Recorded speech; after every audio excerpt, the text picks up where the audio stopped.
Champion Carl, I am Sub-Chief Snakebite of the Bach clan. Welcome to our village. We follow the old ways, so there might not be much that we can trade between you and us. But it is a pleasure to meet you. The huge orc greeted them. I am certain that there is something, even if it's not what you expect. We have bone and wood runic items to help with crafting, mana storage, cleaning, creating water, and even improving luck with the opposite sex. Plus, the lovely ladies of the church are always willing to help your people keep their pantries stocked with their signature rice and beans. Carl offered. The chief smiled back at Carl. Now, that is something that we can all agree on. However, as we do not trade much, we also do not have much coin. From Thor's back, Noctia laughed. You know, we have a red dragon high priestess here. And I am reasonably certain that her goddess would be offended if we charged you for food when there is war at your doorstep. The black dragon insisted. Tessa nodded in agreement. Provisioning the civilian villages before an invasion was an important part of any war, and the red dragon god took a dim view of war profiteering. Or, at least she did when it came to non-combatants. The red dragon didn't mind at all if you got filthy rich making weapons for both sides of a righteous conflict. The ladies climbed down from Thor's back, and he transformed back into a humanoid to better protect them and explore the town. Carl had noticed that he was becoming more and more protective of Tessa now that she had a fully scaled transformation, but she didn't seem to mind, so he wasn't going to say anything about it. Would you like us to fill a cellar for you? Or do you perhaps have a storage silo? Tessa asked. You can make that much, the chief replied, startled at her request. I am a monarch-ranked high priestess. I can make enough to feed an entire army with every casting. It's not uncommon for all the dragon army's vegetable-based foods to be magically created. Only meat needs to be hunted, Tessa explained. Chieftain Snakebite patted her on the shoulder, then gestured to a tall, round building off to his left. That granary is empty. We can clean it out to prepare it for your dry food, and then the people of the village will have real cause to celebrate. With all these attacks across the border, there is a high chance of blight destroying the crops, and we've already lost much of our livestock. The attacks last week passed by us, and a group of revenants broke off to attack the cattle in the night, he explained. Noctia frowned. Revenants were a nasty sort of creature, and the black dragons killed them on sight.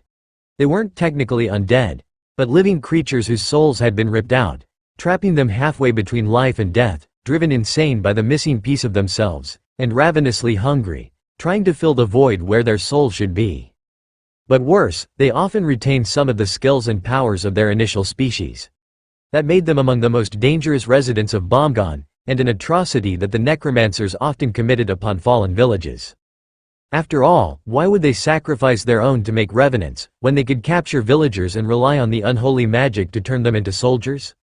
But if they were using revenants, the battles against the Bomgon invaders took on a whole new level of disturbing.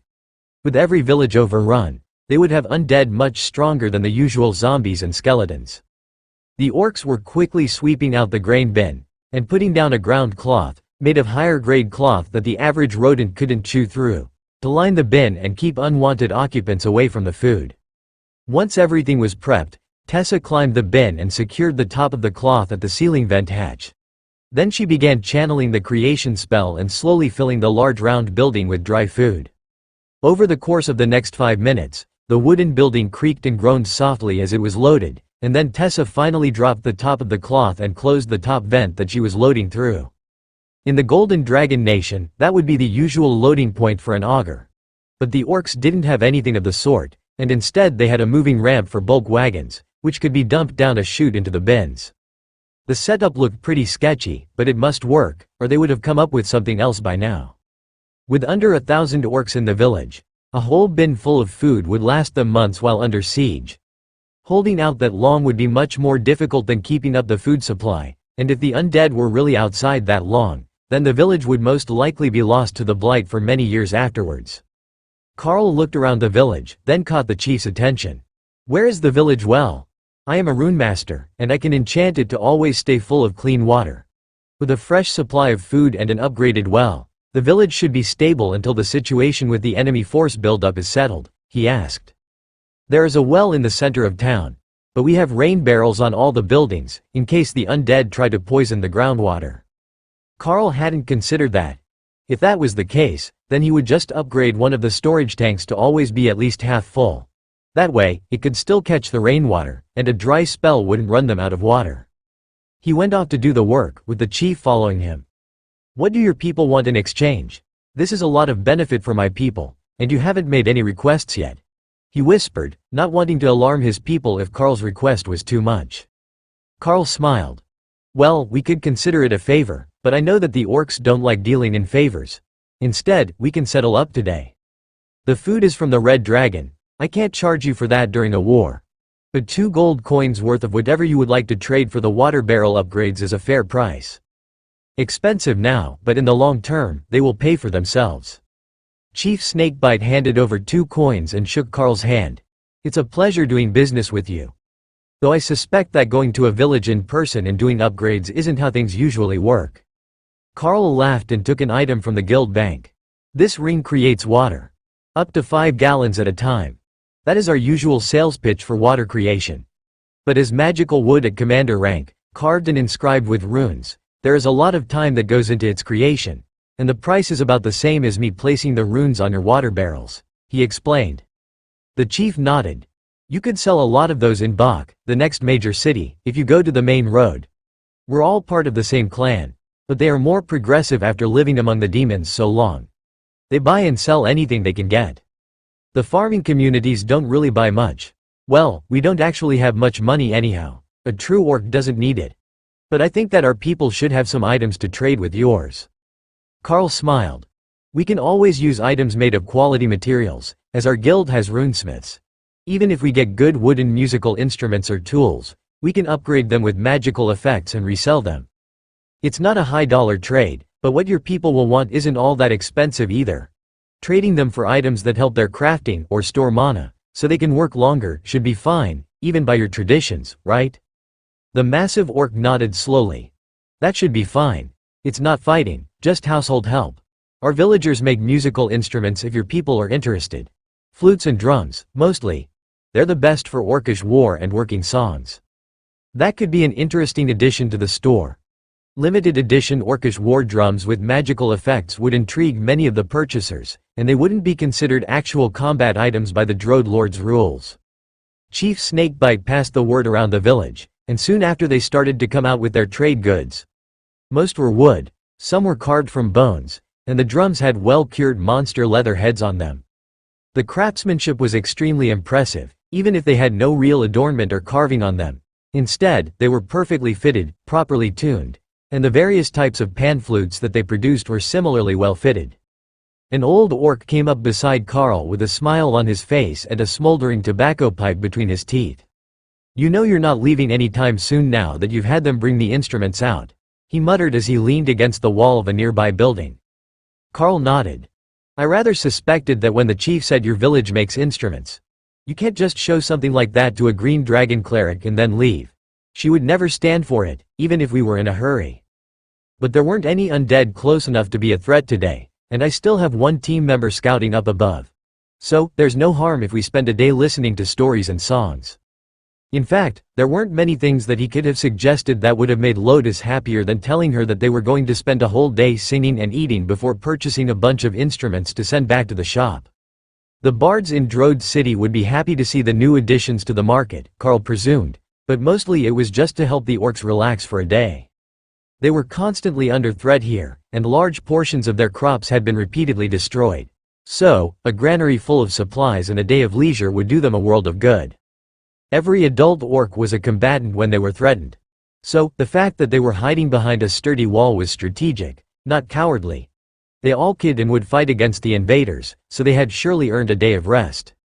Or perhaps 2, the way that they were going through barrels of a potent wine that the orcs called grog. Or perhaps it was a fruit-infused rum. It was hard to tell with the potency level that it had. But as the day wore on and more of the villagers finished their work for the day, the party only increased. It even got to the point where the singing and war drums were enough to bring scouts from the nearby military units to see if something had happened. They sang of battles past. They sang of bumper crops and lean years as nomads after crops failed. Then, as the sun was setting, they sang of the one true dream of the orc clans. To recover the lost dragon scale and nurture the system back to full activation. In Hawk's space, Carl could see that the fragment of dragon scale that they had was reacting, glowing a bit more brightly golden, but still looking tarnished and depleted. Perhaps the goal of the orcs wouldn't be possible with the world dragon scale fragmented, but the fragment that was with Carl's team was beginning to awaken to their devotion, and the magic of the orcs' music. Well after dark, the party was still in full swing, and the sound of drums carried across the grasslands, telling the world that the orcs were not afraid of a fight. A fight that the undead were glad to give them. The forward scouts of the Bomgon force heard the orcish war drums and began to move toward the village, drawn by the challenge sent out by the villagers. So, it was well after midnight when Ray was the first to discover that the undead were sending troops through portals into Drode. She transformed into her humanoid form and went to the town square to get everyone's attention. "The undead have heard our challenge, and they are coming," she shouted, while the entire village filled with cheers. Orcs loved a good fight. Drunk Orcha really loved a good fight.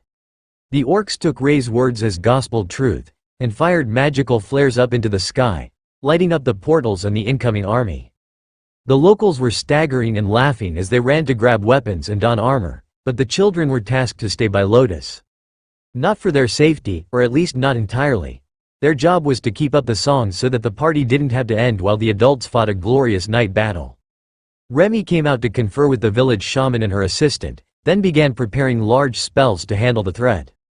Instead of remaining inside the city walls and casting out, Remy had transformed into spirit snake form with the decrepit old orc shaman on her back, so they could both see what was going on. The orcs were up on the wall, and Lotus had the perfect spell for this situation. Field of Vines was primarily an entanglement ability, but she could just make the vines perfectly straight and stiff, while the orcs cut them off to hurl them as spears toward the undead. The vines regrew instantly as the Tree of Life appeared in the middle of the village, and Tessa mounted Thor, ready to leap over the wall the moment that the charge was sounded. Staggering drunk, and from 100 meters away, the orcs were missing far more throws than they hit, but they were certainly having fun competing for kills as they laughed. Carl was a bit more pragmatic, and much more sober, so he took out his bow and began to target everything that wasn't a zombie. The mindless undead were not the weakest in the army, but they were the least threatening if the leadership group was eliminated. So far, the only thing that had come through the portals was a horde of zombies and a few demonic necromancers, who had been no match for the might of Void Blast on Carl's arrows. It made for a chaotic situation outside the walls, as the zombies were drawn to the signs of life, but they were left without guidance on what might be an important target. Then Kara realized that there was a better way to annoy the undead. "Sister Remy, cast Apocalypse through all the portals and see who comes out to play," she insisted. She was circling over the battlefield, waiting for someone to play with, but they weren't sending anyone. The shambling horde was almost to the town walls now, and more of the spears were hitting their targets, leaving a swath of undead corpses in the fields as the horde approached. Noctia unleashed a wall of her black mist breath weapon, which caused the undead who entered to simply crumple to the ground, lifeless.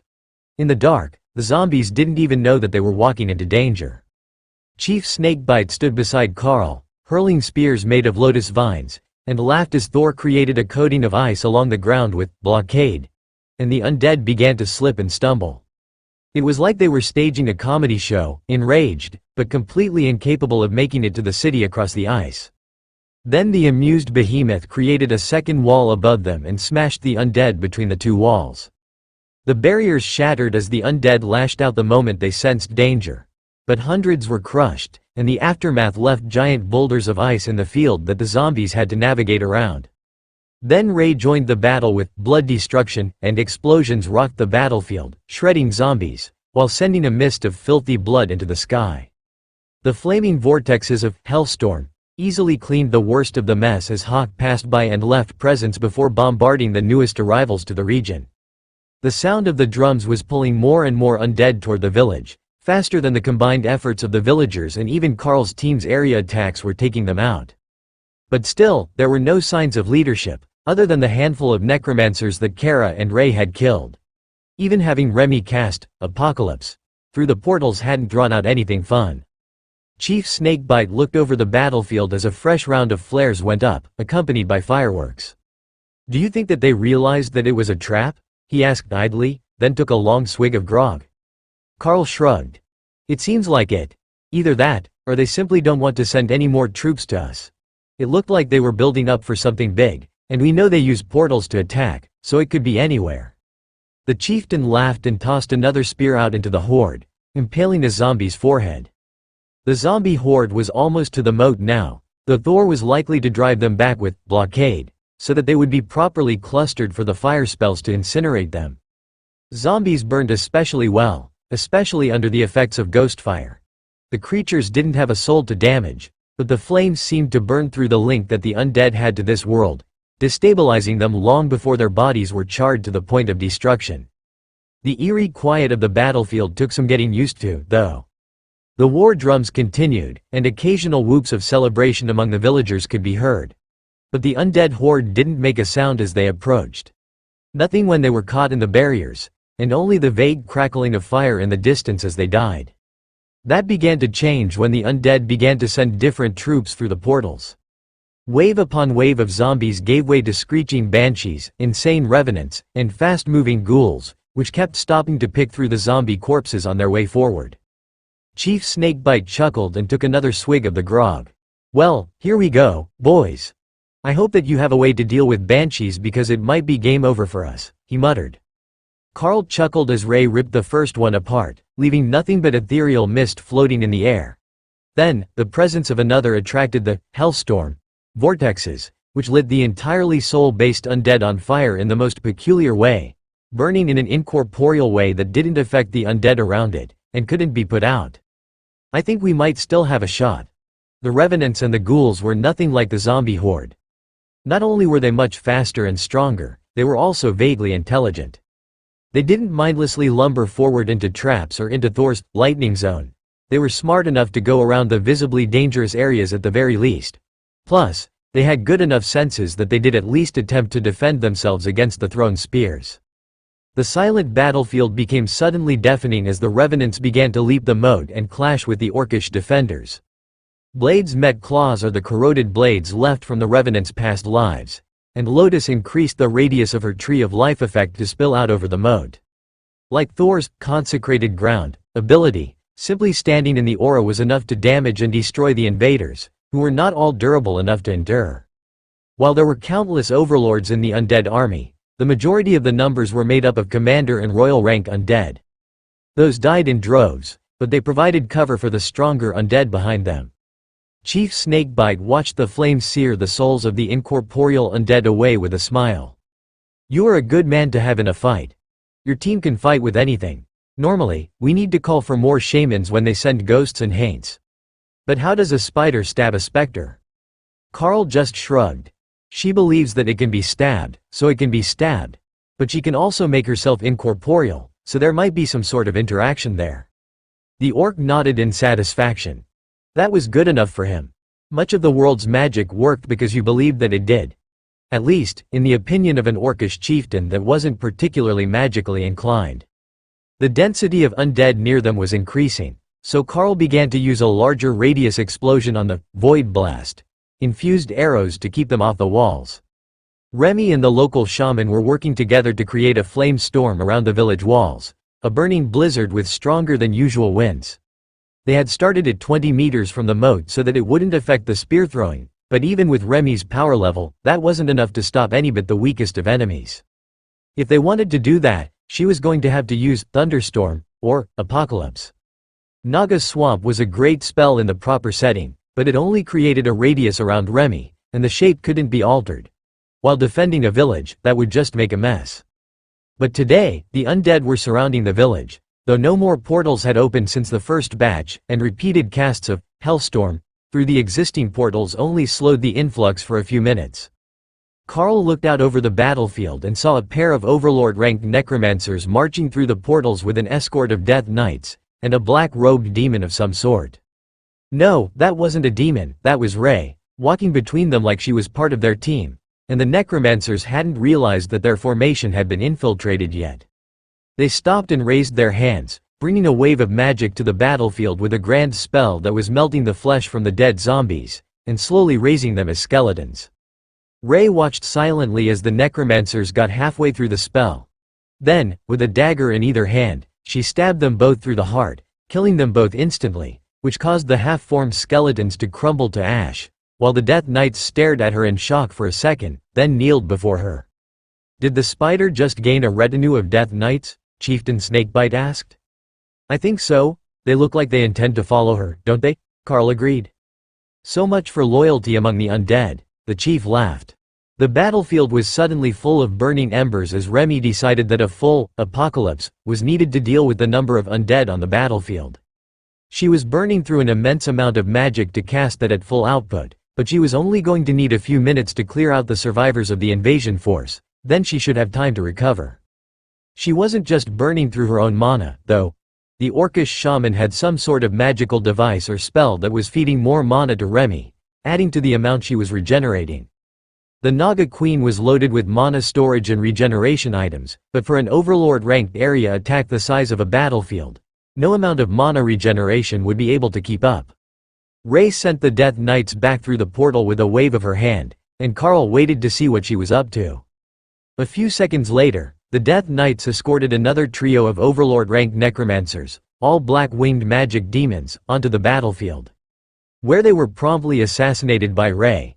"And people say that I'm the one with the best sense of humor," Kara joked. Whoever was still alive on the other side of those portals was going to lose their minds when they realized that they had just sent 3 overlords into a trap because they assumed that all the undead should be on their team. But for some reason, the flow of undead had stopped. Ray went invisible and stuck her head through a portal to see what was going on. "Oops, we broke the schedule. All the skeletons collapsed when I killed the last ones. I think that they know we're messing with them." "Yeah, they definitely know that we're messing with them. They're totally sending a totem over here." "Hey Kara, it's a bone dragon." Chieftain Snakebite was waiting for Carl to say something, as the battle was rapidly ending. "They are sending a totem-ranked bone dragon to come attack us.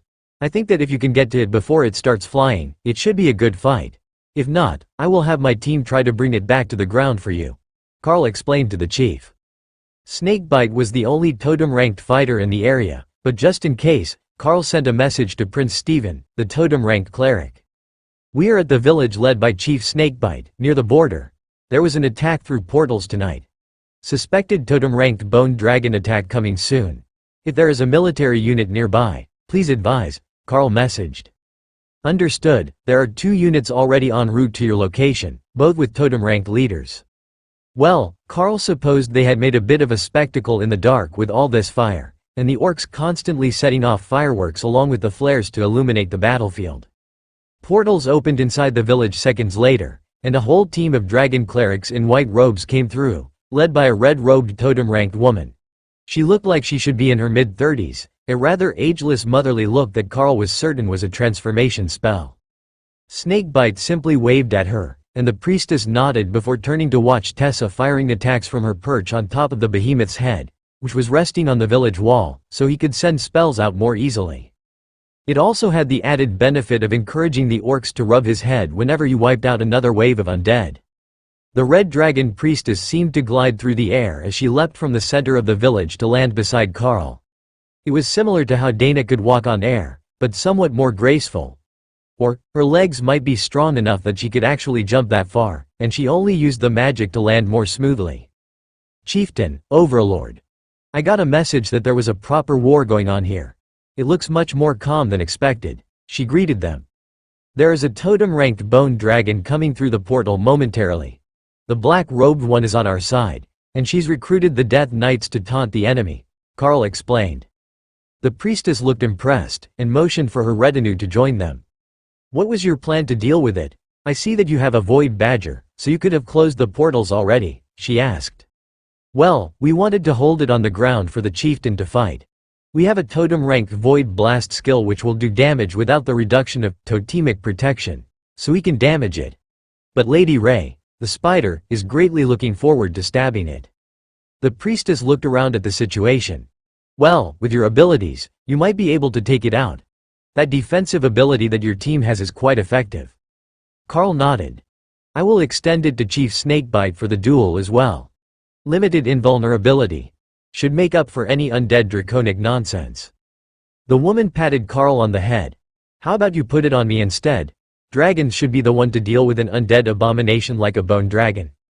Carl extended, void body, an impenetrable bulwark to the totem-ranked dragon cleric. She laughed and transformed into a battle-scarred red dragon with a wingspan so massive that it nearly covered the entire village. Through the portal, an equally massive skeletal dragon head appeared, followed by the rest of the bone dragon. Ray didn't hesitate. Chips of bone flew as she stabbed wildly at the dragon's back with her limbs, and even called her golems onto his back to add more damage. The dragon pulsed with power, and Ray was sent flying across the battlefield, over Carl's head and the village. Then she went incorporeal and skidded along the ground for a few dozen meters before coming to a stop. Satisfying. Ray sighed as she waited for her body to heal. Tastes terrible, though. Like that cheese with the blue mold in it. 2/10 do not recommend, Kara agreed. The red dragon took to the sky, where it was met by the bone dragon. A massive plume of fire met a cloud of black energy similar to the one that Noctia breathed. The black dragon and hawk had both retreated from the battle, as dragon breath was indiscriminate, and nothing was likely to survive this engagement. The two dragons crashed into each other, snapping and snarling as they clawed at scales and skeleton. Bones shattered as the red dragon's claws tore into the undead monstrosity. But in return, the bone dragon clamped its jaw down on her shoulder. Only, it had no effect. The impenetrable bulwark skill reduced damage taken by 20%, plus 1 point per day of age, and this particular red dragon was truly ancient. The undead creature's maw spewed black mist over her body, but the priestess continued to tear it apart, shattering bones and throwing them to the ground. It was a one-sided beating, as a flurry of spells exploded ineffectually against the red dragon. The frantic death throes of a bone dragon which had realized that mortality applied to everything, including it. Chief Snakebite whistled in appreciation as the other clerics watched in awe. I have never seen anything like that. It's like she's got a whole rank on the undead. It can't do anything to her. One of the clerics that had arrived with the priestess noted quietly. It's a small advantage granted by having an impenetrable bulwark behemoth in the group, Carl whispered to them. The group looked over at Thor, who was watching with intense interest. If he were that old, he would be able to beat up ancient dragons as well. It was literally just a matter of time. Two massive claws hooked through the eye sockets of the bone dragon's skull, and the glow of power faded from the undead beast's body with a crack of shattering bone. Ray's shadow stepped forward to grab a large red gem that fell from the corpse. That would look pretty in her space, and she wasn't going to let anyone else claim it, even if she hadn't been the one to kill the dragon. New shared skill gained, Army of the Dead, creates a retinue of undead guardians suited to the summoner. Damn it, I forgot to move my undead, Ray noted sadly. The Death Knights had been standing under the battle, and they were now a pile of ash and bone, destroyed by the aftermath of the clash between dragons. You can summon new ones later. Just not now. We don't want anyone to think we're still under attack, Carl suggested. Ray was worried that the spell wouldn't summon anything as cool as those Death Knights had been, but if the system didn't want to give her more golems, she would take these ones instead. Maybe she could get an army of bone spiders. The team didn't have nearly enough spiders. The portals faded with the death of the bone dragon, and a huge cheer went up from the villagers. Today was a resounding victory, not a single orc had been lost, and the village walls hadn't been breached. The red dragon flew back to land in the village, then transformed back into her human form. Tessa came down from Thor's back, still wearing her dragon armor, skill, and in dragonkin form, fully scaled with a long red tail. She clasped her hands in a formal military greeting and bowed to the dragon. Avatar, it is an honor to meet you. The dragon smiled at her. You may all call me Priestess Delilah. I was never one for formality outside of combat. Overlord Carl, thank you for that defensive skill. It made today's work a particular joy. Sister Tessa, you have the most wonderful mount as a companion. Don't let him escape you. Now that I have everyone's attention, I will brief you all on the situation. Lord Bomgon recently suffered a defeat at the hands of the Lord of Drode, which cost a huge portion of their fleet's wealth, as well as the permanent death of more than one of the senior lieutenants under him. Following that, there was an incident where a totem-ranked Lich Lord was defeated and his phylactery destroyed. Now, with repeated defeats along the border, the intensity of the battles has been increasing by the day, and it is suspected that the Bomgon nation is gearing up for a full invasion.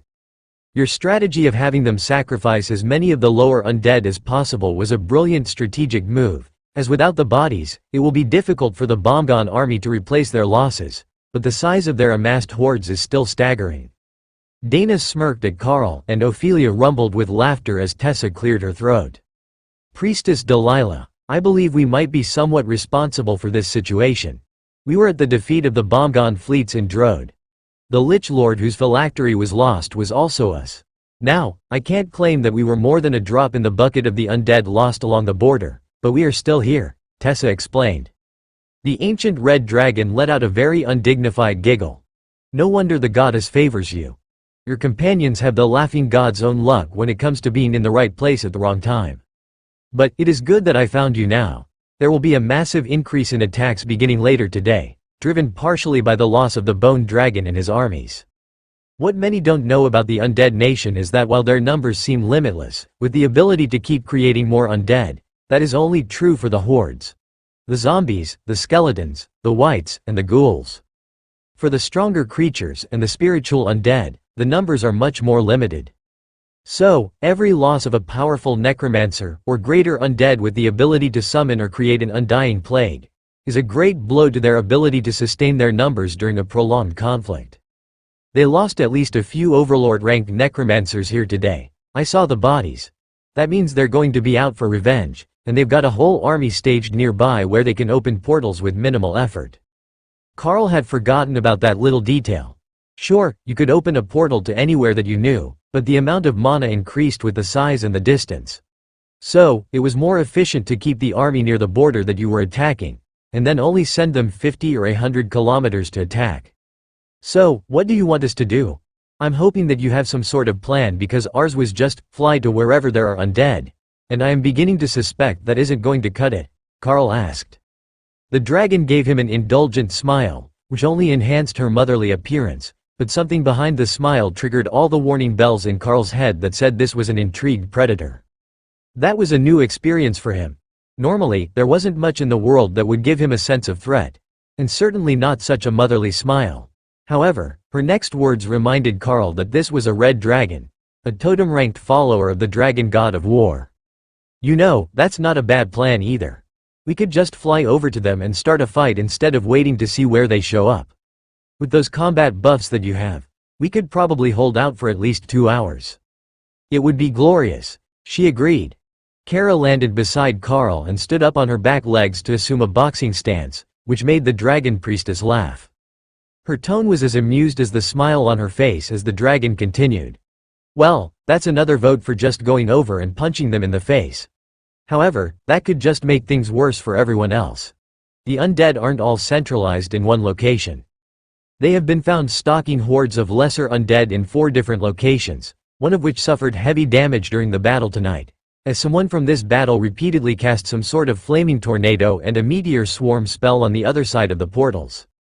The undead were not expecting an attack on their own base, and they were tightly packed when the counterattack started. By the time that they organized defenses, they had already taken heavy casualties, according to our scouts.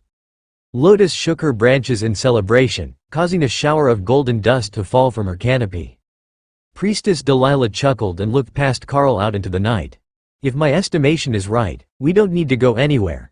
They are about to come to us, under the impression that we are gathering a strike force to go after one of their warehousing locations.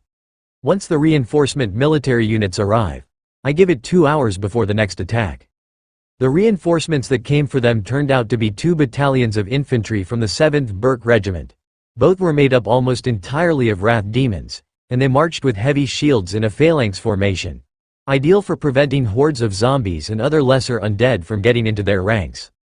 They even had specialty shields made, which intrigued Carl. They had a pin and barrel latching system with a pin on the left and a hollow tube on the right, so that when the soldiers were shoulder to shoulder, the large shields could be interlocked to form a defensive wall that the taller demons could attack over. That was an advantage that the wrath demons had on most other species. With the average soldier standing well over 3 meters tall, they dwarfed the undead army, and even the vast majority of the orcish locals. Avatar of the Red, it is good to see you again. We were told that there is a dragon-favored warrior here, who will draw the undead with their mere presence. The leader of the 1st Battalion to arrive greeted Priestess Delilah. Battalion Commander Daleth, I believe that it might be a whole group. Red Priestess Tessa has much favor of the gods on her, and her mount is certainly destined for greatness, despite his racial limits. But it is the one known as Karl who has far too much destiny swirling around him. The old gods favor him, she replied. The demon gave Karl an appraising look, and Karl shrugged. That's what the clerics keep saying. But mostly, I just have incredible luck. The totem-ranked wrath demon smiled. That's all the favor that you really need. You still look young, though. Perhaps their favor extends to an increase in your growth rate as well. Karl nodded. My class has definite advantages over most when it comes to growth. I grow as my beasts grow, and the separate space skill that I have for them increases their growth rate. What do you have for beasts, so that I can inform my men? There is a blood destruction demonic spider, a winged void badger, a naga shaman queen, a ghost fire thunderbird, and the behemoth that Priestess Tessa is riding is one of my bonded partners as well, Karl offered. The demon frowned. Your luck must be insane to have stumbled across such an interesting variety of beasts. Karl shook his head. It's a side effect of my class. It helps them evolve as they obtain new skills and treasures. Hawk. The blue streak up in the sky used to be a common rank windspeed hawk. You named your windspeed hawk, Hawk. Why not just call him Bird? Remy laughed as the demon clearly judged Karl's lack of naming skills. I am fairly sure that Hawk was the only one of us who was named by Karl without any input into his own name. There is actually one more, a glasswing butterfly, but she's still in her early growth phase, and won't interact with the outside world, Remy added. The commander nodded. That should be enough information.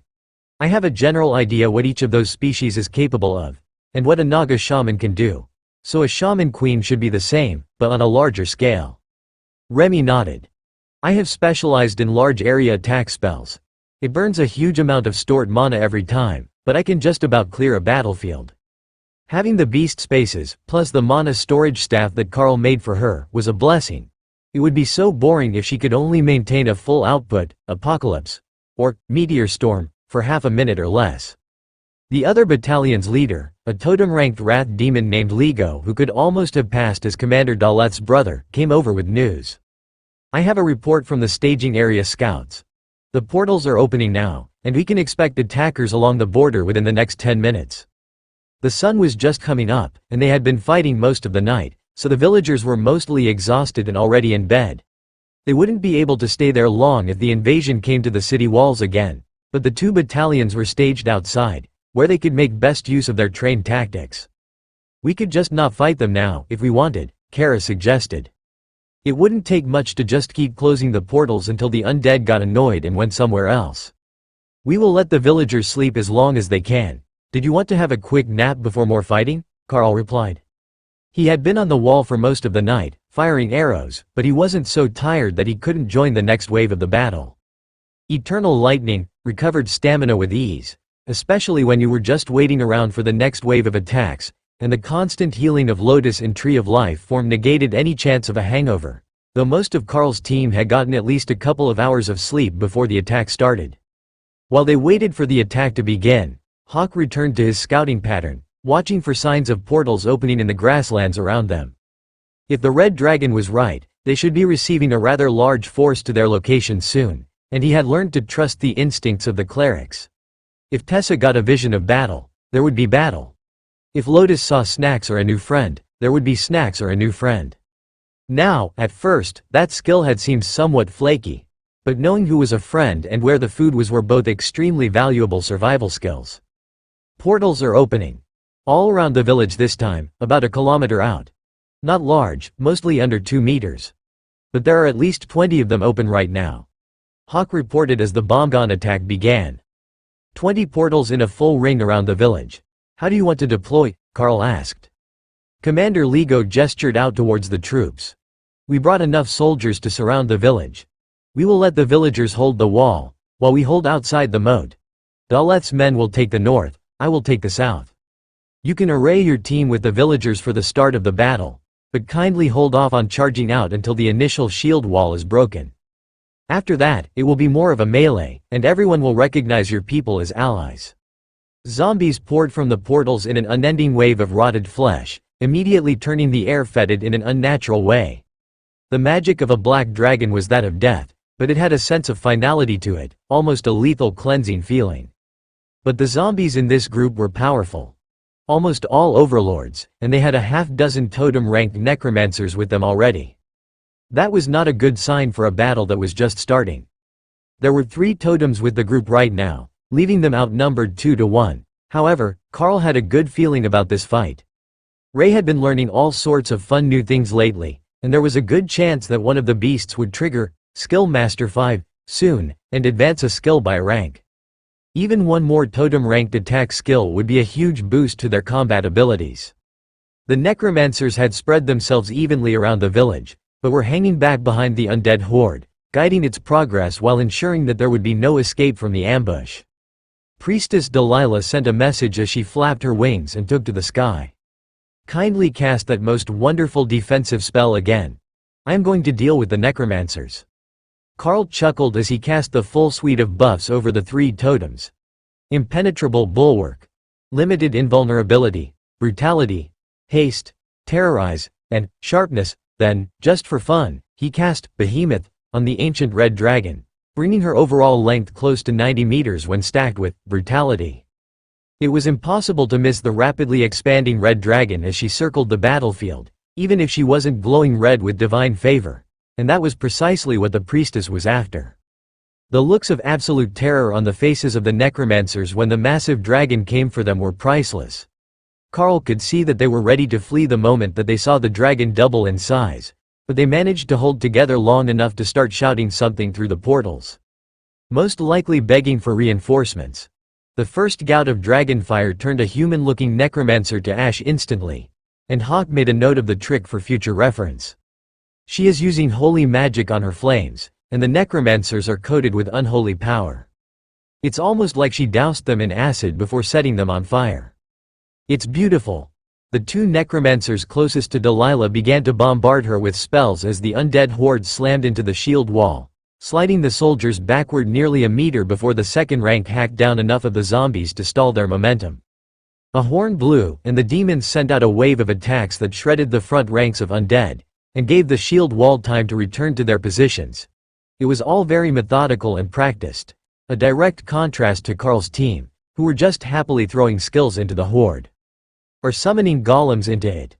Ray was particularly proud of her new Army of the Dead, which had made a dozen overlord-ranked zombie spiders for her, each about the size of a house cat. They were built much like Ray was at that size, and their sharp legs showed no mercy on the undead horde as they pushed forward with the group of golems.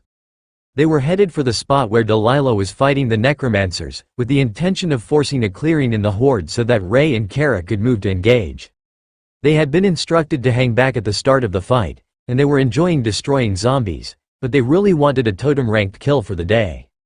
It wasn't fair that the dragon got to have all the fun. Delilah wasn't going to be the only one killing fun stuff for long, though.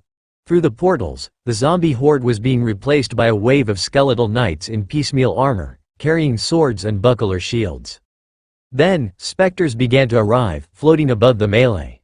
Carl changed his focus to the spectral undead, as not all combat skills could harm them. Void Blast had no problem damaging spiritual beings, and Hawk's Ghostfire was similarly effective. But the regular flames of the demon army didn't touch them, and that was the primary elemental attack of most of the Wrath demons. For the first few seconds, the specters didn't understand the threat posed by the arrows, and simply assumed that they would fly through their bodies. But while the Poison Arrow base spell wouldn't do anything to them, the Void Blast was truly devastating. Fortunately, there weren't many, and the specters were mostly cleared before the skeleton knights made it to the front lines. The skeletons crashed into the shield wall in a cacophony of steel on steel, then the rank behind began to climb over to leap into the defenders. "Charge!" Commander Daleth ordered, and the shield wall abruptly separated as the demons pushed forward, toppling the skeletons. "That's our signal," Carl announced, letting Ray and Remy loose on the battlefield. Ray called her golems back to herself, along with a fresh set of zombie spiders to clear a zone in the battlefield. Remy followed Carl as he vaulted off the wall and into combat. Between them, they had a rather considerable number of guardians, as well as the pair of dire bears that Carl had chosen for golems. Tessa, Ophelia and Dana were working together, with Thor using Bulwark to bulldoze a path for the army to move into the undead horde. The totems weren't trying to close the portals, or at least, they weren't trying to yet. They wanted the undead to send as many of their forces to this location as possible so that they could deal a devastating defeat to the Bomgon hordes and not have to face them again tomorrow. The way that Priestess Delilah was going through the necromancers, it didn't seem too far-fetched that they really would crush the Bomgon army here. She had already killed 4 of their totem-ranked leaders and mutilated their bodies beyond resurrection.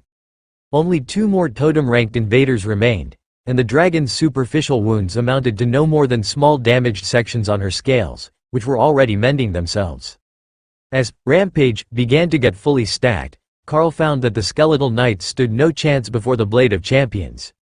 Even when he simply swung it to create an arc of rend, to weaken a swath of undead, most of them would be crippled, or their armor would be severely damaged. Of course, this did not go unnoticed. A pair of overlords and their summoned supporters should not be able to cut through an undead horde that was keeping an entire battalion at bay. It simply didn't make any sense. But like Carl and his team, the skeletal knights also had damage reduction, so the actual damage done to them by the average attack was minimal. It wasn't that they were immensely durable, they simply reduced all damage done by enough that they were hard to kill. But with Rampage, in effect, the damage reduction was more than offset, and they were no more than skeletons in crude armor, a mediocre form of undead. The demons of the 7th Burke Regiment pushed out to follow Carl and Remy as he moved toward the portals, intending to let Remy bombard the other side with Apocalypse, once they had a clear view of the situation there. The 2 battalion commanders had reached the remaining necromancers, which had allowed Delilah to join Hawk and Noctia in bombarding the battlefield from above. With Hawk plus 2 dragons, the amount of aerial bombardment was insane, even though Remy didn't use her larger area spells during this battle, just in case they targeted friendlies. Making a spell hit certain targets but not others wasn't always easy. When everyone was in your group, it would happen automatically so that you didn't damage party members, but the system didn't intervene if you should happen to cast a spell that would hit non-combatants, other teams, or hidden allies. Carl noticed that the Lamia bodyguards had fallen back to let a pair of wrath demons take positions at Carl's shoulders.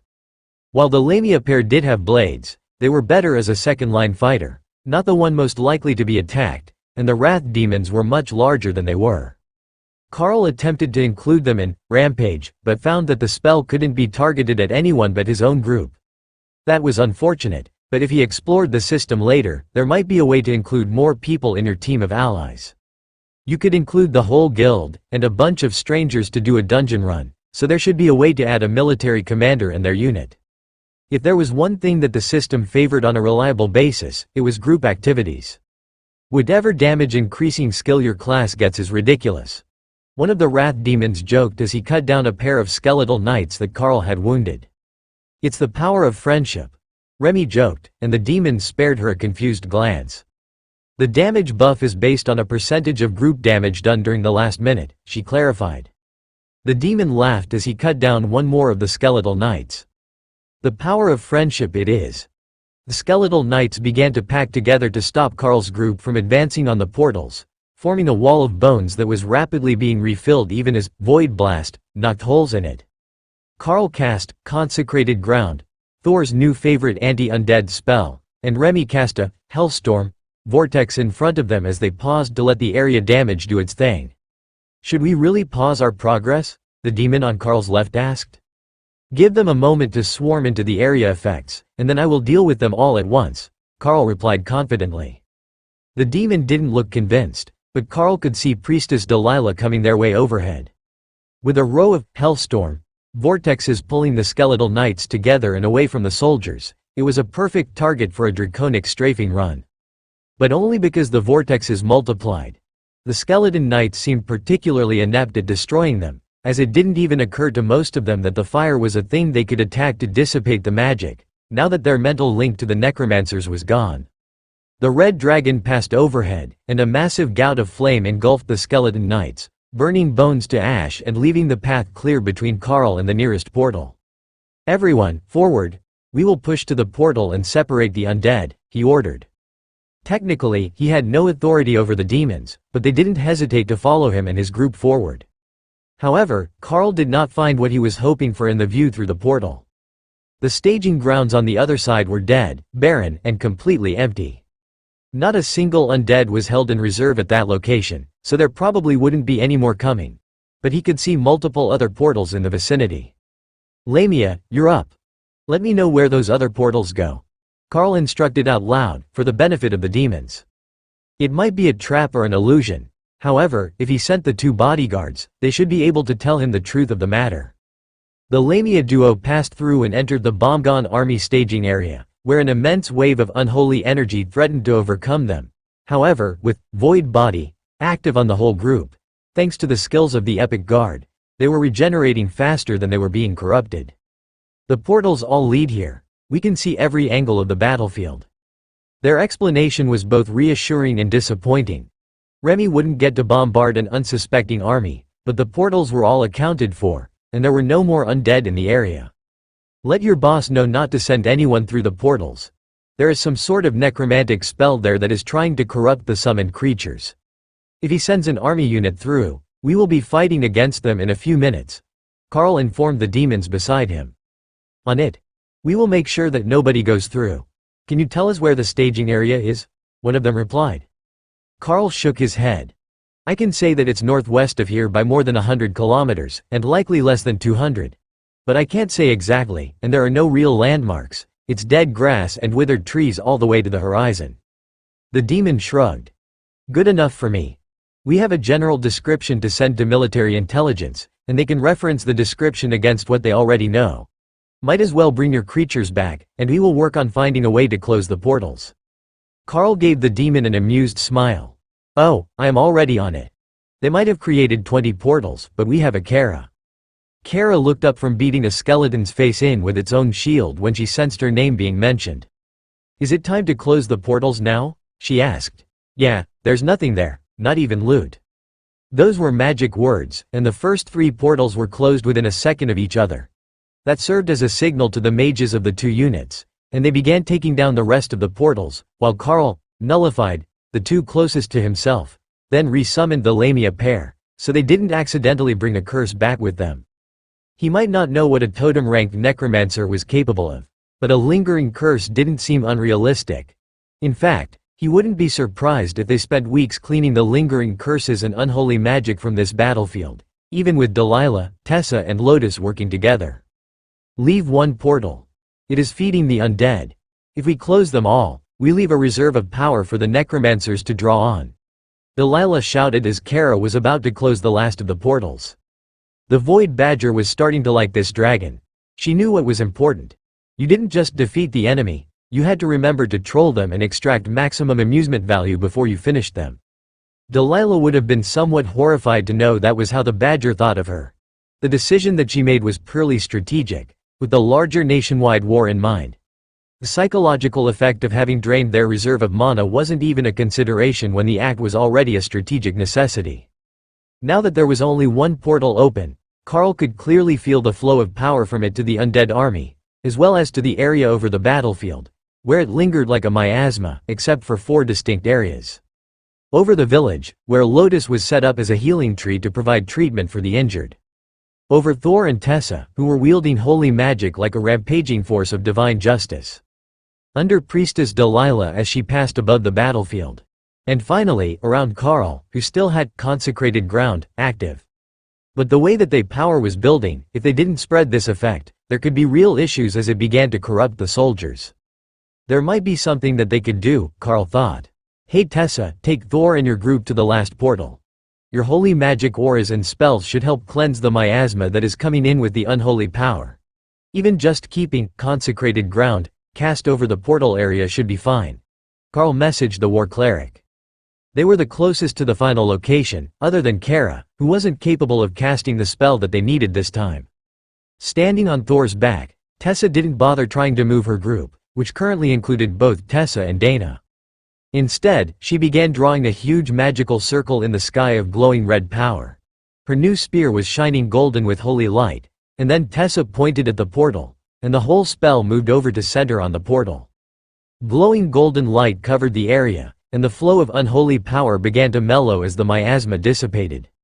Carl couldn't be sure what sort of purification spell had been cast over the portal, but it clearly hadn't stopped the flow of power. It only removed the curse from it, which was perfect. Not in the minds of most of the soldiers, who had realized that the mana was empowering the skeleton knights to keep them at overlord rank. But in the larger strategic sense, it was a victory. Karl used gravity slam to knock down a section of the skeletal knights, then bulldozed them with bulwark, copying Thor's tactics to push them into a tighter formation, where more would be hit with every spell, and fewer soldiers would be needed to contain the now separated section of the undead horde. The wall only lasted a few seconds before the undead hacked it apart, but that was long enough to rearrange them for the soldiers. Overhead, Hawk was glowing with an immense amount of ghostly green flame, a second sun in the sky, too bright to look at as he prepared for something. "What are you planning, buddy?" Karl asked, as Hawk's thoughts were silent in his mind. If they had to wrestle an undead thunderbird to the ground and cleanse, then resurrect him, Karl would not be happy. But Hawk's link to Karl was perfectly intact, whatever he was doing. A massive fireball launched from the sky, causing the demons to cuss and run from the target zone, while the undead froze in place, staring up at their impending doom. Skill Master 5 activation, Fireball, has evolved to the epic grade skill, Purgatory Flames. Purgatory Flames launches a maximum 20 meters by user rank fireball at the target. Damage is dependent upon the user's current mana pool. Depletes all remaining mana on use. Deals double damage to spiritual beings, undead and water element beings. All the bonded partners saw the message, and Remy had some serious questions. How exactly does Purgatory Flame relate to extra damage against water element? It's a soul-based attack that purges undead, she asked, while Hawk preened in pride. That's why it's epic, he insisted. That's not how logic works, Karl. Hawk is picking on me again, Remy pouted. Karl laughed to himself at their bickering. Did you not just learn a skill that creates a raging river anywhere you happen to be standing? I think a ghost fire fireball that targets water is only fair.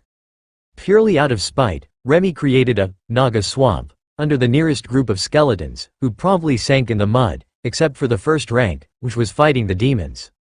Even though Remy had created the swamp to spite Hawk and his giant anti-water user fireball, the demons were not the least bit upset about the battlefield conditions.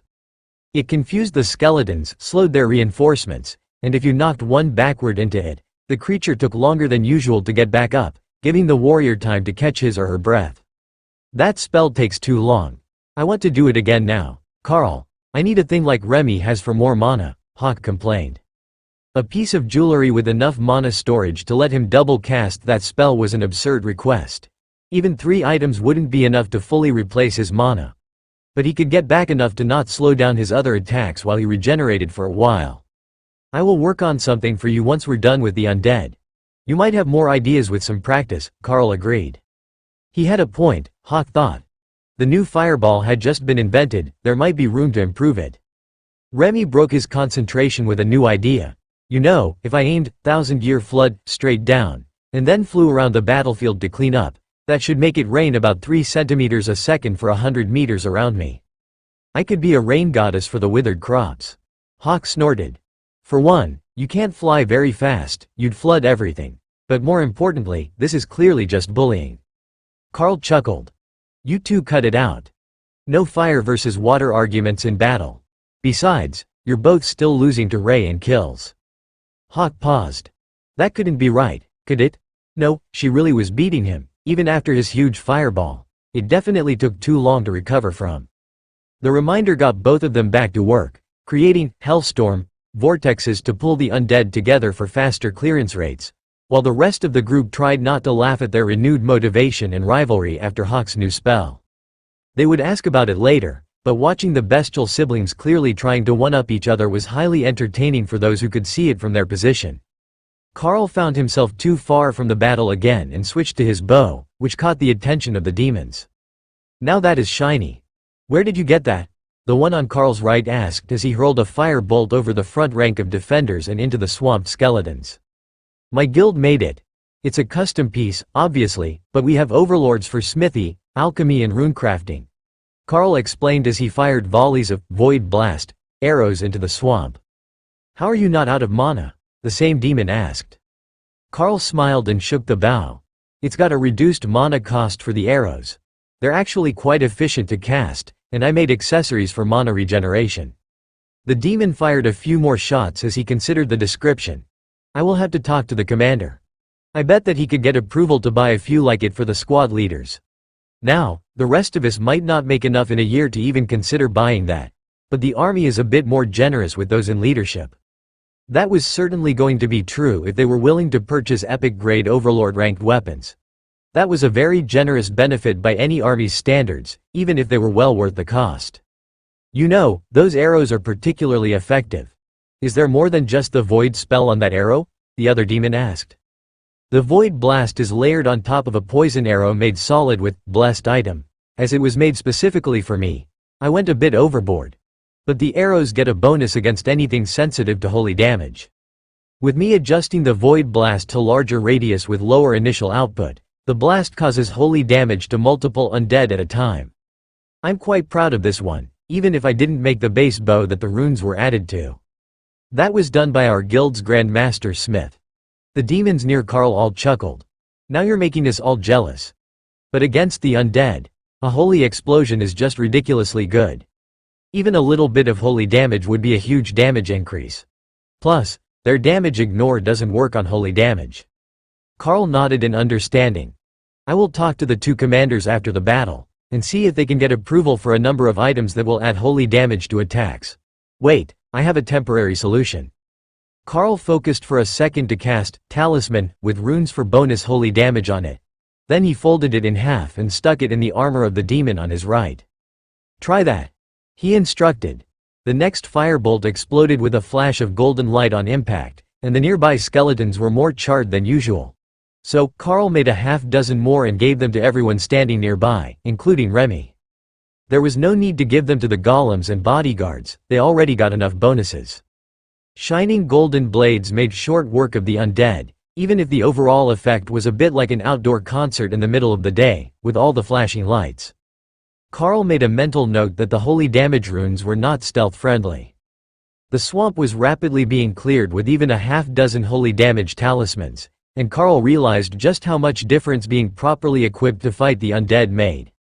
The demons had absolutely zero affinity with holy magic. The only chance they had at it was becoming a cleric to another species god, and even that was somewhat sketchy. So, what had been a stalemate between unholy magic element users was completely overturned with just a few added holy magic spells.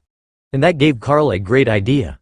It wouldn't take much to make a cloak pin or brooch that gave them some holy damage, or converted a portion of their damage to the holy element. That would absolutely annihilate the undead hordes. It was simply not something that had been available to them, not a new idea. Making items with holy damage, that were compatible with demonic users, wasn't something that most clerics could or would do. He would normally reject them. But Carl's talismans had been fine, so he hadn't realized there might be a conflict yet. Dana looked over at the spectacle in Carl's section of the battlefield with concern. There was a lot of flashing golden light over there, and they were beginning to pull undead from other regions toward themselves.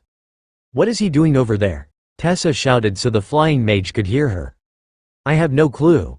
If I had to hazard a guess, I would say he invented holy hand grenades. It's just explosions of holy light constantly, Dana called back. Thor laughed at the thought. Holy hand grenades sounded like a lot of fun. Tessa shook her head in dismay. Well, if that's an item and not a skill, I will insist that he shares it. But we're almost done with the undead in our zone, and the unholy magic from the portal is beginning to wane. As soon as the words were out of her mouth, Tessa had a premonition. The magic wasn't just to keep the army powered, it was a built-in failsafe. Everyone, we have a mission timer on this battle. We need every undead eliminated before that mana from the portal runs out. It's a trap, she informed the group. If she were wrong, then she would apologize for alarming them. Well, if anyone asked her to. Remy and Ray were currently making bets on who could kill a massive number of undead the fastest. Giving them a timer was just a motivation to compete with each other. Even Thor joined the fun. Carl, bring up a bulwark, I'm sweeping your direction. Carl saw what Thor was thinking as the behemoth charged through the undead with a wide wall of magical ice in front of him. Carl created his own wall of ice, then charged toward the massive beast and his red-robed rider. Tessa was standing on Thor's back, brunette hair flying in the wind, having escaped her usual braid, and marshalling the demonic armies to follow behind them. The barrier would fail on impact, and some of the undead were likely to be alive after. Carl coated the entire wall in front of him with Void Blast, set to detonate on impact. The idea was simple. The undead would be crushed between the two walls, and the spell would detonate like a bullet down a barrel. It wouldn't harm the barriers, but it wouldn't bypass them either, creating a magical pressure cooker for the skeleton knights. The explosion rang through the grasslands as if a massive cannon had been fired, and skeletal remains were thrown hundreds of meters in the air in the narrow space between the two walls as Carl and Thor collided. Then both barriers collapsed from the secondary damage of the flying weapons and the skills of the skeleton knights, who had the cognitive ability to realize what was happening to them. Carl laughed as he hacked his way through the undead survivors, while holy spears rained down around him, glowing with red holy energy and standing on the back of a rampaging behemoth. Tessa really did look like a war goddess unleashed. It wasn't hard to see why the myriad armies of the world were inspired to follow the Red Dragon clerics into battle. Carl used Gravity Slam, aimed straight ahead to hurl a wave of skeleton knights away for an unengaged unit to deal with, and Thor realized that he had missed a grand opportunity to delegate responsibilities. Ophelia rumbled in amusement, then set her head on top of Carl's for a moment as she passed by. Dana descended to talk to him as they finished the last of the nearby enemies. "What did you do over in the swamp spell? It looked like holy magic grenades," she asked. "I actually used Talisman to put holy damage on the demons. It created a flash of light on every strike." Dana nodded, losing interest if it was just some extra damage. But Tessa was intrigued. Holy magic buffs worked on the demons, and they exploded with light on contact. That sounded like the spells were actually creating mutual rejection with the demons' attacks, but not enough that the talisman failed. Carl saluted the ladies with his blade, then crouched and leapt into the air, using Swim Through Air to keep him aloft while he surveyed the battlefield. The undead were almost defeated, with only a few more pockets left. "Hey, tell the others to stay away from the bodies if they're not in battle. We suspect that the mana flow has a trap embedded when it ends, and the army might explode or something," Carl shouted down at the demon commanders. They all passed along the warning, and Remy quickly led the golems and other summons to a clear space where they could attack from a distance. The power from the attack's origin was waning fast, and while they might be able to clear out the last of the skeleton knights in time, it would be a very close call. Then the power through the portal suddenly surged, and another portal opened over the battlefield, almost directly in front of Carl. He moved out of the way, but the portal followed him, as well as the 3 totems that they had on the battlefield. Delilah shouted at the rest. "They've targeted us. Expect 4 powerful undead to come through. Carl, just hold on, and we will come rescue you when we're done." Carl gave her a salute, but returned to the ground where the beasts could join the fight. "Don't worry, priestess. I can hold my own." The dragon was skeptical of his answer, but there wasn't much that she could do to change the situation, as her own opponent, a massive bone dragon, similar to the one she had killed the day before, flew through the portal. Fortunately, Carl had thought far enough ahead to give them his limited invulnerability buff before the battle began, and it hadn't expired yet. With that on their side, they should have the edge on the totem-ranked undead that were sent to attack them now that they were wearied by the battle. Carl stared at the undead that had come to face him. The vampiress was tall and statuesque, bone-white with long raven hair and not a stitch of clothing on. "They have found your kryptonite and just directly sent you a naked woman." Ray laughed hysterically as she moved into position. "Laugh all you want. Just make sure that you're ready to move when the time comes." The vampire circled Carl, looking increasingly perplexed as whatever mental skill she was trying to use had no effect on him. Then she seemed to vanish, moving so fast that only instinct put Carl's blade in place to parry the first attack. But not the second, third or fourth. The vampire's claws smoked from contact with the holy energy of eternal lightning, but Carl's barrier was nearly gone, and he hadn't even landed a strike. The undead smirked, and Carl winked at her, confusing the totem-ranked undead even more. Then he centered Void Blast on himself. The explosion of black energy sent her flying backward into Ray's zombie spiders, which were rapidly torn apart by the enraged undead. Even Ray wasn't safe from the fallout, and suffered a shattered forelimb for a few seconds before it mended itself. "That thing is too fast. Even I can't attack fast enough to get a clean strike," Ray complained. She was also incorporeal and invisible, so if she couldn't land a strike, not many others would be able to. Fortunately, they didn't actually need to hit the vampire. Kara retreated to her space where she could get a full overview of the battlefield and prepared for her counterattack. Setting off Void Blast in a shotgun pattern should be able to hit, no matter how fast the target was.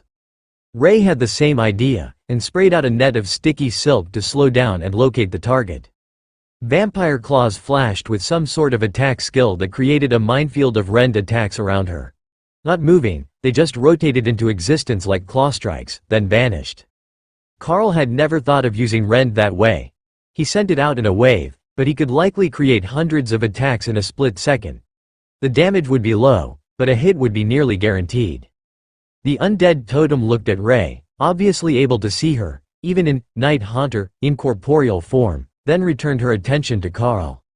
"You are a tricky little bloodbag," she hissed, "and you got a bit too excited about sucking me, showing up without clothes and all." The vampire vanished and Carl felt her power approaching, so he detonated Void Blast around himself again, a split second before claws tore through his forearm. He was slammed to the ground on his back, and the claws moved to both sides of his chest.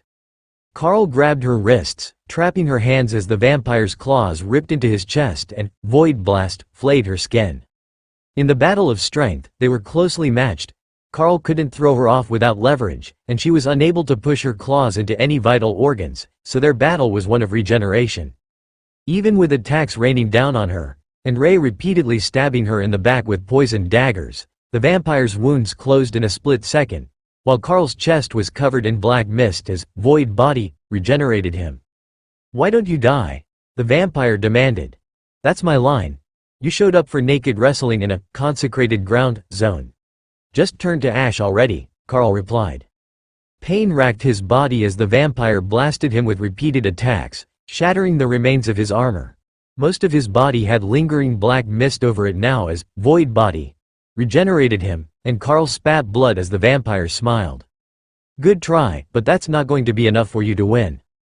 Carl added Ghostfire Body to the next Void Blast, and the vampire briefly lit with ethereal fire before it was snuffed out. But Carl could feel the Haint Claw draw a bit of vitality before that happened. That seemed to be the answer. Just a little more stolen at a time. Carl equipped the Haint Claw to his hands and lit them with ghost fire as he continually channeled Void Blast, which was the only skill he had that bypassed the totem rank damage reduction ability. From 50 meters away, Ray stared at their battle in annoyance. The unstable energy of their battle now made it unsafe for her to approach and attack. The last time she did, she got 2 of her legs vaporized before she even made it to them. She wasn't even attacking with ranged skills anymore, as whatever the vampire was doing destabilized all attacks that came near them. So her attacks joined the general miasma of power, and they were damaging Carl as well. But with Void Body, Consecrated Ground, Behemoth's Vitality, and Impenetrable Bulwark active, Carl had an absolutely ridiculous amount of damage reduction and regeneration. Quick math said 50%, plus numbers damage reduction, with 3 times Void Body's usual regeneration. Ray leaned over to whisper to Dana, who had already realized none of their attacks were reaching the stationary battle of wills. "Do you think we're flirting wrong? Is that why we don't have mates? Do you think that showing up naked and pinning them to the ground while you tried to kill them is a seduction technique?" Dana countered. Ray shrugged. "I can't rule it out." Flames were slowly climbing up the vampire's arms as the Haint Claw stole more power and its regeneration rate slowed.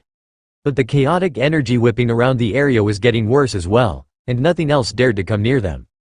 All of the surrounding plant life was destroyed, and Ray wasn't sure if the combatants even realized that they were floating in place, as the ground had been obliterated beneath them while the energy flows were too thick to let them fall. The real question was, who was losing faster? The vampire against the fire, or Carl, whose body was slowly becoming more energy than flesh? One after another, the totems finished their fights and came over, starting with Priestess Delilah, who transformed into a dark-haired human woman in the same red high priestess robes that Tessa wore. Dana frowned at her, while Tessa nodded politely. But the dragon didn't move forward, just waited and watched. Then the 2 demons came to stand with her, and Dana needed answers. "Is nobody going to help him? Surely, one of you can get close, you're all totems," she demanded. "We would if we could. You can try it yourself. We can't get within 5 paces of them, there is an invisible divine barrier there." The gods are letting them battle it out on their own terms. The conjured creatures and constructs from his bonded beasts appear to have no issue, but I had to increase my altitude when I came over here, to avoid running into the barrier. Any spell we cast, like yours, will just get added to the mess, the priestess explained. Dana glared at the suspended battle of wills, and Tessa sighed. If this had happened just a bit earlier, when there was still a battle going on around us, it might have been different. He gets a stacking bonus to damage from the whole group. But right now, there is only one target and the number of attacks that they can use against it is limited. Probably only Carl and Kara, wherever she went, could even stand a chance of doing real damage to that vampire. But what sort of vampire is that? 10 minutes in consecrated ground, should have killed almost any undead, and she's taking the full force of a totem-ranked void blast continually, plus the flames, Tessa pondered. Priestess Delilah shook her head, not knowing the answer, but Commander Daleth had an idea. I think that she might be one of the Council of Ancients. There aren't many totem-ranked vampires. Those species with totem-ranked bloodline potential can usually heal from the virus, so they just remain dead instead of turning. That suggests that she might have reached totem rank during the last system resurgence 10,000 years ago. At that age and totem ranked, she could be considered virtually immortal. The sun doesn't appear to be harming her at all, though not much light is passing through to them now. Plus, that level of regeneration. Vampires get stronger with age, just like our friend Thor here. Only, where he takes less damage for every day, they regenerate a bit faster every day. The fact that she is showing damage long enough for us to see it is testament to how much damage is being done, but neither of them should be able to keep this up forever. The rate they're expending energy has to be faster than their regeneration, he explained. Remy nodded in agreement. The Carl is drawing from our spaces as he fights. Sister Butterfly has insane mana regeneration. And the rest of us are putting at least a little in for him to use, but he's still drawing more than we're putting in. But he's going to run out of body before he runs out of mana. Remy wasn't actually concerned that Carl would die. Void body turned you into black mist when damaged, and she hadn't seen a limit to it yet. So, it was possible it could turn a whole Carl into mist and then let him reform. Besides, even if that thing did kill him, she still had a whole ball of his shed fur in her pouch for Lotus to resurrect him from. That had to count as a body part. So, as the two oblivious combatants fought for dominance, the rest of the army was left watching in horror as the entangled energies became even more wildly imbalanced. Then, it began to rain black droplets of power from the miasma onto the two, as if they were the center of gravity. Carl thought his vision was fading at first, until Kara informed him that it was just black energy condensing on them. Then suddenly everything seemed to vanish, and he found himself in the void. "Well, I don't feel dead," Carl muttered to himself. "Indeed, you don't look dead either," a musical voice agreed, and Carl turned to face the vampiress, only to find that he couldn't use skills at all, or even do more than rotate on the spot. She swatted ineffectually at him, just a little too far apart for their fingertips to touch if Carl reached out in her direction. "Do you think we broke something?" Carl wondered. "I think that we intrigued something terrible." They stared silently at each other for a moment before a third presence joined them. An impossibly large black dragon, easily 200 meters long without counting its tail, with a wingspan twice that distance. The dragon stared at them from a distance, then transformed into a black-robed human and walked across the void to inspect them more closely. Matilda, Supreme Lady of the Dark Lighthost, Saihozasa branch location. Crap. Not a black dragon. A supreme ranked chaos dragon. It took the vampire a little longer to figure out who it was, but when she did, she went from unnaturally white to roughly the color of fine porcelain. "A new branch of the Dark Lighthost has opened, has it? And they are willing to go to war for the guild? Interesting. Very interesting. And you brought me such an adorable new pet. I think I will keep her this time." The vampire's nameplate still wasn't visible, but that didn't seem to bother the dragon. "Supreme Lady Matilda, my apologies if our battle disturbed your afternoon. It wasn't our intention," the vampire began. "Now, Tiffany, is there any need for such formalities?" the dragon replied with a smile. "Yes, Supreme Lady. I believe that you might have misinterpreted the situation. I did not enter your territory, and we had an agreement that you would not come for me if I stayed away," Tiffany, the totem-ranked vampire, replied. "But you did, didn't you? I sensed the instant that you entered the Chaos Plane. This is my territory as much as Saihozasa is. Carl cleared his throat. Sorry to interrupt, but how did we get here? I don't recall having an ability to enter the Chaos Plane, or any other plane for that matter.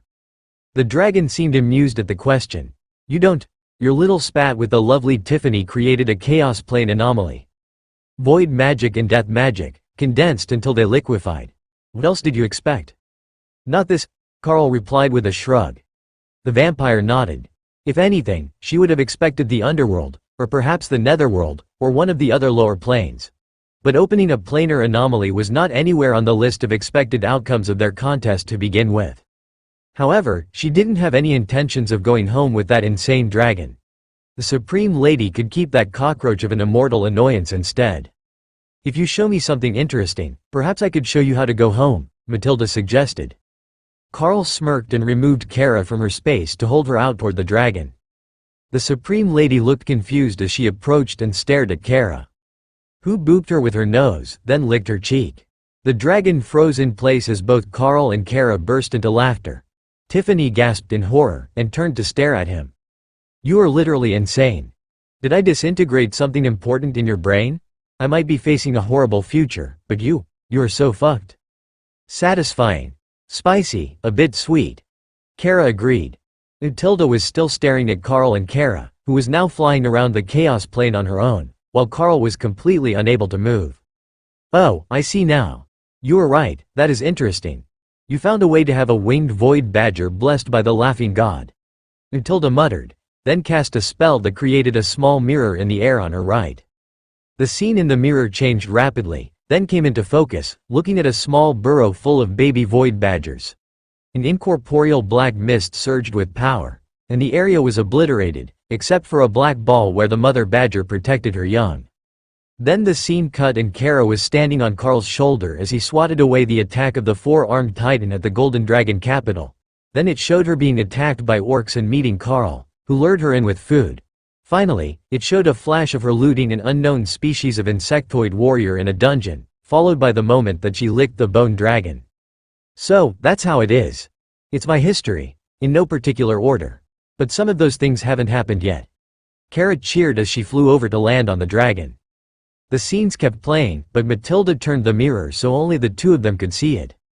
A few minutes later, the mirror vanished, and Supreme Lady Matilda sighed. It's a shame I had to miss so many of the good parts in person. Well, time to go. Then she simply vanished, along with Tiffany. Kara flew around for a moment, enjoying her time in the Chaos Plane. This was a good place, and she could really feel the wind in her fur. It was like a refreshing blowdryer after a bubble bath. Even if Carl didn't feel any wind in the realm at all, it was like it didn't touch him. Or maybe it just hadn't started yet for him. It was better not to think too deeply about such things. Then the void around Carl seemed to twist, and he was ejected back out, only to find himself locked back in battle with Tiffany.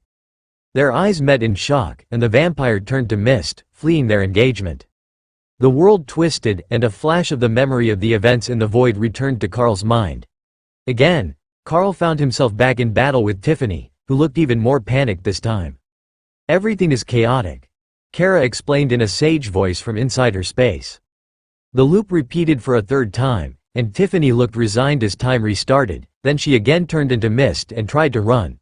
But this time the black layer was a bit thinner, and when she pulled away from Carl, she simply vanished, leaving behind nothing but the scent of Chaos Dragon and her own fear. Memories slammed into Carl's mind, and he realized that Ray and the others hadn't experienced any of that. For them, nothing had happened but the deadlock, then the vampire being extracted by the Chaos Dragon. Whether they had been able to sense the presence of the supreme-ranked dragon at all was questionable, but Carl and Kara could still smell her presence, like a waft of perfume after she had left the room. Carl caught his breath as his body finished healing, and then realized he was both naked and human again. A quick transformation and a fresh set of armor had him ready to go, but Priestess Delilah had some questions. What exactly was that? I thought I felt a chaos dragon take the vampire away. And why did you turn human when your armor broke? She demanded. I didn't turn human when my armor broke. Somewhere at the end, my transformation spell must have been dispelled. My natural state is much less furry. The Chaos Dragon did intervene. Apparently, something that we did alerted Supreme Lady Matilda. and she claimed the vampire as her own, Carl explained. Saihozasa is involved with Bomgon? Commander Ligo asked, horrified. Carl shook his head. No, the vampire was definitely from Bomgon, but she had some sort of deal where she agreed that the Supreme Lady would never see her again, and once she did, the Chaos Dragon simply took her. There was some overlap of time there. I don't know what sort of skill that was. Priestess Delilah nodded. That's understandable. Everything becomes chaotic around her. The entire nation of Saihozasa tends to be in a state of flux when she's in a bad mood. Time flow, mana levels, everything. New cities and dungeons have been known to appear out of nowhere when she is mad at someone.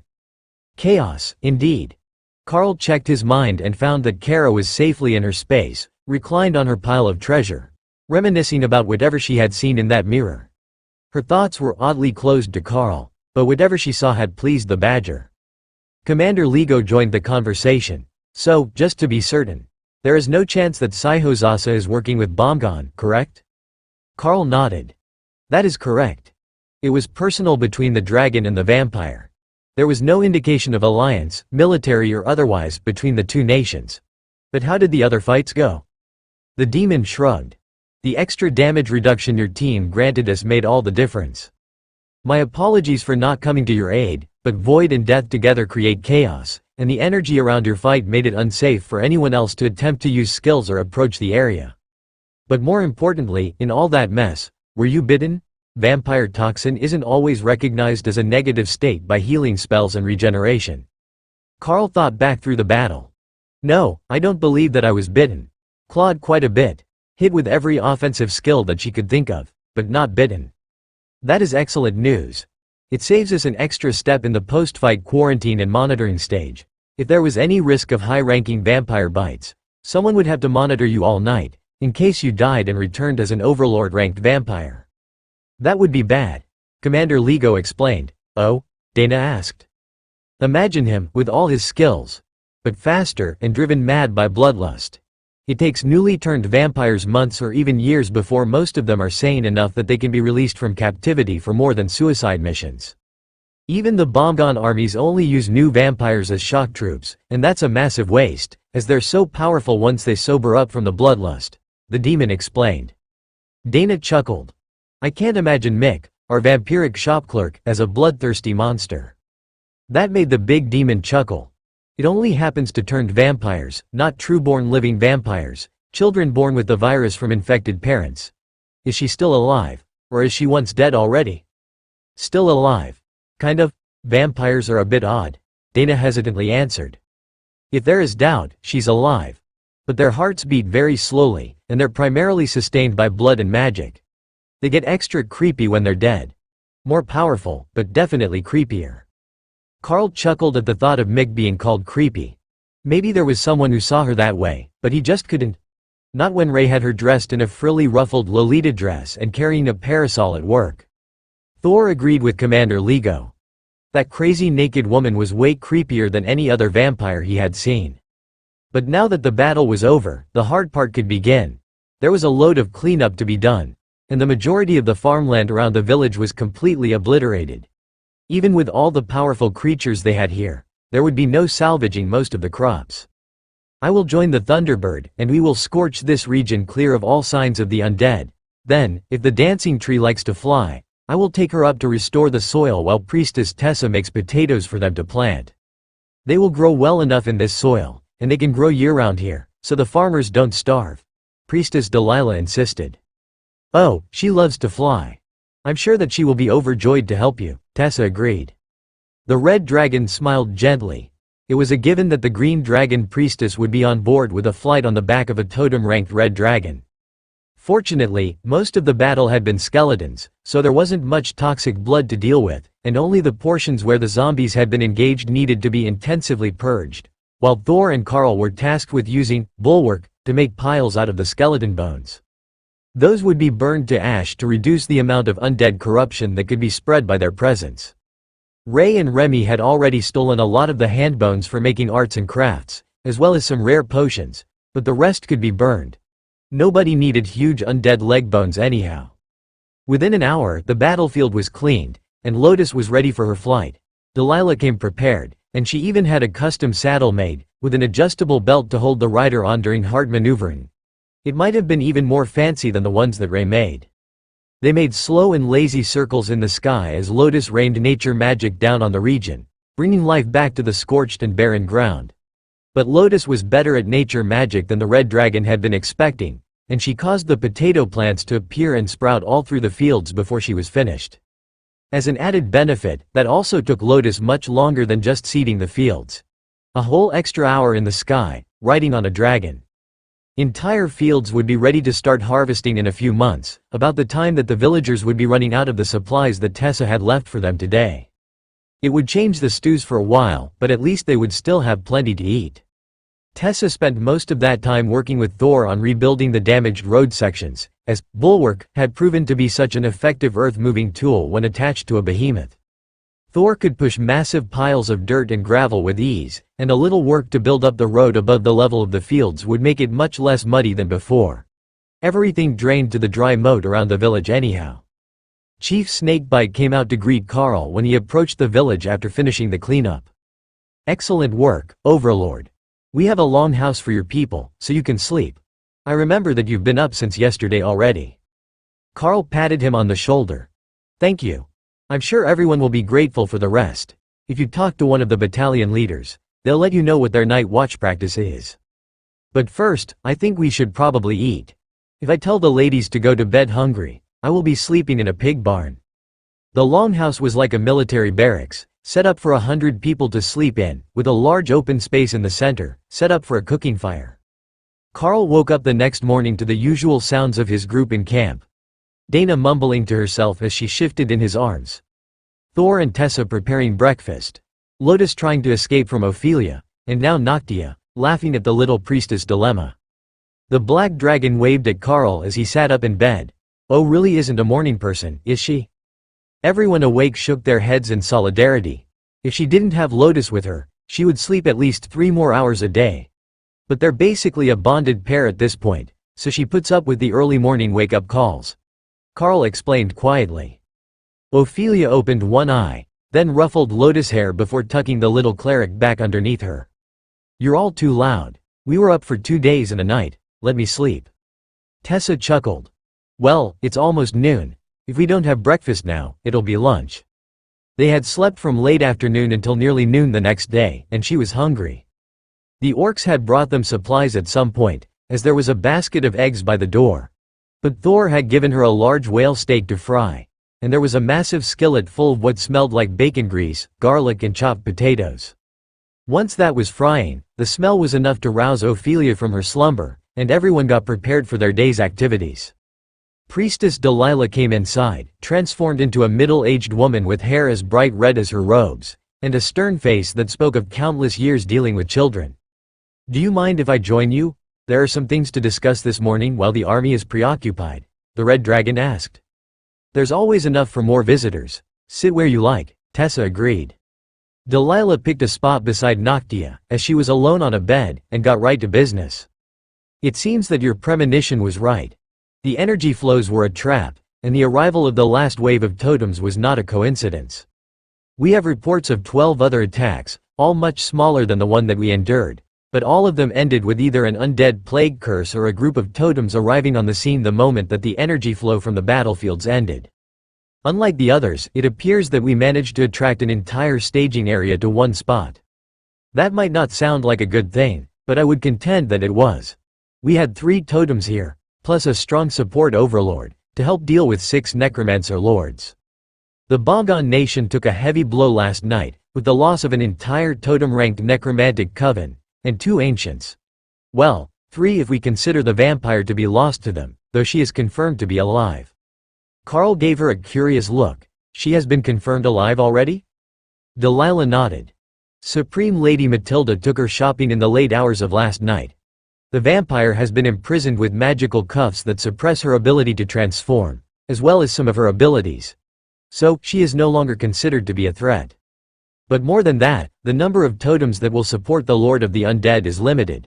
There might be hundreds of them spread through the undead nation, but most have their own goals, and their own territories. Getting them to move everything to the border for a foreign invasion under someone else's control takes more than a simple command. Especially now that they have taken a large number of losses. Of course, it's the same for the demons, is it not? There is a totem-ranked chief in town. But they wouldn't and couldn't send the chiefs of every single village to the border, no matter how bad the attacks got. That made perfect sense. Even if they were creating an undead army, you couldn't take the leaders from every village in the entire nation into the army. Even conscription usually only took a portion of the nobles, then conscripted kids from the families to fill the ranks of officers. Tessa started to dish out breakfast as it was ready. So, are we expecting more attacks today? How did the other battles go? Delilah sighed. Well enough. The Bomgon army inflicted 3 totem-ranked losses upon the Bomgon army for every totem they lost, not counting our group. But some villages suffered extensive damage before the attackers were repelled. At the moment, the Lord is more concerned about what caused this recent bit of aggression. There are some obvious clues, but Lord Bomgon hasn't officially said anything or made any demands. That did sound strange. You didn't usually start a large-scale invasion without some sort of motivation or demands. Unless they were getting overpopulated and needed more space, in which case the answer was that they were just planning to fight until they either gained enough land or lost enough troops. Well, if there is no clear reason or target, all we can really do is wait for them to attack again. That's nearly the worst situation for the border villages, just waiting to see if they'll be wiped out one day. But I suppose it's worse for the army, Carl replied. Delilah nodded. Exactly. They're spreading out again so that they don't leave too large of a region exposed to attack, but it's just a guessing game where the attacks will land, unless we get some sort of divine inspiration. Beside her, Noctia chuckled. I suspect that we won't need much divine inspiration to guess that they will attack us again. After yesterday's battle, both the red and black dragons were pleased with our performance. The undead army won't stand for that. So, I suspect that wherever we go, we will be attacked again soon. The only thing that would stop it would be to go to a city too large and heavily defended for them to launch another full-scale attack on us. That was the same thing that was on everyone's mind. They were going to be targeted again after eliminating 9 totem-ranked undead and necromancers in the course of a single battle. The loss of an army was a significant blow, but the loss of its assigned leaders was worse. Under normal circumstances, they should be able to escape, and the leaders of an army rarely fought to the death, unless they had a sure way to resurrect, like the ones who fought at the battle in Drode City. However, things were still calm after the finished breakfast, and the village was beginning to get back to their routine, with the orcs going out to check on the newly revamped fields to see what they had coming for crops and what it needed. Most of the outlying fields were fine, as they were past the battlefield, but those who worked the inner fields had countless notes to take about the current state of the land. Especially as all the field boundaries had changed with Thor and Carl bulldozing up the undead bodies. Chief Snakebite motioned for them to join him on the porch of his house, where he had a large book set out. Thank you all for the help. If you would like to continue your battles against the undead, I got a notice this morning that the city of Bach has been recruiting adventurers into a force to clear the border region around Ek-Bor, in preparation for a retaliatory invasion, the giant orc suggested. Carl looked to the others for a decision. The point of the trip was to build experience, which should help their growth and please the gods. Both of those things would be likely to happen if they joined this expedition. But there was always a chance when you joined a larger ongoing plan that someone would try to use you as cannon fodder. For that reason alone, showing up at random places to join border defense forces was a superior method of support. Delilah shrugged. If you can all advance one more time, you could probably come out of the dead zone and visit the rest of the Dragon Isles. Carl would most likely be alright traveling alone as an overlord, but he's as much a beast as the ones bonded to him. Dana gave her a confused look. What do you mean the dead zone? Delilah laughed softly as she realized that they didn't know the nickname. The region around the undead horde, and the whole southeastern isle in general, is known as the dead zone on the other islands. It's where those without potential go to die, never able to reach immortality. For example, I'm from northern Kopji, near the Saihosasa Straits. There are no lesser demon species there. No orcs, no lesser trolls. And the only thing elevating most of the Dragonkin above slavery is the law prohibiting the practice. If you can't make overlord rank by adulthood, your life is somewhere between forfeit and worthless. I was the runt of my clutch, slow to grow, and I am the last of us still lingering at totem ranked. That is why I was chosen to be moved when the church needed dragons for its deployment. Now, my attitude and accomplishments have often pleased the goddess, but among my peers, I am seen as an underachiever at my age. That might diminish your respect for me, but the red dragon doesn't care about personal pride. Then there is Sholaha. I heard that the dwarves of Bara have gone there to fill an order for Karl. Something about blood. They should have it at your guild house soon. The Dark Dwarves hold a combat tournament along the shores of Naraledam Lake, and it doesn't even start until Overlord rank, which is the amateur fighters. The pros are all totem and mythic ranked. Karl was intrigued. What do they fight for? What sort of prizes would intrigue enough people to come fight in such a battle? The dragon laughed. They fight for the right to levy fees on the Zalaz dungeon. The winning mythic and totem ranked fighters split half the income from the dungeon entry fees, with the city taking the rest. It probably sounds outlandish to you, coming from this region, but it's really not unexpected if you have lived long enough to see the change. The problem here in Drode is somewhat of their own making, after all. They went on a rampage to eliminate all the most powerful monsters and beasts. That dropped the latent mana level in the region, and now they are weakening themselves with their supposed safety. We have tried to talk sense to the Lord of Drode in the past, but he likes things just how they are, and this is his territory, so we let it go. Dana sighed. So, that's how it is. But now that the system is back, aren't things going to be tossed on their heads? The dragon smiled at her. Unlike humans, who have zero innate power, and unlimited potential for growth, almost every other species will hit a cap within the system where they cannot progress any further, no matter what they do. Chromatic dragons need variable amounts of time, but they can reach demigod status, in theory. Though, I am not certain the world could support a demigod at this point. We need higher quality mana to keep growing. But other than humans and dragons, everyone else will hit a genetic dead end. Even the elves and dwarves will reach their limits somewhere within the realms of the immortals. Few in the past did make it into the realm of peak immortals, but there has never been a supreme ranked dwarf or elf. Once upon a time, the two species both had legendary heroes, but that was a gift from the system, and they skipped the supreme rank entirely on their way by. But you're not here for history.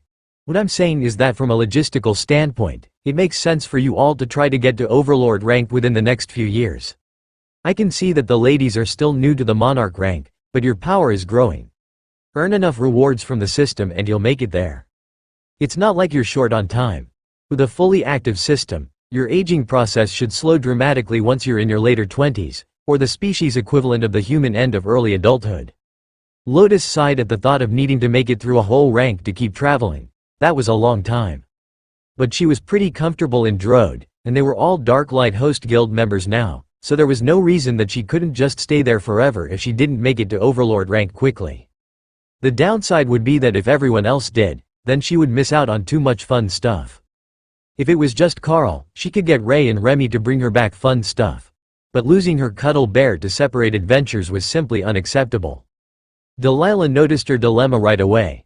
Let me guess, you're trying to balance the amount of actual work involved versus the amount of fun that you will miss out on if you don't do the work in a timely manner?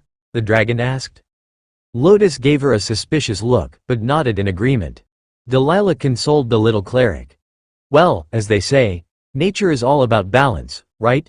You just need to convince the other ladies to do fun stuff in between jobs so that you don't get too bored. I would likely just accept that you're going to lose the Beast Master eventually. His growth rate is destined to be spectacular, and he will hit totem rank long before any of you are overlords. Dana patted Lotus on the shoulder. Relax, it's depressing for all of us. At least your bed doesn't get cold when he goes out to do other things. Ophelia chuckled at the comment, and Dana shrugged. She had just accepted it at this point. Even if her and Karl weren't on the same sleeping schedule, if he was gone entirely, then all of her usual sleeping partners were gone as well. What are you going to do next? Ophelia asked the totem-ranked red dragon. There is another battle coming that I feel the calling to. Bagandorman is a coastal city right on the border. Close to 100,000 demons and orcs. The goddess says I need to be there for their next battle, she replied. Tessa stared meaningfully at Karl, who chuckled in response. Well, I suppose that we could all go to the city with you. It will make the red and black both happy if we're there to fight. The dragon shrugged. You can if you like. It is also a port town, so if you need some foreign items that you didn't find in Drode, they might be here. Carl looked up at the sky, which was becoming overcast as a storm rolled in from the east. Perhaps I should move most of the group to a dry spot, and then I can follow you on Hawk, he suggested. Or, I can just open a portal. I'm assuming that you've never been there before, but I learned to use the portal spell centuries ago. With a wave of her hand, a portal opened, showing a large city far beneath the scene. A minor technical difficulty for their wingless members. Carl opened the tiny world entrance to let the others enter, and then walked through, letting himself walk through the sky as Hawk blinked to his space, then back out to appear under Carl's feet. Delilah transformed as she stepped through the portal, and shook her head in amusement at Carl standing on top of the Thunderbird. I might have forgotten that you don't have wings, she informed him as they circled towards the city. That's fine. I can fly without them. But the others can't, so I opened a separate space for them to rest in. The reminder brought her attention back to the spell. Is there enough space to really relax in your spell? Or is it more of a stasis item? There is room. Is there not a good hotel here? Carl asked. Delilah shook her head. Even when the city isn't under attack, it's impossible to find a decent room. I suggest that we land outside the city and let the others out, then leave again before dark. Carl gestured down toward the army units stationed outside the city. Why don't we go join them? I can have a proper resting spot, suitable for a high priestess made in no time at all. She was dubious about that, but led Carl down to the army camps to make the introductions. She shifted into human form the moment that she landed on the east side of the city, furthest into Droid territory, and Carl led the rest of the team out of the tiny world, while they waited for an officer to approach from the military camps. Avatar Delilah. What brings you here today? The demon asked politely, as he spread his black leathery wings in a slight bow. I sensed war coming. I also brought ones favored by the war god. Might we rest in your camp tonight? She asked. The demon suddenly went stiff, and reluctantly shook his head. My apologies, priestess. The camps are on lockdown. There was an infection outbreak, and it is suspected to have been brought by infiltrators from the city. We can help you set up near the camp, but not allow you in until protocols are finished. Carl shrugged. That is fine. We will set up in the trees over there, if you're not planning to cut them for firewood right away. The demon chuckled. We've got more than enough fire magic for that. We will make sure that the patrols keep an eye on your location, so no spies or intruders attempt to attack your camp. Carl was about to thank the man when Ray simply vanished with a swoop of her cloak, using it as a shadow to shadow step into the tree line, where she could set up a fort. Then, they could upgrade the fort with illusionary domain upgrades and some runic traps. As long as Remy and the butterfly worked with her, it would be the greatest fort that they had ever made. But the butterfly had an even better idea. Instead of making the illusion inside the fort, she would make it outside the fort, so that those who tried to get to them would have to go through hundreds of meters of fake forest, without knowing where the forest had stopped being real. Carl smiled as the three of them got to work on the new camp, and Ray encompassed 5 large trees with her construction plans for the fortress, which was now more of a silk palace than a tree fort. All right, Lady Ray is ready to show us her masterpiece, Carl announced as she finished with the fort. He ignored the extra distance as he led the group inside, but noticed that Delilah was intrigued by all the illusionary elements. They were at overlord rank, but it was rare that anyone saw through them, even if they had a level advantage. Then they got to the Silk Fortress, which had 2 levels, multiple bedrooms, and even a slide around the outside to get to the ground. You keep that sort of equipment with you? That's a bit excessive, the dragon laughed. On the contrary, Lady Ray made this with her own silk over the last 5 minutes. It's a fully custom design, with an improvised security system in place. I will add some runic wards around the perimeter to keep away pests, and then we should be able to sleep in peace. Butterfly passed control of the illusionary domain to Carl, as her energy was limited, and he led everyone inside, where Ray was waiting for them. Lady Delilah, welcome. Oh, I don't think that Noctia has seen one of my forts, either. First up, we have the seating area. The floor is stretchy and warm, but I also made hanging chairs. Over there, we have a kitchen, or will when Lotus makes counters out of the branches. Then we have showers, using water creating magical items. Upstairs we have a full set of bedrooms, plus 1 extra, as we always seem to pick up more people the longer that we stay in one place. I remember a few occasions when our group size doubled by the time we were ready to move on. Ray welcomed them. The dragons explored the tent, and then returned to the main floor, where Lotus had altered the branches into countertops so she could make dinner. Hammocks in every room, sticky mesh on the windows to keep pests out but let fresh air in. Excellent work on the fort. Your team really does live in luxury when you're on the road. Delilah congratulated Ray. Ray gave her a toothy smile. We do our best. Do you think that this army will be as fun as the last one? There are a lot more strong creatures here. Maybe we can get more trophies this time. Skeletons and zombies don't make for decent trophies, and the necromancers don't look nearly as impressive dead as they were alive. Fighting giants at least left big, impressive corpses. The dragons chuckled at her annoyance. The undead generally weren't as impressive to look at dead as they were alive. They just kind of crumbled when the magic animating them vanished. Even the necromancers withered to something close to a mummy once the magic sustaining their life force was stripped away. For most of them had used the dark arts to extend their lives, and without that magic, they were nothing more than decrepit husks. Lotus made them lunch, and then they had a dilemma: what to do with the rest of the day. Ray grabbed the two dragons. Do you want to explore the separate space? Hawk, as they're flying around now, and you could stretch your wings without bothering anyone. Or have a nice bath in the lake in dragon form. Noctia looked intrigued. A bath in dragon form. That's not something that comes up very often. But how large is this space that it has a dragon-sized bathtub? Carl chuckled and opened the entrance far enough for them to step through, and not just enough to keep the air fresh inside the space. That's, Delilah began. A tiny world spell, yes. The totem-ranked dragon stepped through the entrance, and then turned to look around in wonder. The entrance had put her at the entrance to the replica guildhouse, where Remy was currently working on potions. Hawk was soaring overhead, enjoying the gusts off the mountains, where the artificial sun's heat created an updraft. The two dragons transformed to soar around the space for a few minutes, then Delilah dove into the lake, vanishing from view for a few minutes before surfacing. Oh, that is lovely. The lake is much deeper than I thought it was going to be, and the depths are cold. There are actual fish in the lake. Noctia gasped as she dove in after the larger red dragon. Not many of them, but there were actual fish in the lake. They were introduced by Lotus, as part of the effort to balance the ecosystems of the tiny world. It had been coming along remarkably well, and with the day-night cycle of the artificial sun, the plants were growing in well to replace the illusionary ones that Carl had created to fill the space. It was almost to the point now that they could keep a full group living in it indefinitely without having to open the exit at all, but Carl kept it cracked anyhow, just to be on the safe side. It was better to know that the air was good than to risk it becoming imbalanced without a good cause. Once they finished playing in the lake, the dragons stretched out on a rock ledge on the mountain at the edge of the space and simply enjoyed the sun as far as ways to enjoy a down day went. That was close to the best, and there was nobody here who would bother or interrupt them.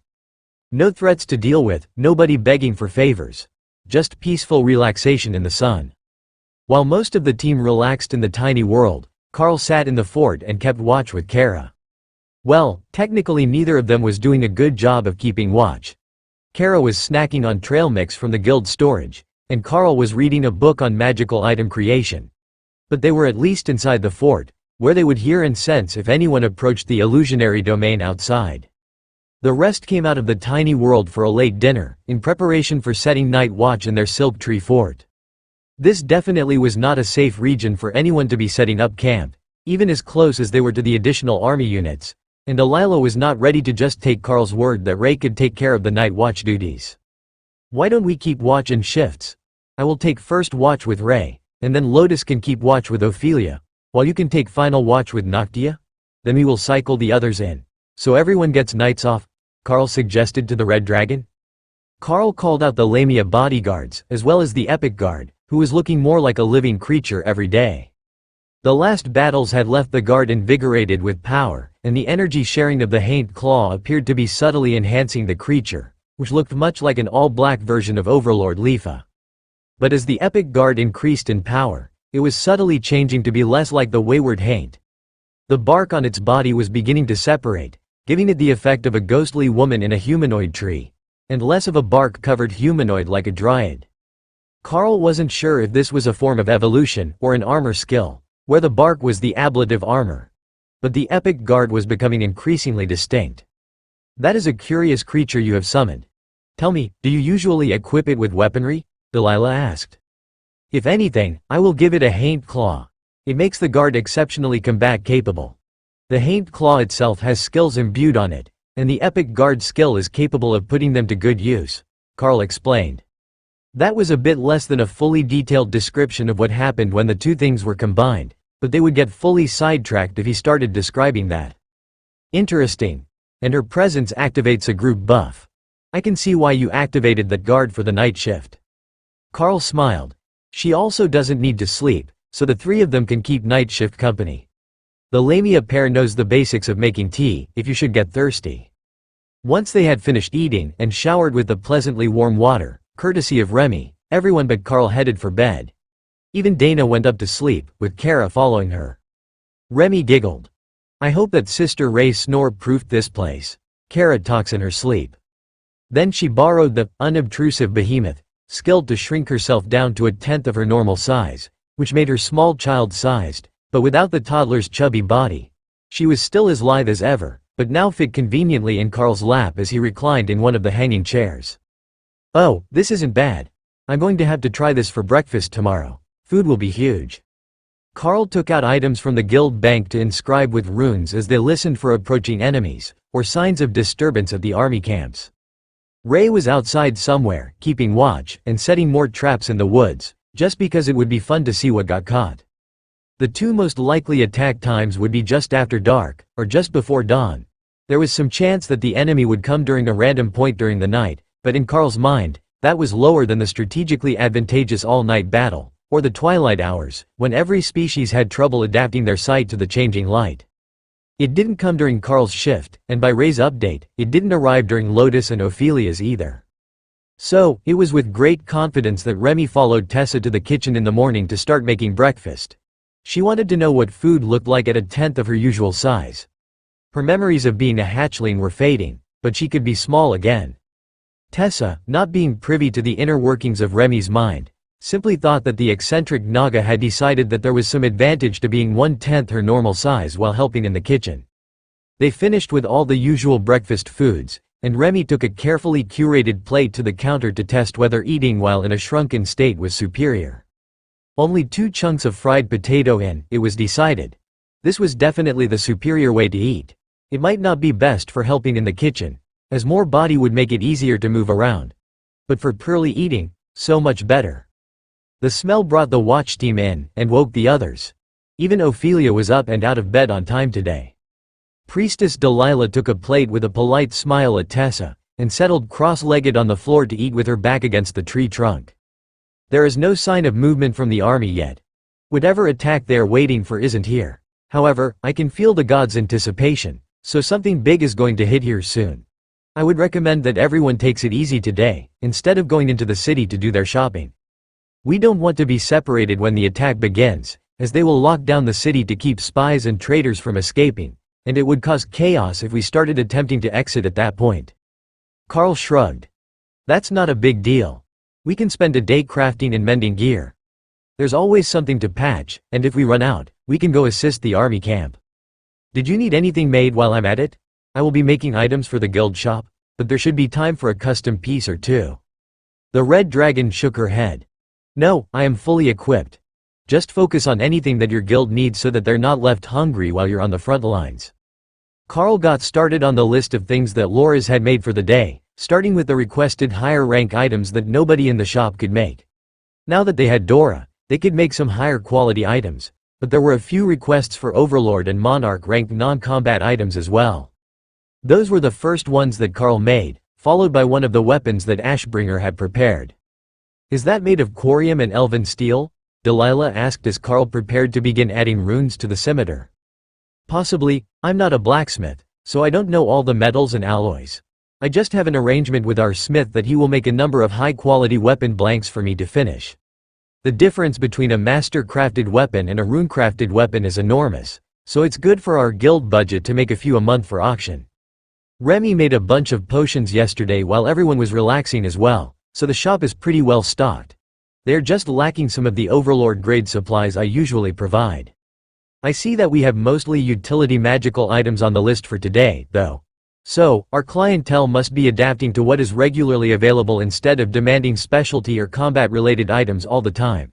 Carl explained. The dragon chuckled as she ate. Once you start making weapons, you can never stop, they will always want you to make more. It's better to get into something where the demand will one day dry up so that you don't end up making the same exact thing for the rest of your life. So many of the clerics fall into that trap, and end up making simple healing potions or rice and beans for decades. Carl finished the blade, and then took out a bag full of royal rank gems that Dora had made. They were uncut, and just roughly polished into the shape of an egg, but that was perfect for carving spells into them. It made them easier to hold as you worked, and the surface could be polished without damaging the runes. The most common requests that they had were water creation and fireball, but water creation could be done without a spell. So, Carl started with the fireball spell gems that could be added to other items that the crafters made. It was a relaxing start to the day, but their little fortress of solitude in the trees was slowly gaining more attention from the leaders of the army, who could sense the group of powerful individuals inside, but had no idea what Carl's group was up to. Or, Delilah's group, as they assumed it to be. The dragon was a totem-ranked cleric, so it was only natural that the leadership of the group would go to her. But she saw herself as a lone individual, simply camping with Carl's team for convenience. And for the large sunny cliff in his tiny world, where even an adult dragon could bask without anyone bothering them. The fact that people kept moving in and out of the tiny world only made the camps even more wary about what might be going on in the woods. To them, it felt like a small group of powerful combatants coming and going repeatedly, but without any updates as to where their allegiance lay, or what their mission was. However, when enemy movement was spotted, they still sent over a team to inform Carl's people that the invasion was imminent. 10 ships of the Bomgon fleet, along with 3 entire regiments of soldiers, coming from inland. Hawk flew out to see what was going on, and then began reporting back increasingly disturbing messages as he approached. 1 in every 10 is a necromancer. The rest are not Dana mages. I can smell the dead, but I don't see any zombies or anything, he reported as he passed over the approaching armies. No undead? Did that mean they had something like Carl's separate space to store them in? Or were the necromancers planning to animate the dead once the battle started? If that was the case, then something drastic was about to happen to the city. Killing enough soldiers to tip the scales at the start of the battle, even if the army was almost all golem mages, would be difficult. But if they attacked the civilians, that would cause chaos in the city. You look disturbed.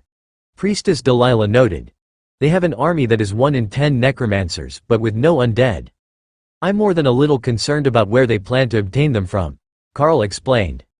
Delilah frowned. He was right. If you were going to bring that many necromancers, you would expect at least 50 undead per necromancer, even if they were at the royal or monarch rank.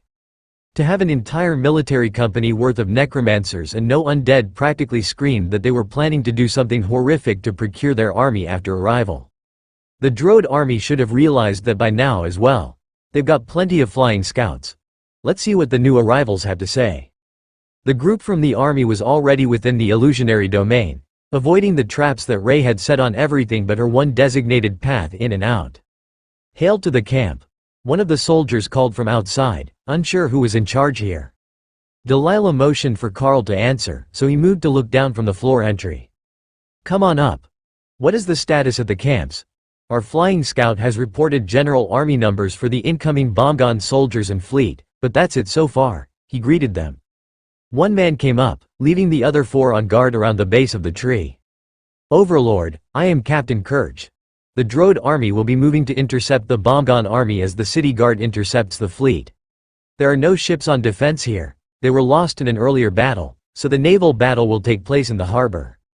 Fortunately, the city is set back from the water, with only the docks outside the walls, so it won't be easy for the whites to breach the city, if that's what they sent in the ships, the demon explained. And the fact that the army brought necromancers, but no undead? Carl asked. Currently, the working theory is that someone in that army has a large storage item, and they will dump a mountain of bones when the fight starts, to create an army of skeletons too close for us to redeploy our troops. It's not the only option, but command has deemed it the most likely. Carl nodded. It wasn't impossible. We will move to join the battle from this flank. We have clerics with us, both for buffs and healing, so we will have a triage center set up once the fighting starts. The captain nodded his golden horned head. If you could stay near the triage center, it would be appreciated. Or at least some of you, as I see that we have an avatar of the red dragon with us today. I wouldn't dream of telling the war god where to deploy a dragon. That man's sense of self-preservation was impeccable. Carl led the group down from the fort, and Ray sealed the entrance with overlord-ranked sticky silk, so they didn't have unwanted visitors before they came back at the end of the day. The armies were already moving into deployment positions, so Carl led them to an open position on the left flank, just behind the front lines, and had everyone call all their summons, while Lotus transformed into the Tree of Life. Their presence brought over multiple doctors and nurses, who set up in the area of effect under Lotus branches. But not everyone was as happy to see them. You do realize that the undead will take the presence of that tree as a giant, fuck you, to them, right? One of the sergeants near their position asked. They forgot, and everyone who looks like you. But I will take the sentiment.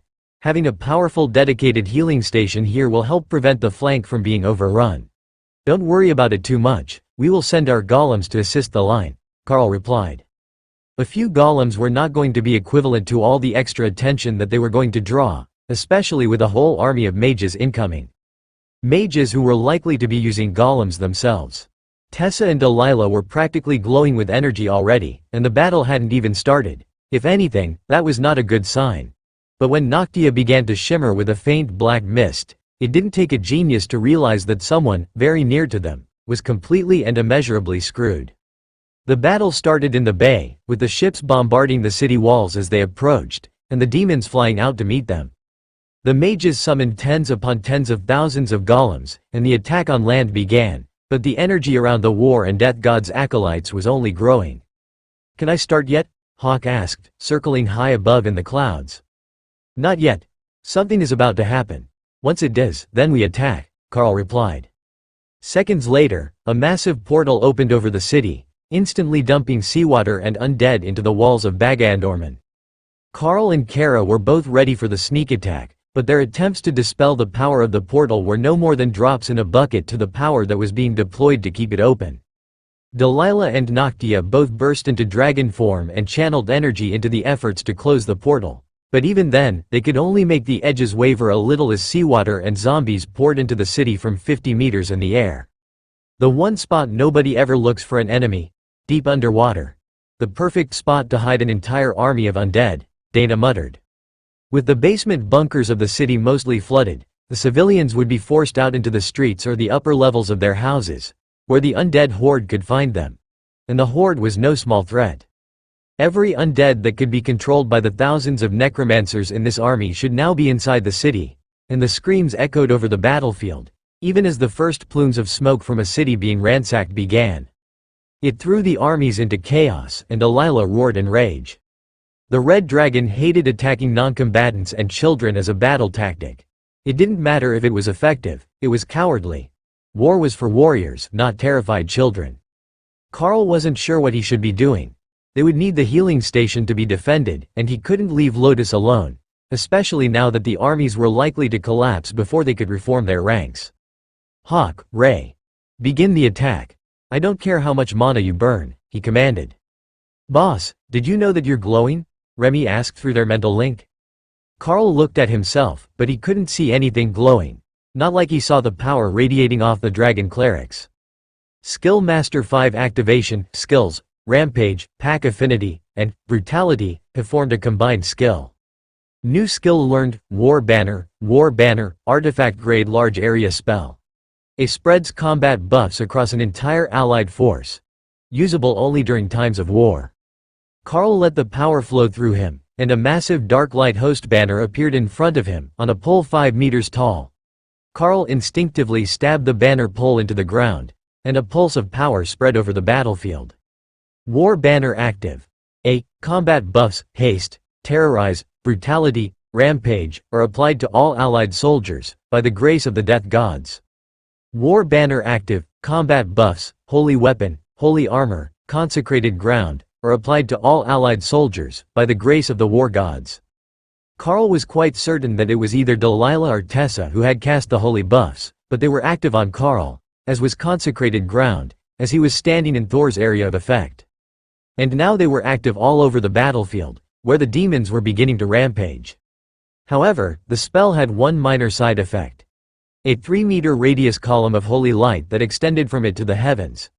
There could be no doubt as to where that buff was coming from, and the entire undead army was turning to engage them. Oh, you pissed them off this time. They were ignoring the lotus tree, but they're not going to let this one slide. Carol laughed as she landed on Carl's shoulder. No, they were definitely not going to ignore the fact that the banner in Carl's hand was spreading a totem-ranked, holy weapon spell to the entire army, courtesy of Delilah, who was currently roasting large parts of the army as Remy and Carl activated Apocalypse all over the battlefield. I hope that you have a plan, Noctia called as she also took flight. Of course I do. Meteor storm. The massive flaming boulders hurtled from the sky to crash into the mages who were charging at their position. They detonated around shields, carved massive craters in the soft earth, and shook the battlefield like an artillery battery. Carl let go of the banner to draw his sword, and it immediately moved to be attached to his back, fluttering over his head. From somewhere in front of Carl, a totem-ranked obsession demon with 4 arms and impossible speed laughed hysterically. When the Darklight host goes to war, they sure do it in grand style, don't they?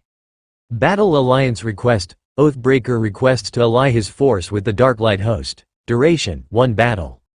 Battle Alliance request accepted. Carl wasn't certain what sort of difference it would make, until he realized that he could see all the names of the demon squad in gold, as if they were fellow guild members. If the banner hadn't already extended the buffs to them all, they would be covered now. But the real benefit was that they no longer needed to fear friendly fire from channeled spells. If it wasn't an explosion or other indiscriminate effect, it would not hit friendly targets. The swarm of violet-skinned demons charged right into the Apocalypse, ignoring the Hellstorm, vortexes and the flaming blizzard to engage the enemy mages. With their speed, the enemy mages could hardly see the demons coming, and hundreds died in the first few seconds. Carl moved forward to engage, while the others remained to hold the defensive position around Lotus, where a steady stream of wounded demons from their flank was approaching. Carl charged forward, and the air shattered with a resounding boom as he equipped the Haint Claw and Sword of Champions for an overhanded strike into a mage's skull. 4 golems collapsed the moment the sword made contact, and the excess energy of the Void Blast threw a half-dozen more away from Carl's approach. A stomp sent Gravity Slam in a wave in front of him, clearing more targets for Carl's wrath. But compared to the demon beside him, his efforts were somewhat feeble. The totem-ranked demon who had called himself Oathbreaker was one that Carl had faced a lesser version of before, and every strike he landed affected every enemy within 50 meters. A single blow of his sword shattered barriers through an entire army unit, allowing his subordinates to charge in and massacre under the effects of Rampage. But the mages weren't without their own tricks. Waves of black energy dropped entire waves of demonic attackers, who the necromancers raised to fight their allies. One such wave came at Carl, only to be dismissed with a wave of Kara's paw. "Are you not going to fight?" Carl asked the medium dog-sized badger still lingering on his shoulder. "I suppose. Or at least fly up for a better view. They have spell gems and treasures for spell casting," Carl taunted her. That got Kara moving. Not directly to attack, but pilfer had a particularly high success rate on the necromancers and mages. In the limited instance where she chose to use it instead of knocking them out and turning out their pockets, anyhow. Carl sent Rend into a group of mages whose barriers were shattered by Oathbreaker, and then followed with a Void Blast, as they struggled to defend themselves and get their barriers back up. That cleared another group of enemies, but more were coming for them by the second, including one massive bone creature in a black robe with a scythe. It looked like the portrayal of the Grim Reaper in children's books back home, and at totem ranked, it was certainly no slouch in combat. Oathbreaker smirked as he let the undead pass by, headed for Carl. "Seriously?" Carl shouted at the constantly vanishing demon, whose primary attack skill was a teleport-based ambush. "It's only right for champions to fight champions. Have fun." The demon laughed as his troops spread to leave the two alone behind the battle lines. The undead went incorporeal as Carl hit it with a Void Blast. The spell crackled over its surface, burning at the robes, but even with Rampage stacked to its cap, it still wasn't enough to do serious damage. A set of spirits emerged from the creature's scythe and glided toward Carl at a deceptively high speed. Ghostfire lit them up and stopped the attack, which fed the Haint Claw. 3 swipes of the sword made a star-shaped wave of void energy headed for the Reaper, who cancelled them with a wave of soul energy. Again, their battle was beginning to create a miasma of energy around the fight. Not nearly as intense as Carl's fight with the vampire had, but still unstable. Only this time, Kara was nearby, and she had a plan. The chaotic energy seemed attracted to her, and simply flying through it would make it stick to her fur. She sparkled like the night sky as the chaos magic danced over her body, but that was only stage 1. Once she had enough of it collected, she focused and pulled it into a ball in her hands, then lobbed it at the enemy like a shining black snowball. The ball detonated against the incorporeal undead like a snowball as well, simply shattering into dust on contact, with no visible effect. Until a half-second later when a million small explosions detonated around the Reaper where the chaos energy destabilized. Carl found himself thrown from his feet, and the Reaper was smoking, with parts of its body solidifying, while others were remaining ethereal. The chaos magic had destabilized its transformation spell, and now it was stuck halfway between forms. That didn't slow down its barrage of soul attacks, though. Carl was forced onto the defensive, blocking the soul strikes, as the Haint Claw positively glowed with energy that was seeping into Carl. The Reaper swatted away Carl's return attacks, causing massive explosions on the ground near them, and Carl briefly recalled the collateral damage that had been caused by the battle between Lifa and the Emperor. If they were in the air, the destruction would be much worse, but as they were on the ground, it was mostly limited to the 100 meters around them, where the deflected spells were landing. But if you ignored the sound of explosions and the horrible shrieking that soul attacks made when they were dispersed, the battle had an eerie silence to it, with both sides maintaining their distance, where they could use larger-scale attacks. Eventually, the Reaper moved further into the air, looking to bombard Carl from above. That forced him to use swims through air to join the creature in the sky, where their battle became the focal point of both sides of the fight, despite not being the highest-powered or most intense ongoing fight. That honor went to Oathbreaker, who was methodically tearing apart a pair of mythic-ranked mages who fought as a duo. Soul attacks shrieked through the air, a dozen ethereal blue skulls racing towards Carl, who hurled void blasts at them. The mutual destruction rained black and blue energy down on the battlefield, where both unfortunate demons and mages burst into a hellish version of soulfire that no amount of water could put out. Carl tried to move the battle away from the armies, but the Reaper was having none of it, and preferred to fight directly over the front lines. "Kara, can you help with the fallout?" Carl asked as he formed a plan to deal with this undead menace. "Got it. I will put out the fires." Carl varied his attack patterns, sending a second wave right behind the first, and finally landed a strike on the Reaper.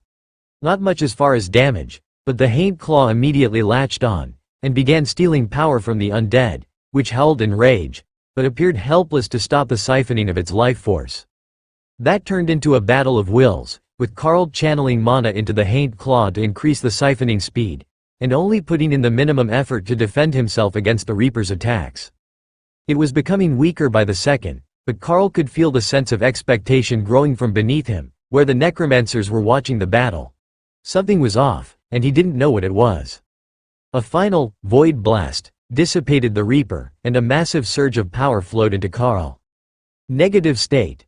Overload, soul energy and mana increase uncontrollably. "Do we dispel that?" Kara asked. "Not yet." The Haint Claw was already saturated with power, unable to take more, and the Blade of Champions surged with Ghostfire 100 meters long as Ghostfire Body attempted to channel all the excess energy that Carl couldn't contain.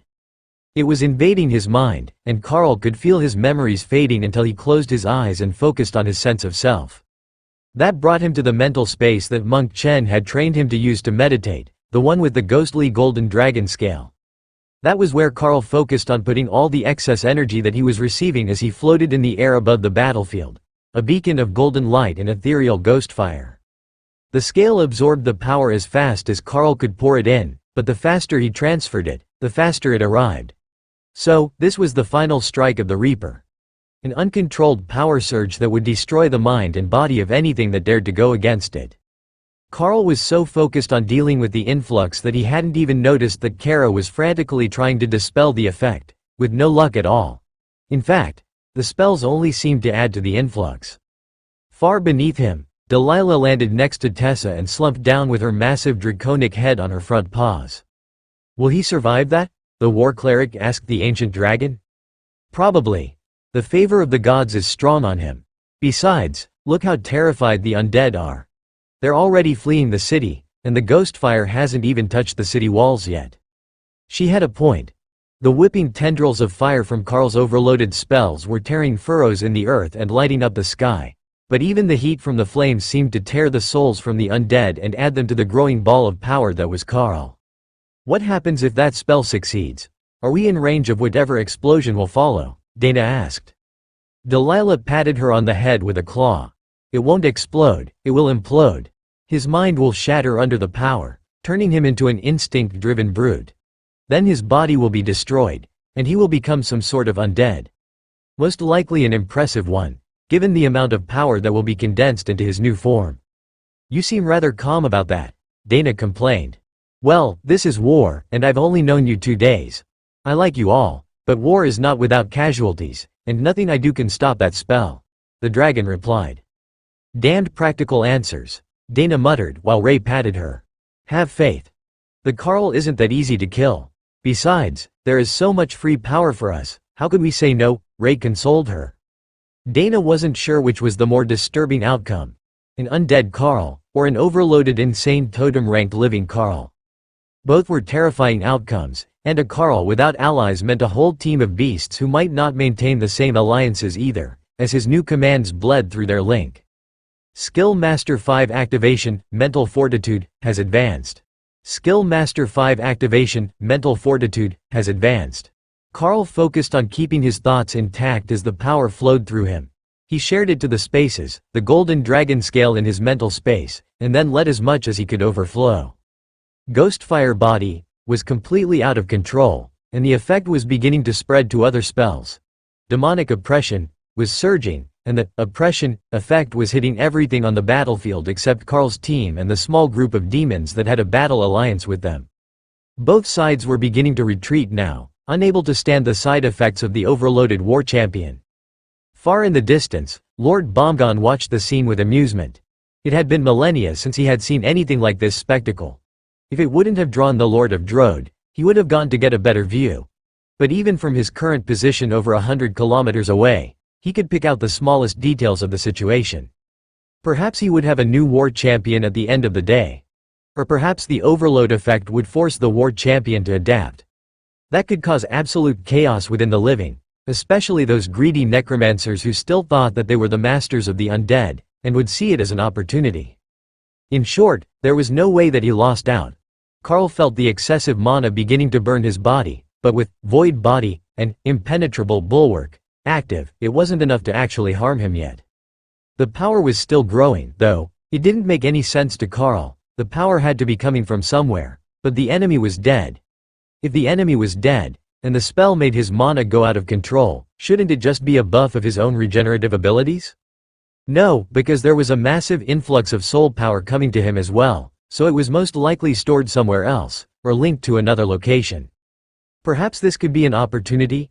The power had an indescribable sense of eternity to it, as if he couldn't see the limits of it.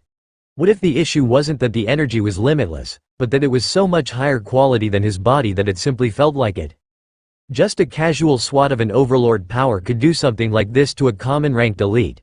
Could this be a curse or blessing of an immortal or supreme that was placed on the Reaper? If that was the case, he could use this power to advance. The problem was that Karl was not a beast himself, and the knowledge of how to integrate power with your body to advance was not part of his genetic memory. Kara and the butterfly were trying to explain it to him, but how did you explain a basic bodily function? It was like telling someone how to move their fingers. The first step was to just do it, and if you didn't know how, it was impossible to explain. The Bomgon Lord felt the shift in the power as Karl tried to internalize it and smiled. Yes, that was precisely the way. Take it in and embrace the route to immortality as an undead. But the more of the power that Karl channeled through his body, the more that the Bomgon Lord became concerned that this strange creature might know something that he didn't. He wasn't dying. If anything, his vitality was skyrocketing. With the retreat of the Bomgon army, and the defeat of the undead in the city by the town guard, who had circled to the south side of the walls to avoid the oppression of Karl's aura, the battle was officially over. All that was left was for him to stop doing whatever he was doing. The mana began to grow faster than Carl could adapt, and then more than his damage reduction could handle, to the point that his body was beginning to burn, then reform with void body. There was still one thing that he could try, though. Purgatory Flames, Hawk's new fireball skill, used every bit of your available mana. In theory, that should reset his mana levels to 0, and even if it didn't deactivate the skill, it would at least buy him some time. Carl began to form the spell, with the intent to hurl it at the village in the distance, where the Bombgon army had retreated. If they wanted to curse him with overloaded mana, they could have it back. The energy condensed, and then suddenly Carl was standing in the void again, floating in space, the same as he had been during the battle with the vampire. Shit. Death and void magic make chaos. But this was soul and ghost flame, I should have been fine. In the distance, a haunting chuckle began, coming closer by the second. Supreme Lady Matilda appeared in front of him with a curious look on her massive draconic face. "You show up here entirely too often for a mortal. Do you know that? What did you do this time?" she asked. "I was attacked by a reaper, and when he died, he cast some sort of spell that made my soul power and mana overload uncontrollably," Carl offered. Lady Matilda watched him for a moment as the effect began to grow again, and nodded her head. "Interesting. You're not supposed to kill the reapers, they belong to the death god. You should have banished it. I will remember that for next time. Is there a way to stop this effect?" Matilda stared at him for a few seconds, then nodded. "Just give it a minute or two, and it will wear off on its own. It's not like the effect is permanent." "Well, that was reassuring. Can you transfer me back when it ends? I'm quite sorry that I keep ending up wherever this is." Matilda sighed. "I suppose that I can. I will just call the entertainment factor enough payment for the spell." The power was growing even faster now than it had been at the start, as if purging the mana from him had not affected the spell's progression at all, and had only emptied the excess from his body. Again, he focused on using the power to strengthen his body, the way that Kara and Butterfly were trying to explain to him. They were both doing the same, attempting to demonstrate to help Carl's comprehension rate as they increased their own power. Or, in the case of the Butterfly, stabilized it. The influx of power had done wonders for her stability and evolutionary state, as well as the mana level inside her space, which was exponentially denser than the mana in the spaces of the others, though it was close to the same quality. Skill Master 5 Activation, Void Iron Body, a Chaos Beast Constitution. Chaos Void Constitution. Epic Grade Chaos Element Physique. Removes physical limitations on development. Enhanced compatibility with Chaos and Void Element magic. Carl wasn't certain what that meant, exactly, but he did know that the influx of mana and soul power no longer hurt, and it wasn't triggering his damage reduction skills. Not bad. You managed to adapt to being overloaded. Now, you just need to learn to absorb all that excess energy, and you'll be able to advance properly. Lady Matilda congratulated Carl. Kara came out of her space to examine him. He was still glowing with power, but it wasn't destroying him anymore, so he should be safe to land on. "Oh, the badger is back. Hello, tiny creature." Kara waved at the Chaos Dragon, then got busy inspecting Carl. There was something odd about him still, and it wasn't just the excess power. Matilda lost interest in the pair, now that the spectacle was over, and banished them back to the material plane, where Carl found that no time at all had passed, and the power was still flowing from his body at the rate it had been when he left. Then, the flow reversed, as his adapted body began to suck it back in and bring the overloaded spells under control. His body was vibrating with power, and the spaces wouldn't accept any more, but the situation had stabilized, and Carl was no longer in danger of exploding, or accidentally lashing out with an out-of-control skill. Slowly, he returned to a stable state, and in the distance Lord Bombgon sighed in disappointment. That was far less spectacular than expected, and the war champion appeared to have found a trick to deal with the overloaded energy without any of the expected outcomes. The undead lord closed his eyes, about to turn away to take care of business, and then realized that Carl still shone like a beacon, both because of the spell he had active, and the immense amount of soul energy on his body. Undead and spiritual beings from hundreds of kilometers away would be drawn to him, and most likely stripped bare of their power in order to fuel whatever he had done to survive the overload. He would have to keep a close eye on that to see if it faded, or if Drode was going to have a walking beacon of potential salvation. drawing every undead in Bomgon to him just by existing. The demon army kept a wary distance from Karl as he descended into the clearing closer to their camp, and then dismissed the war banner, ending the beacon of light on his location. The only ones that came over to him were Dana and Delilah, but the beasts could all hear what was going on through their link with Karl, and most of the team was busy with treating wounded demons. The ancient red dragon didn't bother to transform as she inspected Karl for damages. "It looks like you survived that well enough. It might take some time for your energy to stabilize, though. I don't know why you are holding so much power, but it might just be a matter of time before your body absorbs or releases it. Excellent work out there, especially with that war banner. Very impressive," she declared. "Thanks.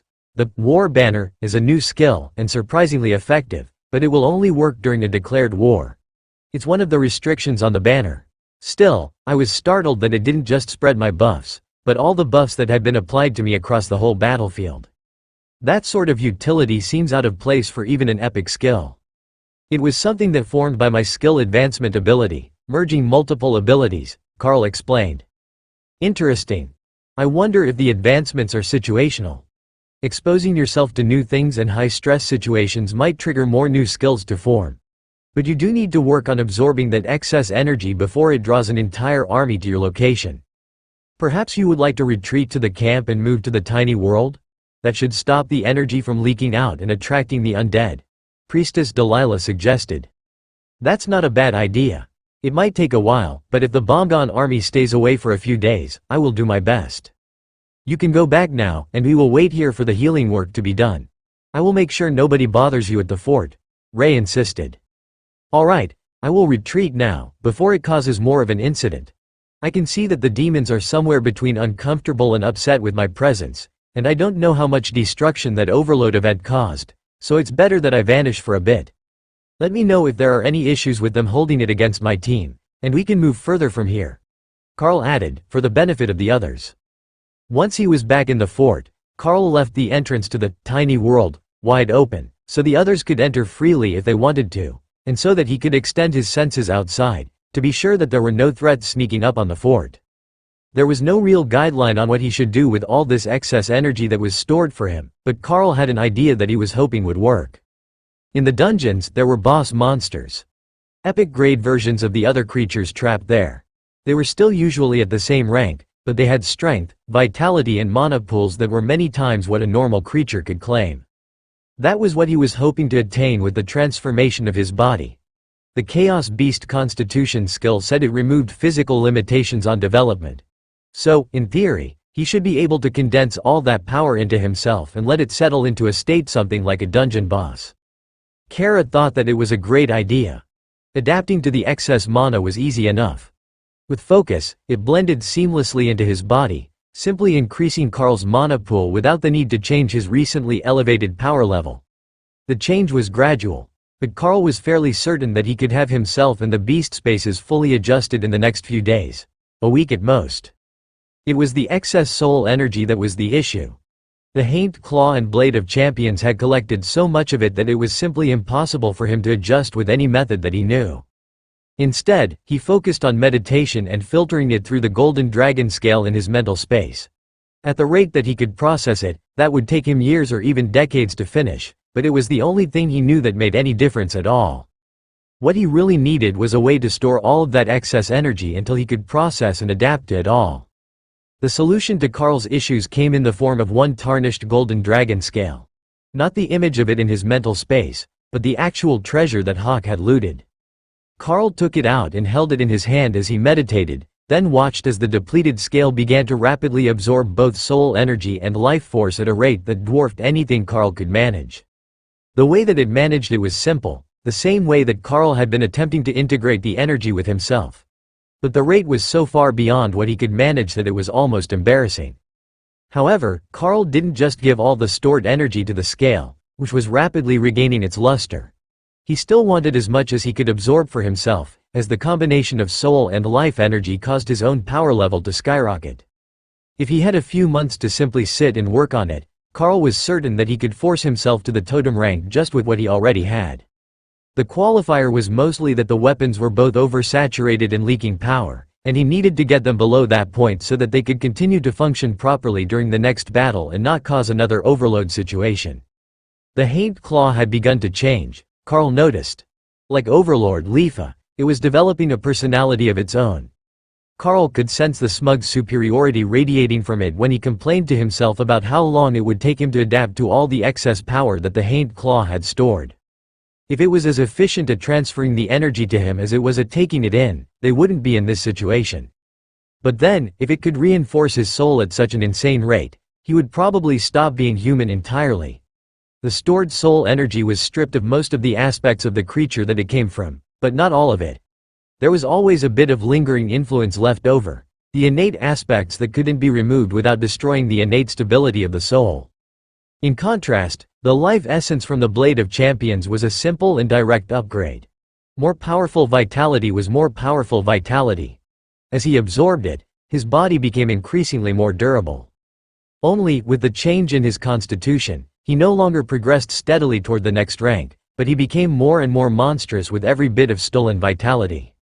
The orc he took the blade from would be proud. With little choice, Carl focused on the energy from the Blade of Champions, attempting to deplete at least one of the weapons before the next battle. The stream of soul energy from the Haint Claw didn't change much whether he focused on it or not, so he simply let it passively filter while he infused his body with the powerful life force of the defeated Bomgon army.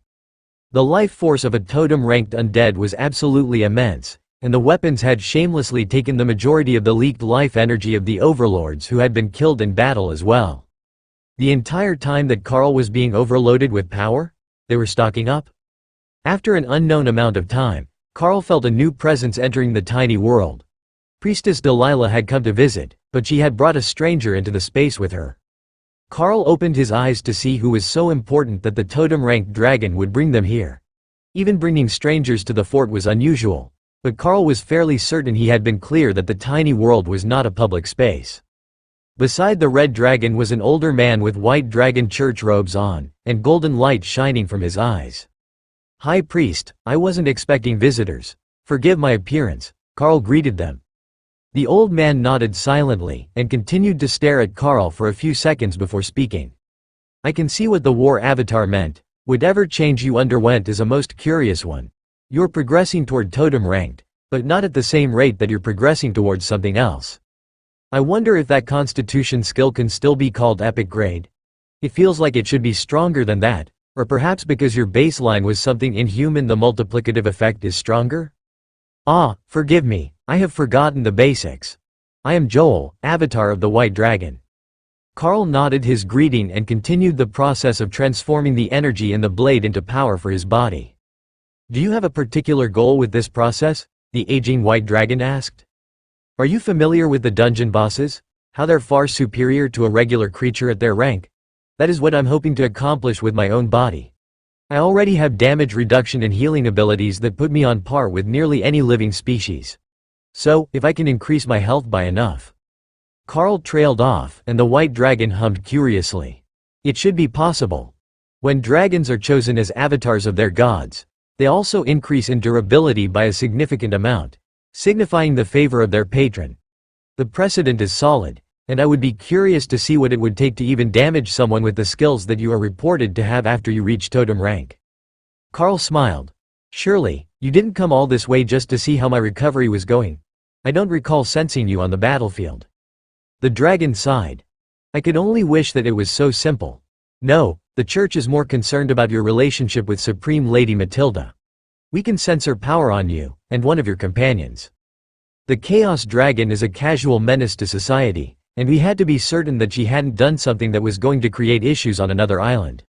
Again. That made Carl chuckle. "So, you were concerned that my advancement might be a practical joke that she was playing on the world?" Carl briefly thought that, in a way, it might be, but one that she allowed to play out, not one that she started. Priestess Delilah smirked and winked at Carl. "It might not be bad for you if she did. I recall once when I was a child, she cast a curse called alternation on a hatchling that caused them to cycle between their current state and their state on their final birthday at random. You never knew whether it was a toddler's tantrum, or if you would get a mythic ranked green dragon throwing a fit. The cursed one matured remarkably quickly, with the memories of being an adult, but removing the curse took nearly 10 years. That spell had possibilities. The chance that you would just burst with power and rise half a dozen ranks at once whenever you were frustrated or facing a challenge. It might not be reliable, but when it worked, it would really work. I can see why you would be concerned about that. After all, I have already seen myself as an immortal, Carl agreed. The white dragon nodded. I heard about it from Bishop Misty's handler. She has a handler? Carl asked. Of course. The time dragons make the green dragons look reliable and responsible. If we didn't assign someone to her, we would never know what she had gotten up to, as she never remembers to tell anyone. She didn't even tell us about the incident with you, and still insists that she hasn't done it yet, but the Golden Dragon Nation has many of our people embedded in it, as it follows the dragon gods. Avatar Joel agreed. He ran his fingers through his short white hair, then sighed, and took a book from his robes. Here, why don't you try this? It's a Power Matrix textbook. Most species wouldn't need it, but I suspect that you will.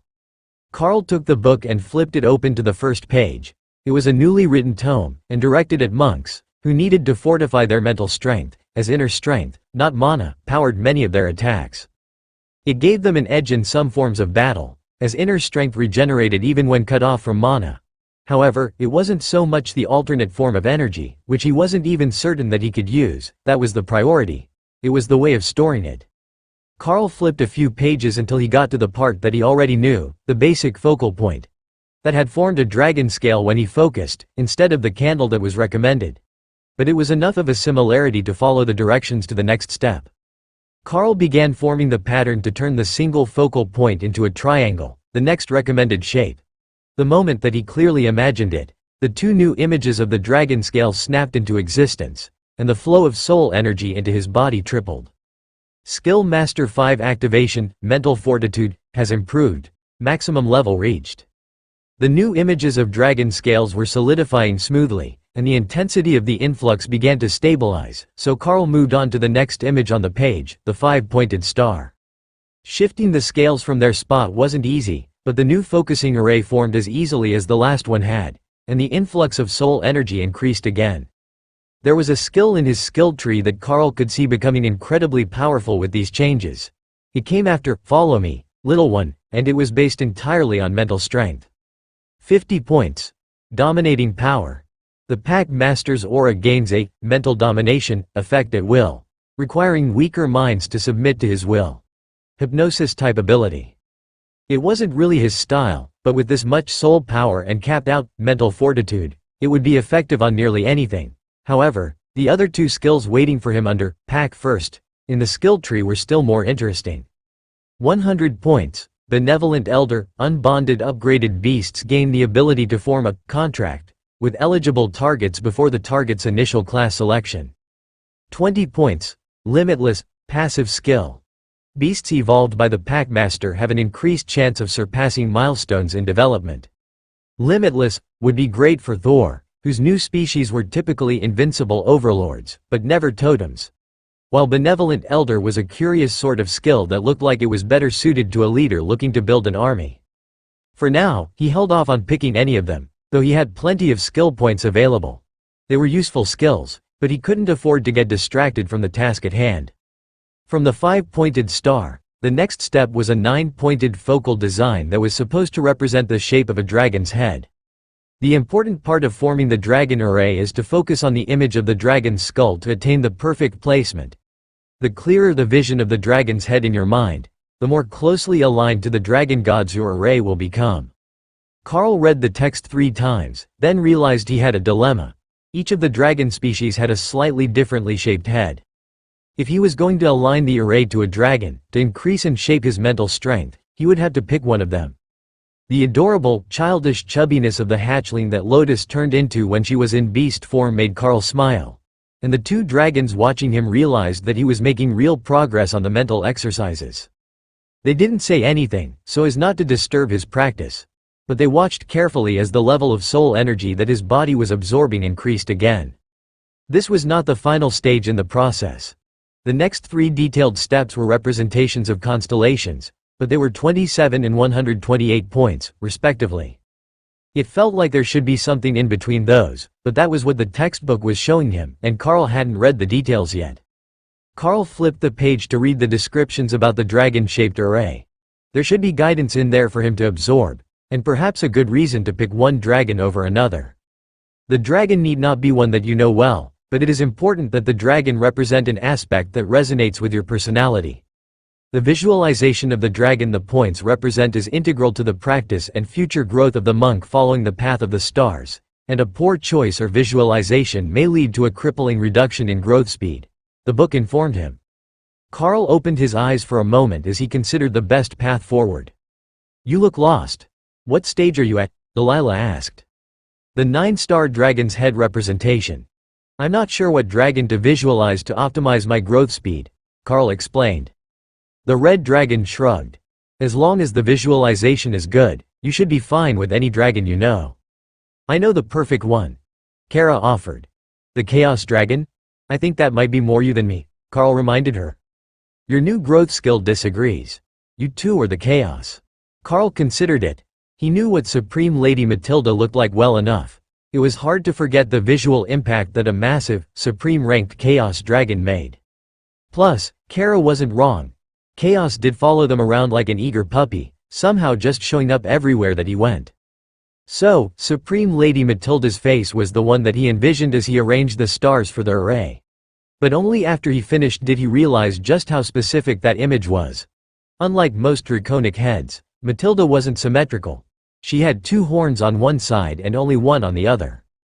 So, when Carl arranged the stars to represent her, they weren't the same sort of perfectly balanced image that was portrayed in the diagram. However, they felt right, and the flow of soul power through the array was vastly increased over the 5-pointed star. Whether that was as much as a monk was supposed to get from the array was something that Carl had no reference for, but going by the impressed look that the white dragon was giving him, it shouldn't be too bad. Alright, I have finished visualizing the dragon's head, and organizing the focal points in my mind. Do you think that is far enough? Or should I keep working on the others? Carl asked. Avatar Joel chuckled. Just the fact that you managed to arrange 9 points in under a day is a monstrous feat. Many monks take years to get to that point, and some never move past it, due to lacking mental fortitude. How much pain are you in? On a scale of 1 to 10.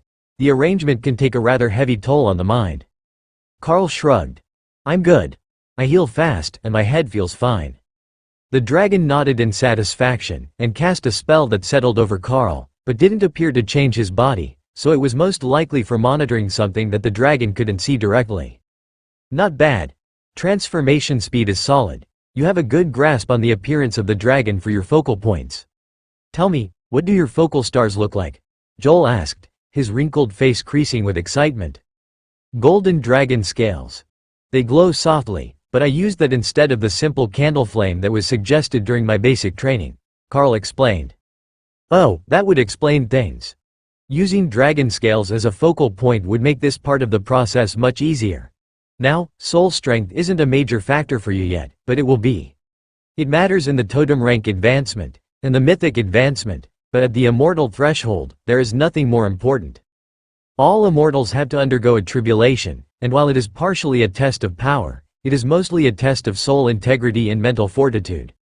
The mind normally shatters long before the body, and then the failed progression will be the last attempt that they ever make, the white dragon explained. Well, at least I've got an advantage when I make it to that point. Now I just need to make it through 2 more ranks, and I'm home free, right? Carl joked. The 2 dragons laughed.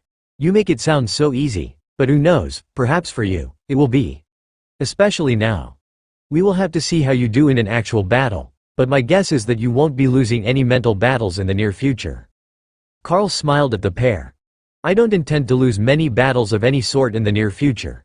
But how are things outside? How long was I out of it? Delilah shrugged. All night. It's almost morning now. The locals were surprisingly understanding about the situation, and your overload, which they took as an attack by the enemy mages. Having a healing station on site helped their mood considerably. Everyone else is in the fort, as they didn't want to interrupt your progress in here, or risk injury. If you're settled enough, you can go let them know. Carl nodded. I will let them know that they can come in. I'm sure that someone will want to sun themselves on the beach or the cliffs. Delilah laughed. That's not a bad idea. I will be here for the afternoon. The undead are not showing any signs of attacking, according to the other clerics in the area. While Carl had spent the day recovering, and the team had spent the day helping with the wounded, all over Drode and Bomgon, the system was undergoing a subtle shift. More residents were getting fully active systems, with features silently appearing to anyone who checked, and many youngsters were gaining system access for the first time. The extra power that had been added to the dragon scale might still be hidden from the world inside of Carl's inventory, now that he had recovered the damaged relic from Hawk's storage, but the effects were not contained. To most, it was a nearly invisible background process. But to Lord Bomgon, who had the soul-bound devotion of every undead creature within his realm, as well as most of the living ones, the change caused a visceral reaction. Causing the system to become fully activated was the last thing that he wanted. His necromancers were powerful without the system. There was no benefit to him of making them just a little stronger when it would be making every demon and monster species around his borders gain power even more rapidly. It wasn't clear what had caused the change, or where it was centered, as so few of his spies had noticed any anomalies, even at home in Bomgon. But it was clear that the world was changing, and it most likely had something to do with the dragons. If it were the orcs who had found the relic they had been searching for, the whole world would know by now. Orcs were lousy at keeping secrets. For the next 2 days, Carl and the others relaxed in the fort, or in the tiny world, where the 2 totem-ranked dragons were still sunning themselves, and most likely avoiding responsibilities, as outsiders were unlikely to discover them while they were inside. Fortunately, it did not appear that anyone was actively looking for them, or for anyone else in the group, for that matter. The undead armies weren't attacking, they had retreated to a city over 100 kilometers from the border, and the army was more concerned with properly purging the last of the undead and any infected items from the city. The death toll of the attack had been catastrophic, and the port city of Bagandorman could hardly be called a city anymore.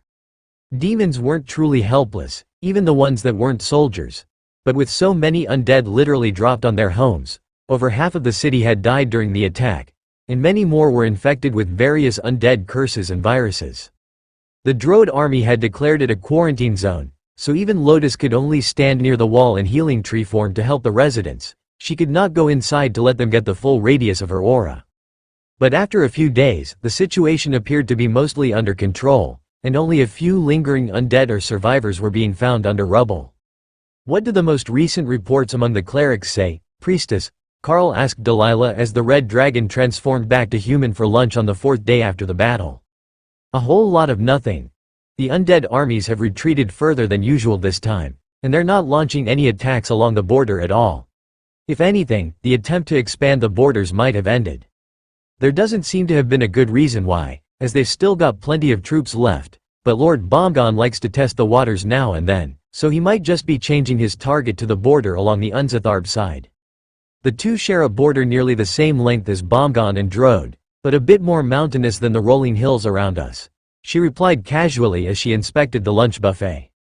"Well, at least that makes it decidedly not our problem. But trying to understand why the undead are so insistent on expanding the blight is beyond me," Carl agreed. Joel, the white dragon, currently in the form of an old man, smiled at Carl's admission. "It's really quite simple. They thrive on unholy energy of a particular variety. The blight radiates it, and the larger the area of the blight, the stronger the energy is. Much like moving from a lower mana continent to the Dragon Isles, this is something that helps their growth. The undead might not be fully functional in the brain capacity department most of the time, but the ones who did retain most of their mental faculties understand well enough that they need territory if they're going to create an undead horde strong enough to keep themselves from becoming a nomadic threat on other nations' territories." That was a valid concern. Nobody really cared for the undead, and none called them true allies. A few species, like the vampires, had managed to get along well enough with others to integrate, but the chances that the necromancers would accept such a setup, or that zombies and skeletons would ever be capable of it, was laughable. "So there really isn't much chance that they're going to stop trying to expand? I would imagine that's frustrating for everyone living near the border," Carl sighed. The white dragon shrugged. "They work on a much longer timeline than most, so a major push tends to be more of a once-in-a-decade situation than an every-year issue.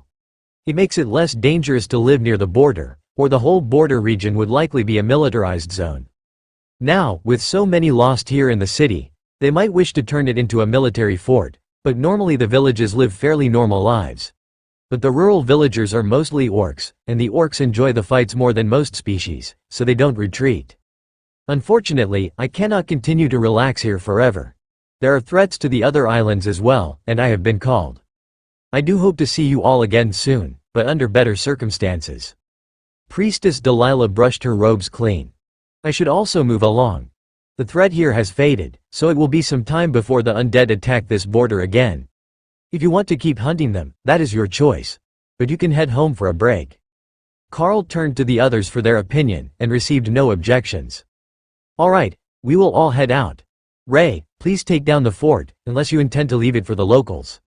Definitely not, Ray decided. This was a great fort, completely unsuited to being left for a bunch of random demons with no creativity. They would never appreciate the pure brilliance of her designs.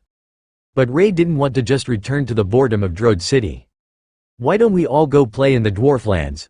I know that the problem is too many totem-ranked monsters, but there have to be others that are a problem, right? Everyone can help clear the extras. Or they can go shopping while we clear out the Bara dungeon.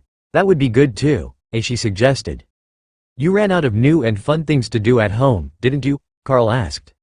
Ray nodded emphatically, and the ladies did their best not to laugh. But you're also stronger now. We should test your combat capabilities before you have to face off against another totem-ranked something. That way, you can be sure of what you can do with this extra vitality and mana, Ray added. That was actually an excellent point. Testing under controlled conditions would be much safer than finding his limits while in an actual battle. Would you all like to go to Bara? Carl asked. Dana shrugged. It sounds interesting. A whole city full of dwarves might be fun for Lotus. She might actually find people her own height. Lotus stuck out her tongue at the mage, but Dana had a point. If there was a city full of people her height, it was most likely going to be in the dwarven territories. It might be interesting to not be a full head shorter than everyone. Ray quickly disassembled their resting spot and the butterfly ended the illusion that was hiding it in the forest. Well, it looks like this is farewell for now. Unless you want to use our portal to Bara, Carl informed the dragons. Both shook their heads, so Carl opened the way to the dwarven city, and stepped through while Lotus gave one last round of hugs. Carl had brought them to the platform by the dungeon, and today was especially crowded within the dwarven city. From the chatter Carl could hear, the city was preparing for an upcoming holiday, so everyone was at the market stocking up in preparation for family coming to visit. Oh, meat wraps, Lotus cheered as she ran away from the group. Carl smiled and waved at the dwarf, who immediately began setting more kebabs over the fire.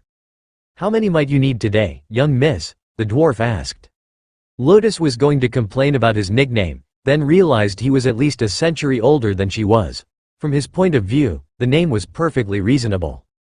One for everyone in the group here. Then 2 more. Lotus decided, as Hawk and Kara had both returned to their spaces, while Thor and Ray were in humanoid form and Remy was out to see the city.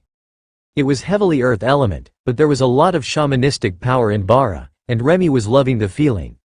Plus, with the dwarves all being so short, even at her current size, she could see so much more through the crowd than she could in Drode, with all the oversized wrath demons and wings in the way. They were waiting for their food when a familiar white-bearded dwarf came stomping in their direction. Overlord Carl, good timing. We have collected your payment. Slate Petros, the totem-ranked shaman from their political delegation, greeted them. Shaman Petros, it's a pleasure to see you again. The dwarf took out a large stone chest and placed it on the ground. That's everything that we owed you for the weapon, and some other incidentals. I see that you've got the spider with you again. Her portion of your payment is still nice and fresh. Ray curiously opened the chest and found a 5-gallon pail with a lid sealed on it, but she could smell the blood and feel the power coming from it as she transferred it to her space. Thank you. That will do wonderfully, she informed him with an elaborate bow. A whole bucket full of mythic rank blood couldn't have been easy to get, but the dwarves had done it. The fact that the rest of the chest was filled with magical gems and rare metal coins was irrelevant to her. She had gotten the part that she wanted. Are you here to do the dungeon again? I hear that the last one went much more smoothly than expected, Petros asked. We might. Most of my guild members are still monarchs, but I think that we can make it work with a few extra overlords to fill the numbers. But that will be tomorrow at the earliest. Today, we're going to explore the city a bit and sample the food. Priestess Noctia also wants to hunt some of the excess monsters in the inland region, so we will be headed there in the next few days, Carl explained. Petros nodded. If you go straight west through the pass, you'll find a number of the problematic beasts. I don't know if you will want to keep one for your collection, but the number of them is out of control. Lotus turned away from watching the food to question the shaman. What sort of beasts are they that Carl might want to keep them? The dwarf chuckled, knowing that Lotus would be even more interested than Carl. Most of the overpopulation issue is with owlbear-type monsters and sand yeti. The owlbears are native to the region, but overpopulated. The sand yeti tribes have been driven south by the wet summer north of us. The sand has been flooding and collapsing their nests, so they moved into the mountains to stay dry. They're quite the pest, but their fur is soft, and their potential is good, he explained. You had me at soft fur. Lotus agreed. Noctia frowned. Aren't owlbears also soft? Lotus nodded happily. Very soft, but they're feathered, not furry. That was apparently an important distinction, though nobody was under any illusions that Lotus would not try to cuddle the owlbears just because they had feathers instead of fur. Carl smiled at the dwarven shaman. Perhaps we should head for another sector of high-population beasts. Asking this particular team to go after the cutest and cuddliest of monsters is a bit of a challenge. Petros and the food stall vendor both laughed at the insinuation. Indeed, it was hard to get teams to control the owlbears, as they were generally good-natured unless you got too close to their young, and they were good about keeping pests away from the livestock. The sand yeti population, on the other hand, was far from beloved. Why don't you head further up the river towards Nulnulgat? Then you'll be out of owlbear territories, and the only powerful monsters you'll find in excess are the sand yeti? That should be a solid compromise, Petros offered. Lotus shrugged, so Carl nodded in agreement. All right, I will ask the city guard for an incident map tomorrow. Today, we will explore the city and take a rest. I hear that dwarven hospitality comes with ale-soaked brisket and roast potatoes. That was how Carl and the others ended up in a dwarven tavern deep within the mountain, drinking ale and sitting around a seemingly endless supply of meat and potatoes that the server just kept adding dishes to. How long has the weather been wet that it's pushing so many monsters south? Remy asked as she picked a potato out of the pile. Petros shrugged. About 3 months now. The wet season has been much heavier than usual. They'll likely go back when things dry up, but there is more food down here than in the desert, so we might have to chase them off. A dwarf at the next table overlaughed. I don't think it'll be that hard to get them to leave. It's almost winter, and they're sand yeti. Once the snow starts flying, they'll bugger off right quick. The other dwarves began to laugh at the thought of sand yeti in the mountains over the winter. We're not the only ones that have it hard this year. Gabble has had a population boom among their beasts and feral monsters. They have been getting monster spawns for the last year, and the monsters that come out of those are all insane, even when they should be intelligent. But now, they're breeding, and half the country is overrun. Not that it was highly populated to begin with, but the danger level there is so bad that even Bomgon stopped attacking. If the undead think that you aren't worth attacking, things have gotten bad. But I heard that they've got undead roaming as well, looking for the lost system stones. The dark-haired dwarf laughed. Looking for the system stones? Carl asked. Oh, do you not know the story? Get Elder Petros to tell it, he's good with the old stories. Petros chuckled and a number of the dwarves turned to face him, while the waitress brought a refill for his ale. In the distant past, before the last resurgence, it is said that the land of Dragon Lord Gabble, southwest of Naraledum Lake, a circle of stone pillars once stood. The center was made of solid gold, imbued with the power of the world dragon. Any who stood upon the holy altar would be blessed with his luck. Some would activate a system class, despite lacking the compatibility. Others would advance their class, or gain a new skill. For thousands of years, pilgrims would come to the site to receive the blessings. Then, tragedy struck. Lord Gabble was killed by an unknown assassin, and the entire mountain where the system stones once stood vanished as if it were never there. The pilgrims waiting to visit lost all memory of the location, even with the ones who had already visited telling them it should be right in front of them. So, the system stones were lost. None know where they went, but some say that they are simply hidden, disguised behind a barrier. Others say that they are lost to time. But no matter which it is, the search for the lost system stones continues to this day. Petros told the story with dramatic tone changes and elaborate hand gestures, drawing the viewers in. Ray tilted her head. The stones weren't made of gold, though. They're just shiny stones. Everyone turned to stare at her. You've seen the system stones? Petros asked. Not those ones. A set in the Golden Dragon Nation. They were definitely just carved from stone, not made of solid gold. But the effect was right. There was even one girl who accidentally turned herself into a worgen by letting the system stones randomize her. Carl laughed at the memory, and Petros frowned at him. You were there, weren't you? At those stones? Carl nodded. They're not permanent, they appeared along with a monster spawn, and vanished just as suddenly. But during the day or two that they were active, they worked exactly as you were describing. If there is a set still active in Gabble, it would be a huge benefit for anyone who could find them. Or for the ones who could destroy them. That's why the undead are looking for them. Like the giants and some others, they don't want anyone to have the system. They believe that it disrupts their natural advantages, Petros explained. And because the giants want them destroyed, we won't let them. Just on principle, one of the other dwarves laughed. That made perfect sense to Carl. Anything that the giants wanted to happen was likely to be a disaster for everyone else, so it was better to oppose them just on general principle. Plus, the giants were just generally hateful and violent sorts of creatures to begin with. Kara laughed to herself at Carl's logic. The giants surely didn't see it that way, but there was just enough dwarf in him that the instinctual hatred for the giants bled through into his thought processes. Finding the lost system stones actually sounds like a fun side quest, Noctia suggested. Tessa nodded. If we're going to go out and help deal with the overpopulation of monsters, including some from the monster spawns, who are generally insane anyhow, it wouldn't hurt to search around for signs that the stones might be hidden behind a spell. Petros chuckled. A proper adventure instead of a simple quest to reduce monster populations? That sounds like the sort of thing that makes the dragon gods happy. You shouldn't find too much resistance there if you want to clear the insane monsters. There are a lot of monster-populated villages in Gabble, but the majority of the cities are dwarven. Just ask around, and they'll be happy to tell you what is what. Carl nodded.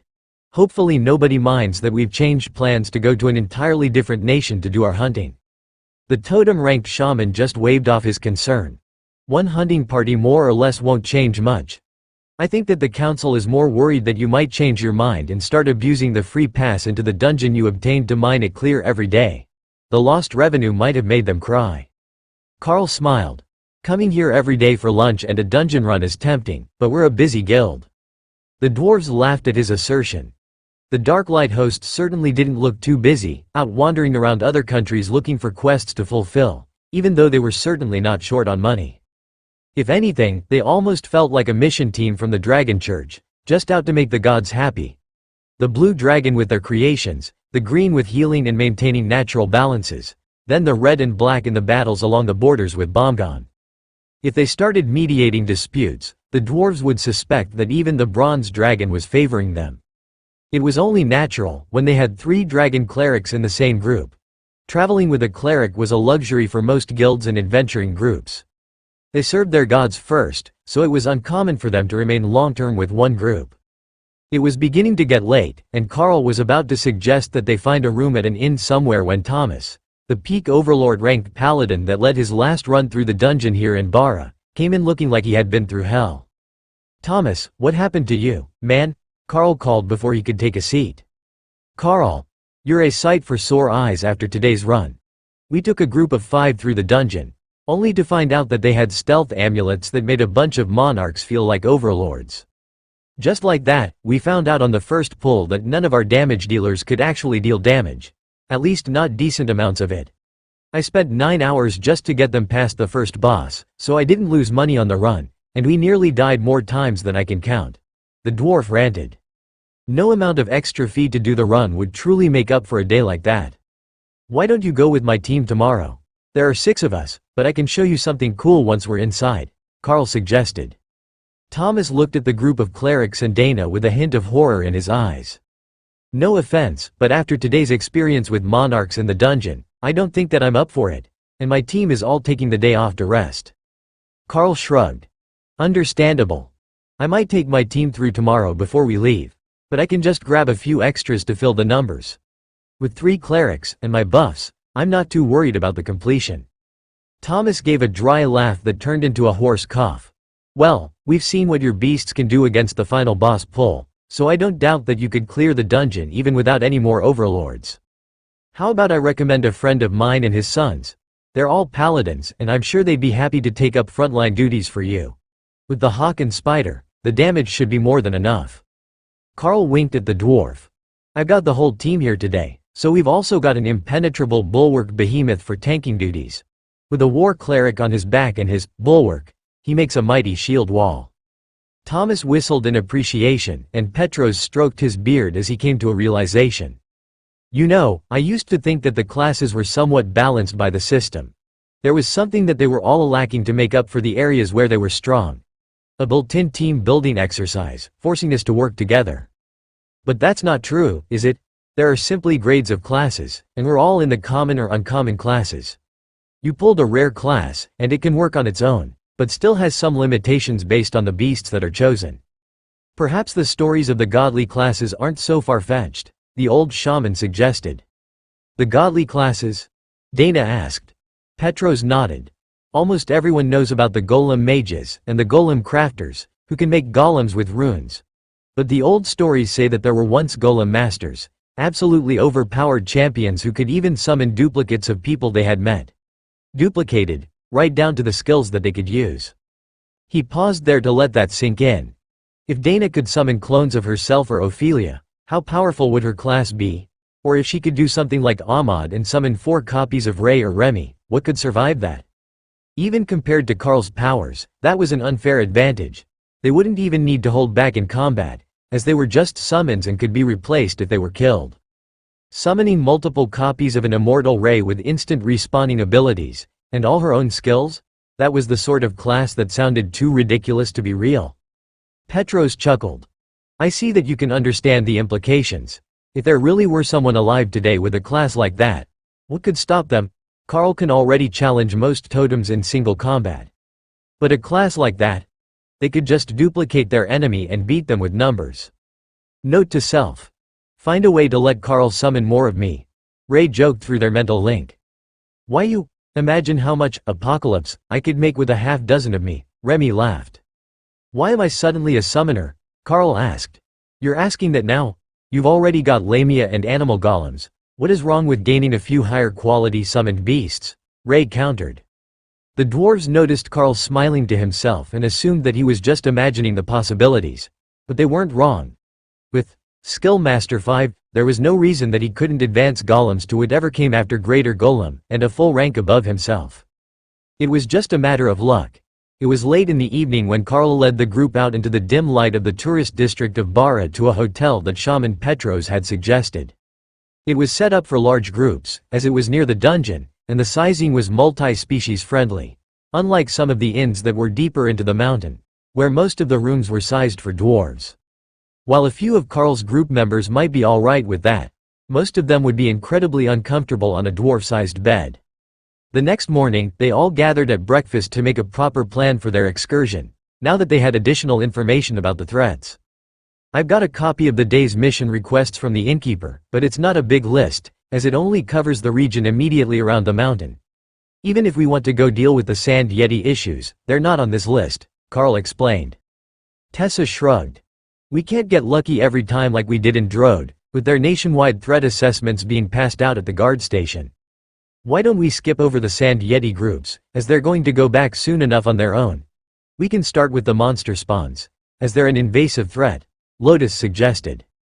To the nature goddess, the invasive threats would always be the priority. Noctia shrugged. That works for me, they all need dealing with. Ophelia nodded in agreement before speaking. We should go see the dungeon first. Not just because I want to see how Carl's combat ability improved after that last incident, but to see if we can get anything good out of it. It's Overlord ranked, so it might give us something unexpected. As I recall, Thomas was going to bring some friends of his by this morning if they agreed. At the least, we should give them a couple of hours and leave after lunch if they aren't coming. They didn't have to wait long, as the dwarves were already outside the restaurant when they finished eating, and already geared up for the dungeon. You're going to join us today, Thomas? I thought you were going to take a day off, Carl commented. For your group, I'll skip the day off. Hell, I might even make up some of the lost revenue for the week. It's been a rough one all around, and we've had to abandon more than one attempt after the first boss," the paladin explained. That was barely a break-even day for the group with the entry fee. It might be half the dungeon run, but it was far less than half the total loot at the end. "Did everyone have what they need? Other than packed lunches, we can get those from the restaurant now," Carl asked. The restaurant had them pre-made and sitting on a counter for the adventurers, so it only took Lotus a second to get the food in return. "Good to go. Now, let's go see what's in the dungeon. I want to see Ray bully the spiderlings," the little cleric announced. The three new dwarves looked around to see who she was talking about, but with so many women, it was impossible to tell who Ray was. "She's in her separate space right now. If the beasts are out, they will count as members, and we don't want that, as there are already 10 of us," Carl explained. "So that's how you get around the restrictions on group numbers. We will take a moment to introduce the boys to the team once we're inside. We might as well get ahead of the lineup. Do you have your token?" Thomas asked. "Indeed I do." The guard at the dungeon smiled as he saw Carl's token and nodded to Thomas. "I see that you found your new friend again. Go ahead, hope you have better luck today." The gate guard greeted them. "It can't be much worse than yesterday, but this group is stronger." The guard wasn't sure about that, as half of the group wasn't trying to hide the fact that they were monarchs. But they did have a black dragon and the Carl with them. That cat demon was already a minor celebrity in the city guard community, as they had all seen the artifact axe that he made. The three new paladins were nearly vibrating with excitement when they finally got into the dungeon without paying any fees. "This is going to be a good day. I can feel it already. I'm Charlie, and these are my sons, Greg and Gary." The oldest of the three unfamiliar paladins greeted them. From left to right, we have Noctia, Ophelia, Lotus, Dana, and Tessa. If you didn't already know, I'm Carl. Now, the beasts that just appeared are Thor, Hawk, Remy, Ray and Kara. Hawk had already reduced his size to the same one that he was using the last time that he was here, and the sight was highly entertaining to Remy. A tiny, indoor-sized hawk was a novelty after being used to him taking up the whole roof of the workshop. "That's quite the team, and they're all strong overlords. I see why Thomas said we would be fine even with the monarchs in the group today," Charlie announced as he carefully watched Kara. "She's friendly, you don't have to worry about her biting," Carl offered. "I'm not worrying about being bitten. I'm worried about being robbed. I keep regularly used items in my pouches instead of my inventory," the paladin complained. "They all assume the worst of me," Kara complained. Remy hissed with laughter. "But he's not wrong, you were going to see what was in his pouches. Leave the poor man alone, he's here to help." Thomas distracted them by going over the basics for the run. "My fellow dwarves all know the dungeon routes by memory. So, we can do it again the same way as last time. We will get in position, and then Hawk and Ray can pull the mobs to us. Be careful not to use area effects that go outside the current battle so that we don't accidentally attract more monsters than we can smoothly handle at once. I have no doubt that some of you can deal enough damage to pull more than one group at a time, but trust me, it is faster to do them in order," he reminded them. Carl nodded and took out his bow. This was going to be a fun run, and watching Hawk hurl spiderlings like baseballs was always great entertainment. With that final warning, Ray leapt forward to engage the first group of the dungeon, and Carl let an arrow loose into the spiderling nests. The amount of mana that he used was the same as usual, but the damage done by the explosion was significantly higher than usual. It was hard to quantify what the difference between a special constitution and an epic grade physique was, but when he saw it in action, there was no denying that there was a hidden modifier in there somewhere. Not only that, but the mana that he used recovered nearly instantly. Carl wasn't sure that he had judged it correctly, but when he fired the next arrow with the same result, a lot of dead spiderlings, he was certain that his status had been elevated. "I get it now. The Carl has become a boss monster," Ray realized as her next group of potential targets vanished to a single arrow. She hurried off to grab another group, and Carl carefully picked off the spider rider from the pack. Beside him, Dana laughed. "Are we going to do anything at all? Or do we just watch the Carl and Ray show?" Carl chuckled. "The first few pulls are easier. The number of mobs increases once we get to the intersection. That's when everyone will get a real chance to fight." Carl wasn't joking. Once the additional dark elves started to join the groups, there was more than enough for everyone to do. Especially as they couldn't use any of the larger scale attacks, which would pull more groups to them before they were ready. Unfortunately for Thor, the way that the dungeon was set up, there was no good way to use Bulwark. His new signature spell was rendered redundant by the enthusiasm of the enemy, and the narrow streets where Thomas chose to fight. But not all was lost. He did get to stand behind the dwarves and smash the attackers with Gravity Slam, while Tessa threw spears at them. That was fun. Ray has a particular affinity for the spider priestesses, so he will let her deal with them. The rest of the damage dealers can take on the spider riders, and I will deal with the spiderlings. Carl explained as the group dynamic changed during their approach to the first boss. It was an easy shift for the group to make, as the majority of them had hardly been doing anything to start with. But it did leave Ray in a bit of a conundrum. There was only one spider priest with each group, one. That was not nearly enough. So, once she was finished with her target, she started in on the spider riders, helping the rest of the team finish them off so that they could keep moving once Hawk brought them another group.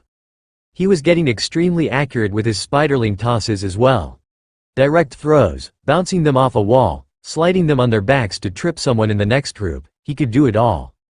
Dana laughed as a quick flip of Hawk's body sent a wounded spiderling directly into the face of a dark elven warrior, who signaled his group to charge into combat. Hawk laughed happily as the elves charged, then squawked in annoyance as they started throwing attack skills at him. Seeing how frustrated Hawk was, Ray waited a few extra seconds before launching her attack. Let the silly bird suffer for a bit if he wasn't going to retreat far enough to make the enemy engage the dwarves. The beasts aren't even taking the dungeon seriously, are they? Everything dies so fast that they're just playing around, Charlie asked. Thomas shrugged. Whatever shared skill they have is incredibly overpowered. The faster they clear, the more damage they are doing. That's why the bird pulls monsters before the last fight finishes. But we are almost at the first boss now, and it's only been a little over an hour. We will take a quick break before the boss fight, and then continue. The boss needs to be kept on the ground so that we can fight it properly. Lady Ray will help with that, as she did last time, but I will ask that everyone avoids using skills that encourage the boss not to step on the ground. There are many area skills that do great damage, but if the boss takes flight, none of the melee classes will be able to do their job effectively, and it will start going after the weaker members first, Thomas explained. With a whole group of monarchs among them, it was pretty obvious who the first ones challenged would be. How intelligent is the boss? Dana asked. It's a dark elven warrior, smarter than average among sentient species, and it's got a vicious sort of cunning. If you leave yourself open, it is prone to switch targets to go after wounded or vulnerable members instead of the highest damage dealers. It's particularly fond of going after the healers as well, the paladin explained. Lotus frowned. She wasn't the fastest runner at the best of times, and these elves had all been extremely agile. If things started going bad, she was definitely hiding behind Ophelia. That seemed like the best choice. If the boss couldn't see her, he couldn't attack her, and Ophelia was the biggest one who couldn't fly. But then Thomas nodded to Ray, who sent out a net of webbing, and Lotus realized that the boss had more things to worry about than a green dragon cleric. Like a Carl, and a black dragon cleric, who had realized that her breath weapon did not melt Ray's webs. It was putting up a valiant fight, though. Hacking at webs, throwing out skills that sometimes even broke the eternal lightning barrier that Thor had over the group. A few times it even broke free and went after Carl, who had been repeatedly shooting it full of arrows. That led to an epic fistfight, and Lotus was beginning to regret the fact that she didn't have a way to record that and watch it again. No, she did have a way. Somewhere in its space, the butterfly was watching, and it could put on a reenactment when they got home. Instead of letting the boss's attention go back to Thomas, who was ostensibly the group's main tank, Carl kept the attention on himself to test the changes to his body. With Kara, they could nullify the strongest of the boss attacks, but the ones that were hitting Carl were still enough to take down his barrier in a single strike. He wasn't in a hurry to bring them back up, though. He had to see what would happen if one actually hit him, with Void Body, Impenetrable Bulwark, and his new constitution. The first strike that hit without a barrier up slid Carl back by over a meter, but only left a thin gouge in his armor spell, and what was likely to be a nasty bruise underneath. That was a pleasant change. Those hits were taking most of his effort to keep everyone protected through last time. If Carl had to guess, he would say that he was very close to on par with the dungeon boss as far as durability went, but with faster regeneration. While his armor might get beat up, if the armor broke, he would still recover from the wounds inflicted in a matter of seconds, where the boss would not. Ray wrapped the boss up to keep it from flying, while Carl traded blows with the twin scimitars of the dark elven warrior. Carl's speed was enough to keep the boss tied up while the rest of the group pummeled it with skills. But the real star was Ray, who had the timing of the boss's power explosions down to an art. Kara couldn't cancel them, and they broke the web every time. But Ray managed to get the web back on the boss right away, even in its enraged state, which allowed Carl to capture its attention before it turned on anyone else. With that alone, the fight was destined to go smoothly, and they didn't have to worry about Lotus or Dana, their physically squishiest members, being targeted for attack by the boss. The boss fell with little fanfare, and the group gathered to try the bagged lunches from the hotel. Good work so far, everyone. We're making great time, and even with the level disadvantage, the damage from the ladies is still commendable. I don't know what sort of group buff that is, but I would say that it more than makes up for the fact that you're not overlords. At least, it does when we're clearing the trash mobs. Now, the rest of the dungeon is about the same, but with larger numbers of everything, increasing until we get to the final boss area, which will be a courtyard surrounded by military barracks. Carl and the other area damage dealers will pull everything to the center of the platform and let the area damage wear it down. We will only need to fight if they start getting too close to us, where they can see us through the storm. That tactic saves at least an hour in the dungeon, so we're going to make the very best of it, Thomas explained to the group. The other dwarves looked skeptical, as did every one of the ladies. But Carl knew that it worked, and with the entire group here this time, it should work even better than the first time. The increased number of mobs only increased the speed that Rampage stacked at, and after the first minute, the beasts were practically walking through the dungeon.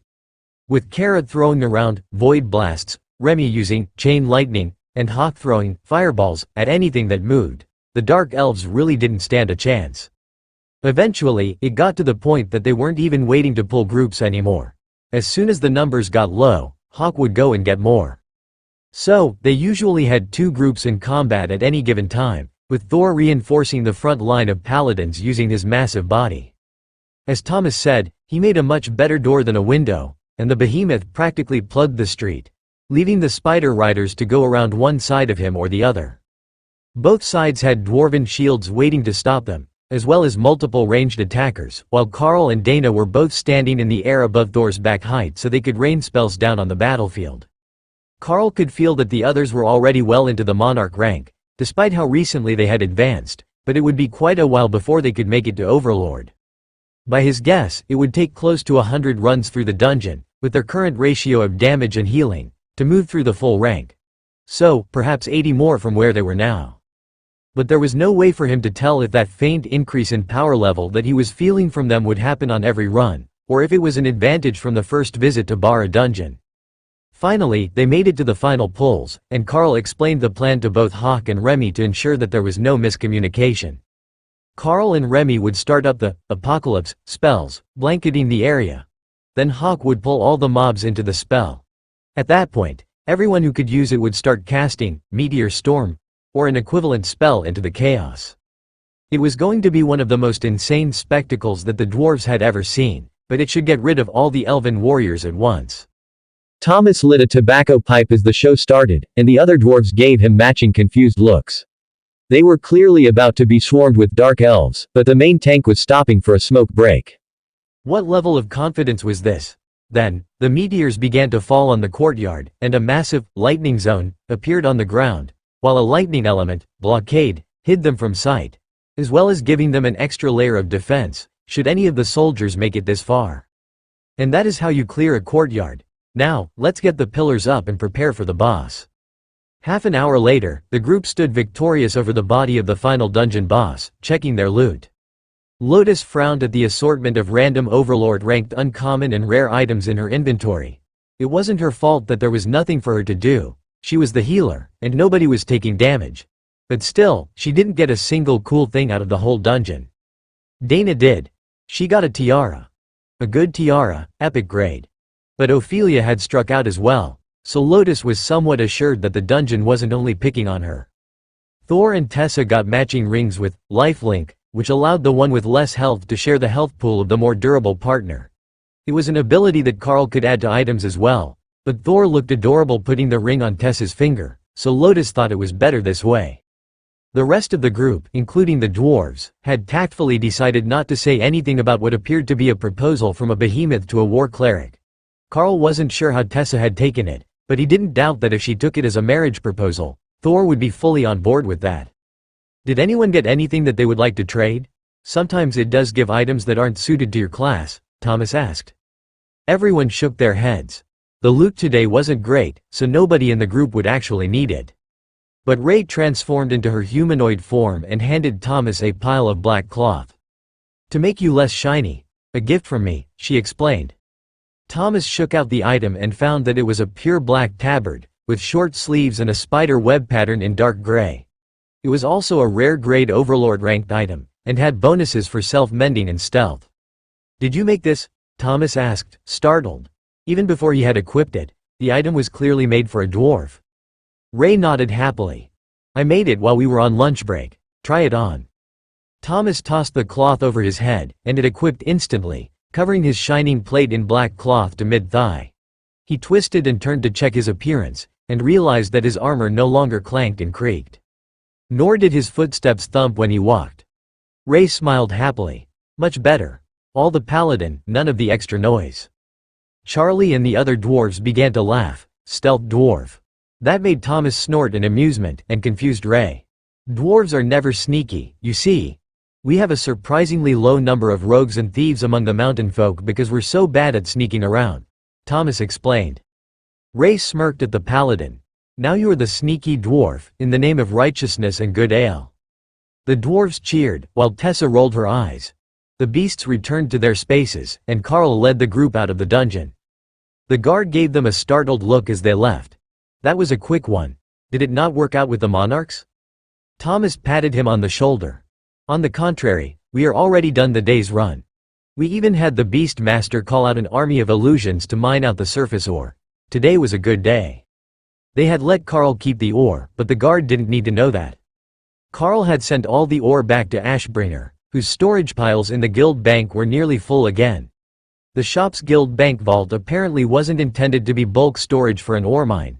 It had more than enough for a full guild to craft for a month at a time, but not enough to be loading multiple ships with ore for export. They would have to get a warehouse if they were going to collect that much. Are you in a hurry to leave and go look for monsters? The dinner pot should be on at Nona's, Thomas suggested. Carl shrugged and looked at the others for their response.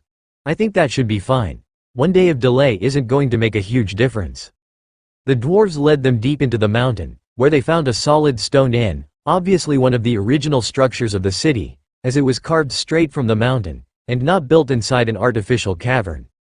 It was clearly made for dwarves, but once Carl transformed back to his natural state, and Ophelia returned to human, they all fit well enough. Thomas rubbed the back of his neck and blushed slightly. Sorry, I might have forgotten that you're all so much taller than we are. But the food here is spectacular. It's totally worth it, even if you're a bit cramped at the table. But I have to say, it's surprising to see everyone looking human, much different than your usual appearance. Ophelia nodded and flexed her fingers. It feels weird to be a human. My fingers are all wrong. But I fit in the chair, and that's the important part. Thomas chuckled. I take it that you don't use your human form often? That's uncommon for a werebear. Ophelia shrugged. I'm also a bear totem berserker. The bear is the source of my power, so I rarely bother to leave that form. Plus, it blends in better when I'm among the demons at home in Drode. Thomas was about to say something in response, when the conversation of a group walking in got everyone's attention. Looks like Lord Bomgon is probing for soft spots again. First he went after Drode, now he's going after Unzatharb and the ships in the channel. If I didn't know better, I would think that he lost something, the way that his fleet is spreading out. The dwarf was loudly informing his partners. They've been all over the coast of Gabble as well. Not attacking inland, but sailing the coast and attacking ships. If I didn't know that they were thousands of years old, I would think they were a new civilization, mapping the shoreline for the first time. His partner agreed. Carl frowned. What could the undead be up to? The undead were definitely up to something. That much was clear to anyone who had been offshore in the last few weeks. It didn't appear to be about loot. They were still striking at whatever came close to them, not hunting high-value targets. And it didn't appear to be about numbers, as they weren't taking excessive numbers of prisoners either. So, the mystery of their goals faded into the background, and the conversation turned to what could be done about the increasingly high numbers of monster spawns. While that was a threat that the Golden Dragon Nation had been used to for many years now, it was new to the Dragon Isles, and the nation of Gabble, or the Gabbalese theocracy, as the dwarves in Bara jokingly called it, was in bad shape. They were already a low population area, with most of their cities and major roads running along the coast. So, there were many instances where they didn't even know there was a problem until the number of monsters got high enough that they started to spread out and threaten villages hundreds of kilometers from their starting point. At that point, the original portal was long since closed, leaving the monsters behind with no actions to be taken except to minimize the threat. But while Gabble was mostly a dwarven nation, there were entire villages of monster species living there as well. To say that the ogre villages were less than pleased when insane ogres showed up and started to attack them without listening to reason would be an understatement. But it also created friction and distrust between the monster villages and the dwarves that they were used to trading with. If the vanguard of the convoy wasn't someone that the guard personally recognized, they would be on guard against attack, and everyone's first response was to treat them with suspicion, despite having been neighbors for decades or centuries. Some groups got over it, others took it very personally. Oddly, the Naga tribes, who were not known for their hospitality or social nature to begin with, were among those who took it the best. A sane Naga and a crazy Naga looked the same from a distance, they had said. There were some suspicions that a few of the monster-populated villages had used the monster spawns as an excuse to settle old grudges, but so far, nobody had managed to prove anything of the sort.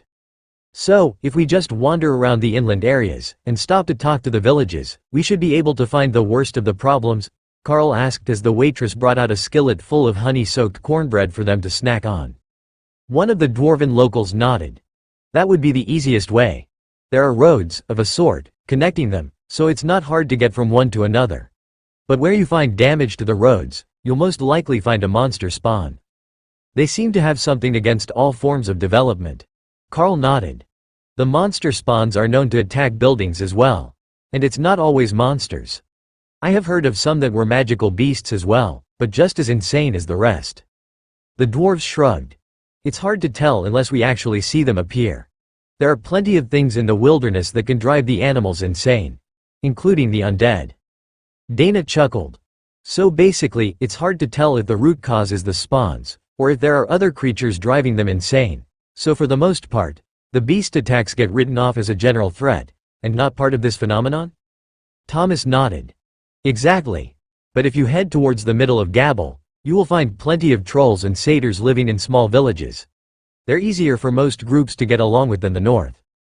The closer that you get to the lake, the more lizard species you'll find. You have a Naga queen with you, so it might not be bad, but they aren't big on sharing their troubles with outsiders. They believe that it makes their warriors look weak, and weakness means invasion. So, if you ask them about trouble, you'll just be told that there isn't any, or that their people have taken care of it already, even when that is clearly not true.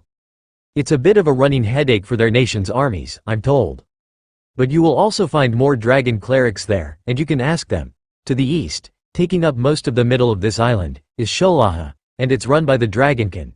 Mostly full of the various monster species, but usually affiliated with one of the dragon gods. I recall that there were tournaments there as well, Carl noted, and the dwarves all began to laugh. Ah yes, the tournaments. That's all totem and mythic ranked, for entrance to their dungeons, though. Even if you might be able to win, you don't qualify to enter yet. The paladin explained with a huff of laughter. Carl shrugged. It sounded tempting, I'm not going to lie. But I can wait until I reach totem ranked. That shouldn't be a problem for me to do in the next year or two. Charlie slapped his sons on the back. See boys? That's the sort of attitude you should have. Surpass your old man and make it to totem ranked. None of this being satisfied with your power level, even if you're happy with your rank in the Holy Order. Tessa gave him a curious look. You're paladins by religion and not just by system class? That's surprising. The four dwarves all nodded. Followers of the great god Thorin, Lord of the Mountains. The only remaining dwarven god, so far as we know. The rest all joined one of the other pantheons, and over the years the dwarves forgot about them. But not the indomitable lord. You know, it is said that he once walked beside the world dragon, back when he was a mere immortal, before he ascended to divinity. So, perhaps the dwarves and the dragons were destined to be connected. Tessa smiled. and not just because both dragons and dwarves like to live in mountains. Late that evening, Carl and the others had returned to the same inn that they had stayed at the previous evening for one last night of rest before leaving. How do you plan to go west? The road runs northwest into the city of Kiesdala before you'll find a secondary road running west into Gabel. And that is a 4-day journey, all the way up to Nulnalgod. The waitress asked as they made plans for the journey. We have the services of a thunderbird, and there is a black dragon among us. So, I was intending to simply fly straight west until we saw signs of our target, Carl suggested. The stout young dwarven woman nodded. Just be sure to dress the ladies nice and warm. If you're going to fly high enough to get up above the mountains, the air will get mighty cold. Once you get to the Narabar River Valley, the mountains will mostly end, giving way to the craggy hills of the West Country. If you're going straight west, the border shouldn't be far from where the hills flatten out to badlands and desert. Who named these places? Ophelia muttered, struggling to pronounce half of the words that the dwarf was saying. The waitress chuckled. They're in Hill Dwarf. It's a rough-sounding tongue, a creole of dwarven and serpent with a bit of orcish thrown in for spice. But, as they're still all over the island, nobody ever tried to mess with their city and river names. Besides, they picked names that the locals could pronounce, and many of them are lizard folk or dragon-descended. Tessa took out a map of the region and showed it to the waitress. Is there anywhere here that you would recommend that we go to check in with the locals and ask about the targets we want to hunt? The woman pointed at the icon for a medium-sized city near the border, close to the southern shores of the island. Don't stop there. Shathalald, better known as the Shite Hole, is a filthy place full of bandits and merchants. As you're flying, you could stop in at Barukath. That's 100 kilometers north, but about the same distance by air from Bara. That one is mostly hill dwarves and beastkin, so it's a bit rowdy, but they'll give you good directions on where there has been trouble. If you run into issues, stop at the weaponsmith and ask for Iggy. He's an old royal guard, and he won't send you astray, she insisted. A friend of yours? Ophelia asked. The waitress shook her head. Not personally, but I have met all his sons. They're royal guards as well, on deployment in the West Country at the moment. Are there any names I might be able to pronounce? Ophelia asked with a smile. The waitress smirked and gave her a conspiratorial wink. If you go west down the road from Barukath, you will get to Banner. Now, either of those can be pronounced with a werebear's huff and roar, so you should be fine on that front. But after that, it will start getting harder again. Where are you stopping the night? The border is close to 600 kilometers from here. Everyone turned to Carl, who simply shrugged. If we don't get distracted, that's an easy day for our ride, as well as for Noctia here. I don't see why we can't just go all the way to Barukath for the night. The black dragon snorted in annoyance. If she had her choice, she would be napping in the sun in the tiny space, not flying through the frigid air of a 5,000-meter-high mountain pass. But that wasn't information that the waitress needed. The waitress went to serve another table, and Carl turned to Noctia. Before we go, I have a question for you. Would you like to officially join the Darklight Host? You are a skilled team member, and a valuable asset to the guild, so I would like to formally ask you to join us. The dragon smiled, and her eyes flashed black as her draconic instincts took over for a moment. Even black dragons, who were so often shunned and lived alone, yearned for a place to belong. Yes, very much yes. It would be an honor to join your guild. Guild member added. Noctia Lotus pulled her into a celebratory hug, and Ophelia laughed. You'll never escape from the cuddle monster now. Noctia's soft laughter had a haunting echo that caught the attention of many of the morning diners. A small hazard of living with green dragon clerics. But at least I am safe for her to cuddle. After all, their most common cause of death is trying to pet things that they should not, she insisted. Carl could see that. While Lotus was more than a little flaky, even Doug seemed like the sort that just might try to pet a dire bear to see what happened, possibly while stoned. If anyone needs to send goods or collect anything from the guild bank, I recommend that you do it now. We'll be getting further away every day, and I don't know how far the range extends, Carl reminded them. Mostly, that would be an issue for him and Remy, as they were the ones who were usually interacting with the shop inventory every day. But the guild shop had plenty of items ready, and Carl had already made an epic grade sword with holy item and flaming body on it to give to the auction house this month. A holy flaming sword was suitably impressive looking, and with the issues Drode had been having with the undead, it would probably be in high demand. That should be enough to get them by, as long as there were no custom orders while they were out of range of the shop. But that also raised another question in Carl's mind. At what point would they move far enough northwest that they would be in range of Supreme Lady Matilda's guildhouse in Saihosasa? Once they were, they should be able to access the main guild bank again, and then Davis could transfer the items to the guild shop's inventory. Once they left the restaurant, Dana nudged Carl and gave a deliberate look at the crowd near the outer ledges.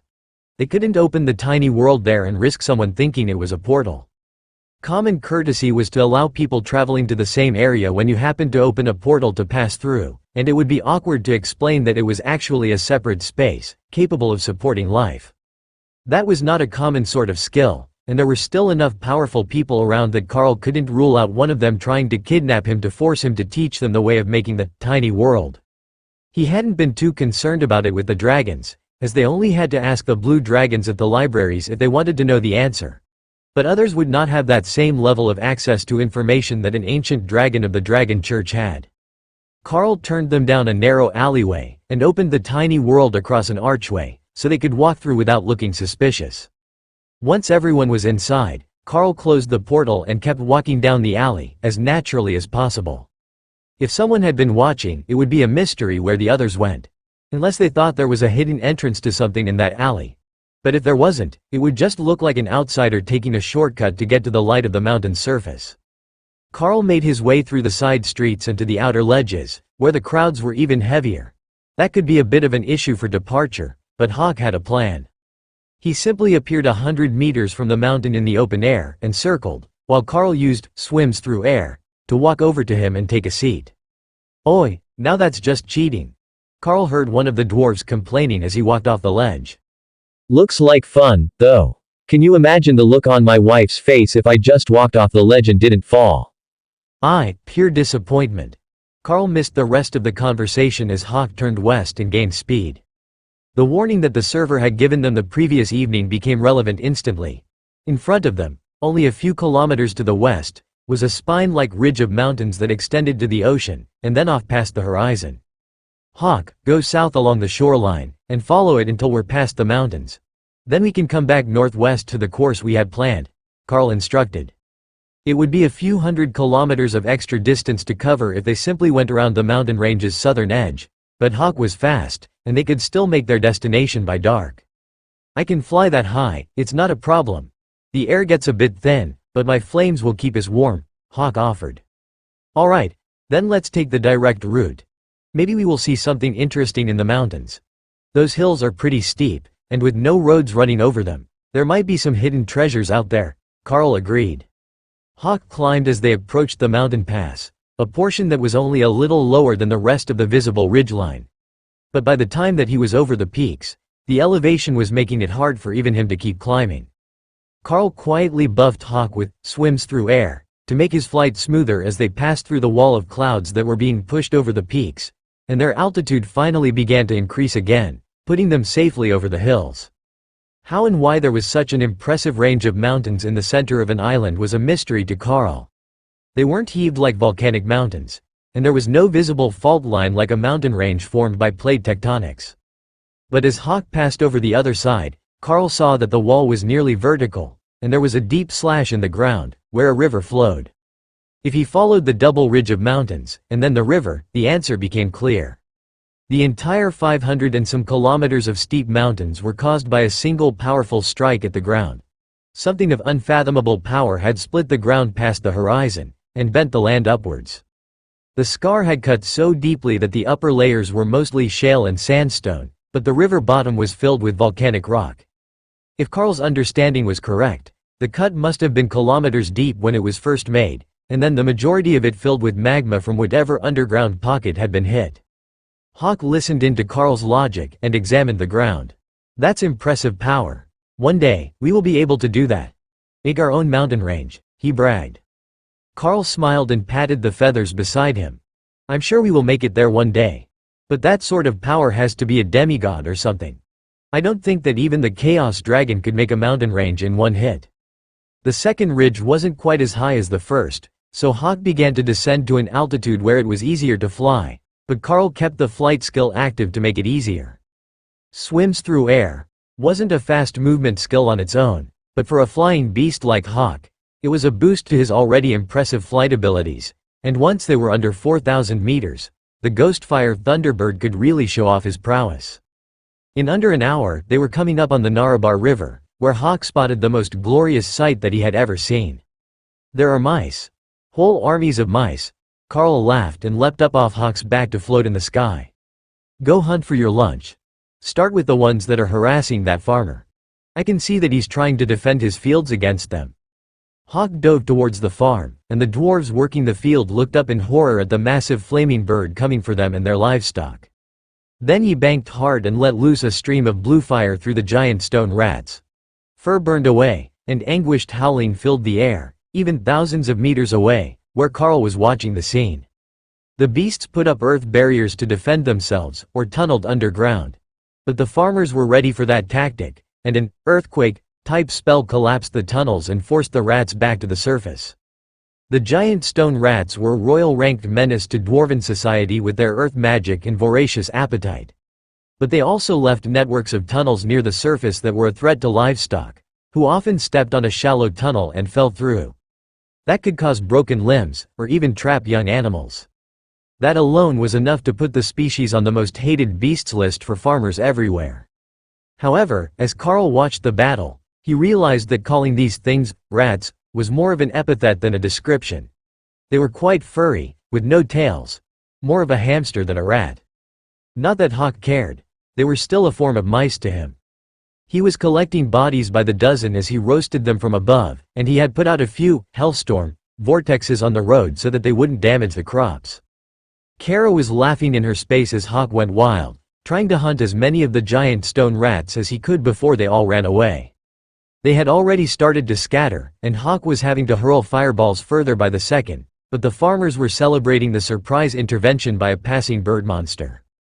They hadn't noticed Carl still floating in the sky. They were too focused on Hawk, so they were under the impression that Hawk was just a wild beast passing by. Plus, Carl was so far above the battle, that he was only a black spot in the sky, which any normal person would assume was some sort of bird, and not a flying humanoid. That's as many as I can get. The rest are hiding too deep, Hawk decided, then collected the last of his snacks and turned back to the sky, where Carl was waiting for him. Do you have enough to last you a while now? At least 2 weeks. They're only royal ranked, so they're not very filling, but the taste is superb. I can use them as snacks between meals. Carl moved himself into position in front of Hawk's wings as the bird passed underneath, and they were off on their mission to the west again, passing over the Narabar River. With the mountain range giving way to craggy hills, the number of farms and wild beasts increased, but most of them were no threat to the farmers. Eliminating all the wildlife caused more problems than it solved, so the dwarves only dealt with the most destructive or dangerous of them, and let the others live their lives. Sometimes with encouragement to stay away from the fields and pastures. The stone houses of the locals dotted the landscape, though Carl saw very few fences, with most of the dwarven goats being free range. Only the pigs were usually penned in. Most of an hour later, they passed to the north of a stone monolith of a city that intrigued Carl. It looked like the dwarves had fully carved out a mountain into a city, but it wasn't positioned anywhere that a mountain belonged, so it was most likely an entirely magical construct. The map said that it should be the city of Bundan, and he made a mental note to come see it if they flew back this way again. As lunch approached, Carl and Hawk started a new game, where Carl would hurl one of the giant stone rats into the distance in front of them, so Hawk could attack it and get his meal without stopping. Ray was thinking that it wouldn't hurt to have Hawk miss a meal or two. The bird was getting pudgy under his flaming feathers. But he was doing all the hard work, so there was no harm in snacking while he exercised. As they moved further west, the ground became more arid, and the temperature steadily increased, creating a headwind as well as an updraft that Hawk could glide on. It wasn't a full-on desert yet, but Carl could see in the distance that they were leaving the lush tropical regions behind them. I see bears. Hawk happily informed Carl not long after the land had begun to change. Lower your altitude, I think that city down there should be Barukath, Carl instructed. By his best guess, it was about 30,000 people, and Carl could see many animal ears among the mostly trollish heads working the farms between them and the city. Should we let the others out? Hawk asked. When we're a 10-minute walk from the city. You know that we will get distracted by something if we let them out too early, Carl joked. Hawk landed on the road in front of the last farm before the city, outside of the area that the city guard was patrolling. And Carl whistled into the tiny world to let the others know that they were at their destination. "Give us 10 minutes, we're finishing a game of cards," Tessa shouted back, not realizing that Carl could hear everything that went on in the space if he wanted to. "All right, I will ask the guards about incidents in the area, and I will let you know when we're inside the city. Do you want me to get a room right away? Or should we check out the market first?" Carl replied. "Call us before you enter the city. Lotus wants to see the beastkin." Carl flagged down the first group of guards that he came across and stopped to ask them a few basic questions. "Sorry to delay your patrol, I just came in from Bara, and my group will be looking to hunt the overflow from the creature spawns." Carl greeted the massive man leading the group. A small, lop-eared beastkin man behind the guard team leader poked him and leaned forward to whisper in his ear.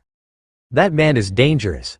Something he has is an imminent threat," the rabbit-kin man whispered. Carl shrugged. "I have that effect on some people, but I assure you that I'm not here with any bad intentions." The whole guard team gave him matching doubting looks. "All right, I can see how my assurances won't really settle your minds. But I suspect that I know what your team member has sensed. Might I bring a few of my team members to our location? The link between them and me is likely what is causing the sense of danger," Carl offered. "Nice and slow, no sudden movements. The rabbits have impeccable danger sense. If he says you're dangerous, you are dangerous." Carl carefully removed Lotus and Ray from the space, and the cleric immediately squealed in joy. "Bunny! You found a bunny, green dragon cleric. Wait, come back." The rabbit had much more powerful legs than Carl had expected, and the man had vaulted over a dozen meters backwards when Lotus appeared, but now that he was out of immediate danger, his eyes were locked on Ray. "That is the danger. That's not anything that should exist in this world," the rabbit man insisted. "Sister Ray is really nice, though. She makes hammocks for us to nap in," Lotus insisted, while the guards tried not to laugh. "So, the danger was a green dragon cleric and a goth demoness?" the team leader asked. The man on his left shook his head. "No, the threat is definitely that man and the woman in black. They have some sort of aura ability. Do you not feel it?" The burly beastkin shrugged. Nothing unusual for an adventurer. Ray snapped her fingers and gave a sharp-toothed smile as she realized. "It's the passive aura. We both have a bloodline suppression passive effect available, but currently not in use. Those with significantly lesser potential than we have will feel a sense of oppression. It's not active, but I don't think that it turns all the way off." The rabbit man nodded. "I think that's it. The one called Carl is absolutely terrifying, and the one named Ray isn't much less oppressive, but the aura of danger that she gives off is much higher. I think that might be because she is a predatory species which eats rabbits, though." Ray shrugged. "Food is food. But I don't generally eat rabbit people. Just rabbits and other things that get stuck in my web." The team leader gave her a confused look, and Carl shrugged, while Ray pretended to be oblivious, as she was enjoying their terror.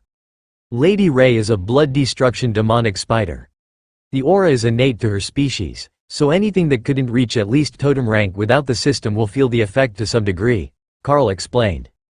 "So, she has totem ranked potential?" the team leader asked.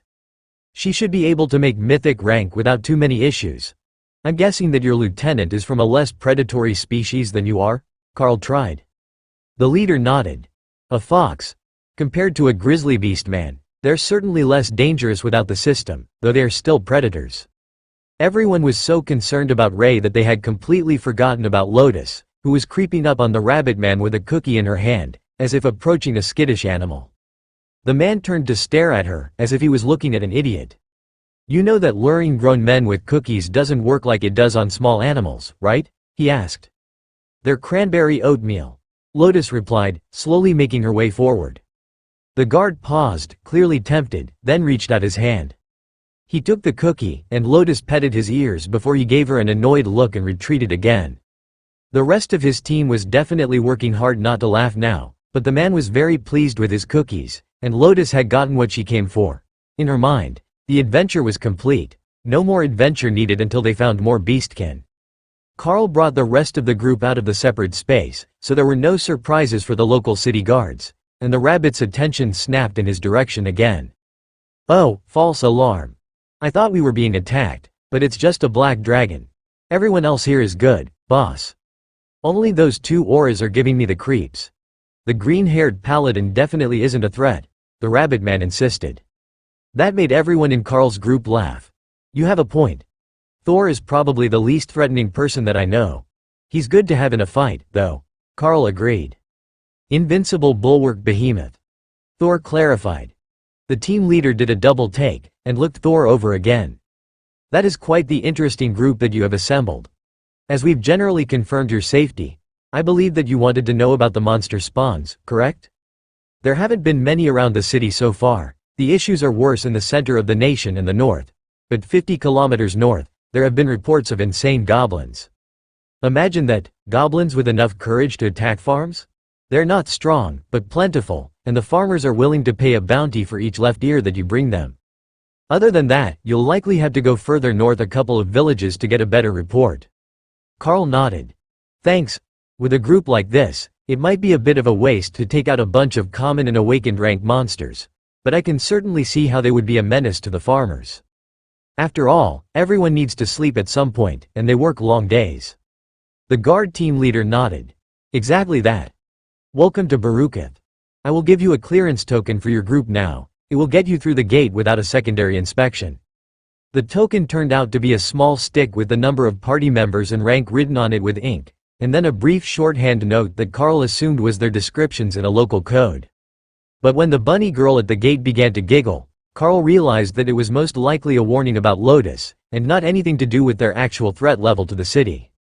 Now Lotus was much more calm as they entered the city, as she had already gotten a dose of fluffy bunny ears to calm her down, and she could happily admire everything within the city.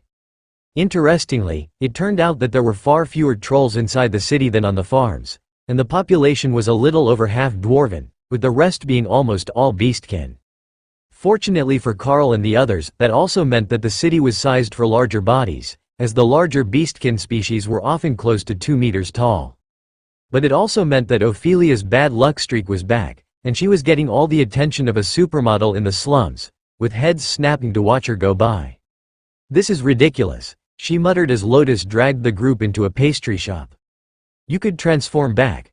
With a hat on, nobody can tell a human from a beastkin except by smell, Lotus suggested. Ophelia growled softly. I would if I could, but every time I get annoyed, I just switch back to bear form. You're having problems with your transformations? Carl asked. If there was some sort of drawback from remaining transformed, he should make sure that Thor was aware, as he was the one most often in humanoid form. Ophelia shook her head. It's a berserker thing. Before I rage, I instinctively transform. But when I'm in a bad mood, it doesn't take much to trigger the automatic rage, which triggers the passive transformation. Basically, having someone stare at my ass like that makes me change into bear form, which only encourages them. Carl chuckled. I remember once that before the awakening, you wanted to be a magical girl idol. Who would have thought that you're still the idol of the group, even as a berserker? The hostess at the bakery giggled at their exchange while she waited to seat the group. He has a point. I don't know how you thought that you would escape that fate. Your bear form is absolutely stunning. It's almost like you have a charisma charm active, but I don't sense any magic active on you, other than some sort of regeneration spell. The cat-eared beastkin woman joked. That would be void body, active thanks to the epic guard, who is currently lounging in the tiny world, waiting for something interesting to happen. Since the spell passively granted its protection to the whole group as long as it was active, Carl never really dismissed the advanced golem, and just let it do whatever it wanted while they were not working. Sometimes it would shadow him, sometimes it would lounge in the tiny world, but both were enough to keep it immediately at hand if there was trouble. The waitress brought them out an assortment of fruit juices and baked goods, which caused Lotus to give her a confused look. No fancy coffee? She asked. The waitress laughed. We only have unsweetened hill dwarf coffee. Trust me, you do not want that. If you would like, we can put dwarven rum in the fruit juice to make a punch. Tessa made a dismissive gesture. No, it's better that we do not get the green dragon cleric drunk before dinner. Lotus looked at the plate of pastries, jams and spreads in front of her. Was this not dinner? It looked like dinner to her. We have meat pies as well, if you want to have a full meal. The waitress offered, then handed Tessa a menu with expertly hand-drawn pictures of everything they sold. In that case, bring everyone a meat pie or two. We will sort out which ones we like, Tessa insisted. The staff brought out dozens of small meat pies, fresh from the oven, only a few minutes later. That was a meal that should keep everyone happy, including Tess's instinctive need to stop Lotus from eating nothing but sweets for dinner. While they ate, Carl checked the guild store, and found that he could still reach the inventory from where they were. He couldn't reach the Saihozasa branch from here, though they were on the same island.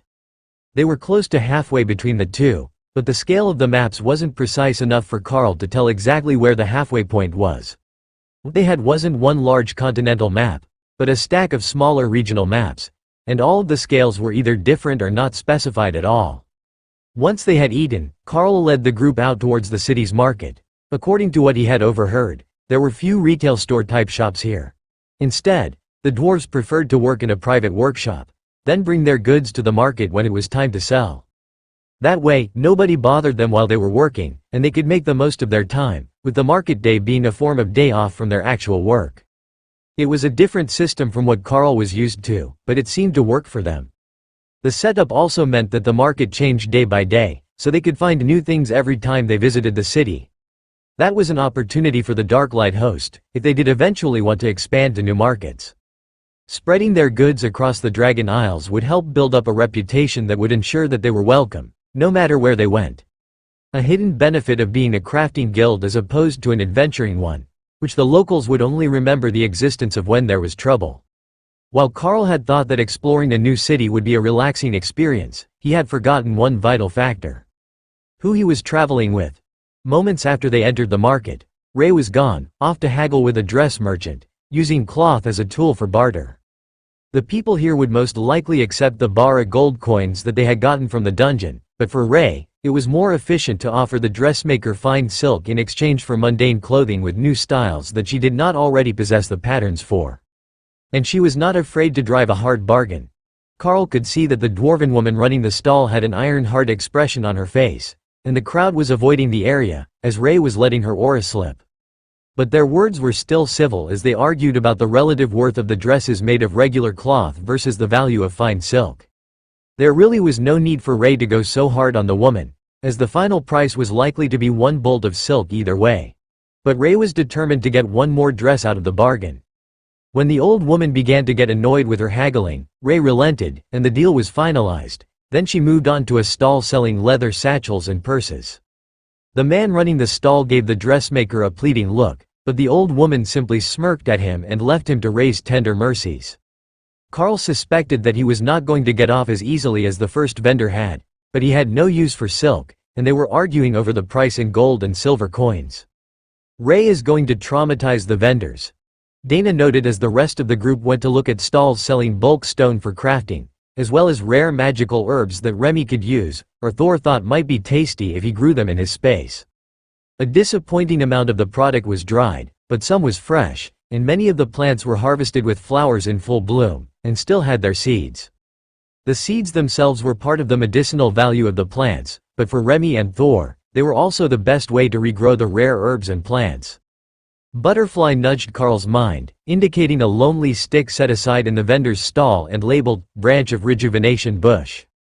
"How much for the branch, plus these 6 underdark roses, and the death cap fungus?" Carl asked, picking items that he thought Butterfly might approve of.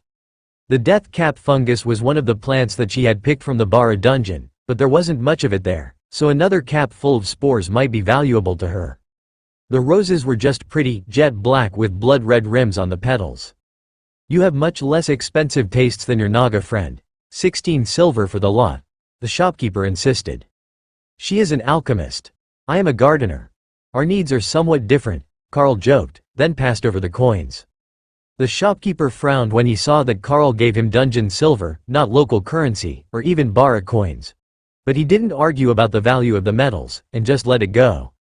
As they moved through the market, Carl caught a bit of conversation between a pair of dragonkin mages that immediately captured his attention. "Stay away from Azil. The whole area is crawling with undead. They're not attacking the city, just spreading out inland. I don't know what they're searching for, but they still kill anyone who gets close," one of them quietly warned the other. The second mage nodded. "I just brought a group here from the southern tip, and they're there as well. Nobody ever sees them land, but there is dead grass, and multiple sightings of necromancers." The trollish shamans said that they think someone put the fear of the gods into the necromancers, and they're hiding. But I think that they're hunting for something. Another mage, wearing similar robes to the two dragonkin, but with his hood up so Carl couldn't see the species, stopped beside them and shook his head. I managed to overhear a group of necromancers the other day. They're not searching for something. They've already found it, and they're mapping the extent of the effect. I think it's a system-related change or item. But they were being all cryptic about it, he added. Well, that's not creepy at all. Do you think that it might be something that happened within their nation? The third mage shook his head. I think it's continent-wide, and they're looking for the epicenter. The undead are sensitive to life magic, including the system. If my guess is right, they're trying to find the lost system stones, or something similar. That tidbit was enough to intrigue many sensitive ears nearby.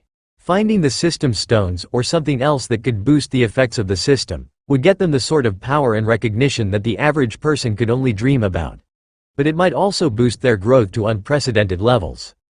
It was said that the complete system stones could awaken the fortunate few at the peak of their species' potential. Carl kept moving and didn't hear any more about the undead or the monster spawns. But the general mood in town was somewhat depressed. The crops had been poor last year, due to lower than usual river flow, as everything needed to be irrigated. With the river levels low, most of the canals wouldn't flood. That meant the crops didn't get watered for months at a time, and nothing grew. And that was a money-making opportunity for Carl and the Darklight host. All he had to do was task the crew at the guild house, and he would have the means to make a fortune in a matter of minutes. After a few hours, everyone gathered again, and plans were made to spend the evening, then set up shop the next day so that they could peddle a large number of water creation items to the local farmers. The ladies were busy making statues for Carl to inscribe, as they needed a spell effect added to them to create enough water to do entire fields or irrigation canals. But they already had a load of commander rank water creation rings made, which could fill a large water barrel in minutes, which would be enough to water a garden or small field manually. That meant finding a place to stay, and preferably one with adventurers from the region staying there as well. If they could get some more local news and updates, they might have a better idea of where they should be looking.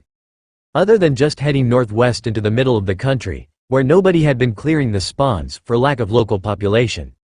The problem was that nobody that they could find was traveling further inland, except to the next few cities on the road. It wasn't just that there were no major cities in the region. There was apparently no travel at all in the interior. The desert was inhospitable at the best of times, and then that gave way to a monster-filled wilderness for only a short distance before turning into swamps and thick jungle. The problem that Carl's team had with that was that the description of the interior of the continent did not even vaguely match what was on the maps that they had. There should be some swamp in the northeast of the country, where the lizard folk were living, but it should not take up nearly half the country. Nor should the desert be so large that it nearly reached the swamps. In short, the information that they were getting from the adventurers in the Barukath taverns and inns was completely useless, as it was quite possible that none of them actually knew what was there, and if it was changing, they didn't go often enough to see the changes in real time. So, Carl and company settled on an inn by the market that had a good nightlife and a helpful innkeeper. "Do you know how I get a stall for tomorrow? Is it possible on such short notice?" Carl asked. "Not a big deal, there are usually a bunch unbooked. I will send Wilma over to book a table for you with the guards. They'll give you a number card to find the booth to set up in the morning." "What were you selling?" the ginger-bearded dwarf asked. "Water charms. We heard that there is a bit of a drought going on, and our crafters at the guild house in Drode make rings to create water, as well as some statues that can create a flood to fill irrigation canals," Carl explained. "Exactly how much water can you get from the rings?" "Enough to fill a soup pot. Purifying water for the stew and ale making is one of the most time-consuming parts of our day," the innkeeper asked. "For a commander rank ring, it will make about 100 liters a minute, unless you have good affinity with the water element. If you just stand there, you can fill an entire brewing vat eventually, but it wouldn't be a fast process. Unless you're making a small batch every day to refill the barrels that come empty." "Do you make your own ale in-house or buy it from the local brewery?" Carl replied. "We make ours. There is a small brewery in the basement that makes all our ale and wine. But I buy the hard liquor. That's never been our family specialty. Most of the inns in town buy their ale and wine, but we're one of the oldest, and it is tradition. We have some imported as well, for those who like a particular flavor, but it's more expensive than the house barrels. The dwarf considered the options for a few minutes, then nodded. I don't suppose that I could buy 2 of those rings in advance, could I? One for the inn, and one for my sister. She lives at the edge of town, with a large garden that hasn't been getting any rain all summer. Carl nodded. That's not a problem. How does 10 gold coins and 1 barrel of ale per ring sound to you? The dwarf considered his funding and his supply of ale. I can work with that. That sister of mine had better be appreciative. 10 bloody gold coins spent on a present for her. That's 8,000 dinners I have to serve to make it up. He grumbled, but Carl could tell that he wasn't actually mad about the situation. Carl chuckled as the dwarf placed the gold on the table, then went into the basement to bring up 2 barrels of ale.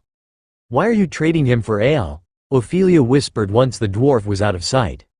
Because these lands are largely dwarven, and dwarven ale is supposed to be the best you can get. So, if we're going to make friends and host guests in our camp, it's best to have some liquor for them. Getting ale from a trade for goods is a steal for us, and it saves on haggling, Carl explained. Ophelia nodded. So, it's just a matter of hospitality. That makes sense, as we're going into unknown lands. If we do meet any locals, it is clear that they don't do a lot of trading with this region. Dana patted Ophelia on the shoulder and smiled.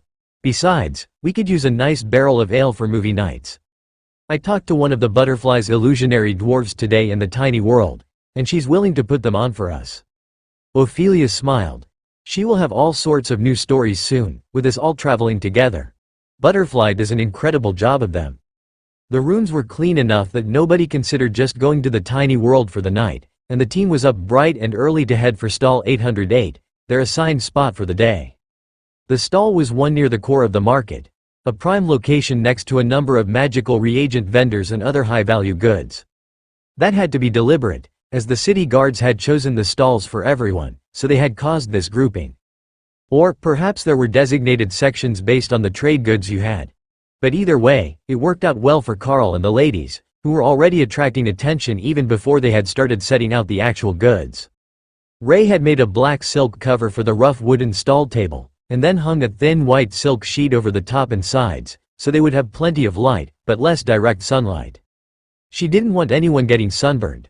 Ray knew full well that they would all heal instantly from sun damage, but it still seemed wrong to leave them standing in the sun all day. She had made hanging chairs, support poles, a nice stretched top coffee table. The booth was fully decorated, and ready for a comfortable day sitting around waiting for customers. But that elaborate setup had caught the attention of the other vendors, and they were eager to find out where they could get some of this finery. The booths were standard sized, other than the larger ones for the bulk food sales. So, if it worked in that booth, they could make it work in the others as well. Ladies, gentlemen. Might I ask if you are advertising these most lovely silk chairs? I could use a few of them for my booth. A mage from the alchemy stall beside them asked.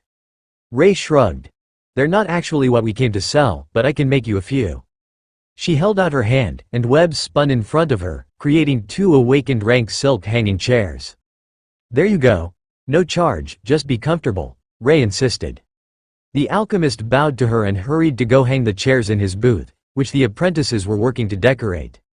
Ray's work on their booth had upped the standard for the magical goods section as a whole, and as more of the booths put out decorative storefronts, the rest were forced to do the same or risk looking shabby in comparison. Normally, they didn't put much work in for a single-day sales exhibition, but that was not Ray's way. Even if they were operating a traveling market, she would still put up a proper booth for the day. Carl placed a dozen of the rings and 2 of the flooded canals statues out on a wooden tray, and then placed a barrier over them and the table so that they couldn't be stolen without great effort. It was still early, so there weren't many shoppers in the market, but the other vendors had sent apprentices around to scope out the competition. If there were someone selling identical goods for less, they would either try to buy them out, or adjust their own pricing to match so that they didn't lose out on sales. With that tactic, it didn't take long before every magical goods vendor was aware of the shop that was advertising water creation and assorted magical accessories, courtesy of the Darklight host. Carl had set out a few other items to go with the water creation rings. Cleaning charms carved from magical wood, a small stack of paper talismans that he had made to set off an alarm if a door was opened, and 4 gentle childbirth stone statues that had been made with the help of the 2 orcish druids back at the guild house. At least, Carl assumed it was them, as the items were commander rank, and Dora could have done them at royal rank if she had made them herself. The fact that they were shaped like a seated pregnant orc woman didn't give him much of a clue either way. "Are we taking wagers on what sells first?" Lotus asked as she swung herself in one of the chairs. "Winner gets to pick where we get lunch from," Tessa agreed. That was a winning bet, no matter who actually won, and Lotus was in immediately. "I think that it's going to be the childbirth statue. Those ones sell out so fast once we put them on the shelves. Even the farmers like them because they work on livestock," she insisted. Tessa shrugged. "I think it'll be one of the alarm talismans, simply because they're only a silver apiece, so they're an impulse purchase for browsing mages." Dana shook her head. "We're in a desert. I think it will be the water creation rings first." Ray and Carl looked at each other, and Carl motioned for her to go first. "I will choose the cleaning rings, then." Which leaves Carl with the flooded canal statues, and everyone else out of luck. Ophelia chuckled and shrugged. "Next time, we will have to put out enough different items for everyone to get a choice. But we trust you four to pick something good for lunch, and I already know that Lotus is going to pick ice cream and pastries." Lotus frowned. "That's not what I had in mind at all." "Well, maybe. There is a shop we passed by yesterday, just after eating, which sold all sorts of pies. They have a sweet potato and shredded pork pie that I have to know the taste of." Which naturally meant that she would also be purchasing pies of the sweet and fruity varieties. So, while Ophelia wasn't completely right, she wasn't actually wrong, either. In the distance, bells began to ring, and Carl saw that all of the shopkeepers around them were suddenly at attention, now in business mode, and the casual atmosphere of the setup period was gone. The market was open, and the bell seemed to have set off a tidal wave of housewives, as middle-aged female dwarves and beastkin filled the area. Lotus was feeling good about her chances. The outer areas of the market were the first to be swarmed, as they were the ones selling fresh produce, which the locals would want for their daily meals. Before anything else, the daily shopping needed to be done. Then, as the initial wave of produce buyers and meat shoppers began to head back home, the other locals in need of goods began to spread through the market. It was still quite early in the morning, so most of them would be doing their shopping before starting work for the day. But that was the best sort of customers for the market. If you came before work, it was likely because you actually needed something, not because you wanted a break from work, and were browsing the market during lunch. A few shoppers passed by their stall with curious looks, off to find healing herbs or other alchemical supplies.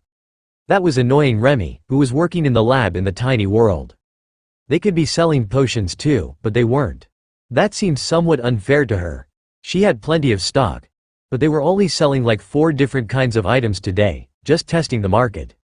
The annoyance didn't last long, though. She had planted some of the new plants she had gotten at their last stop, and they were growing quickly in her space. With those, she could begin to experiment with new potion combinations, just to see what came out.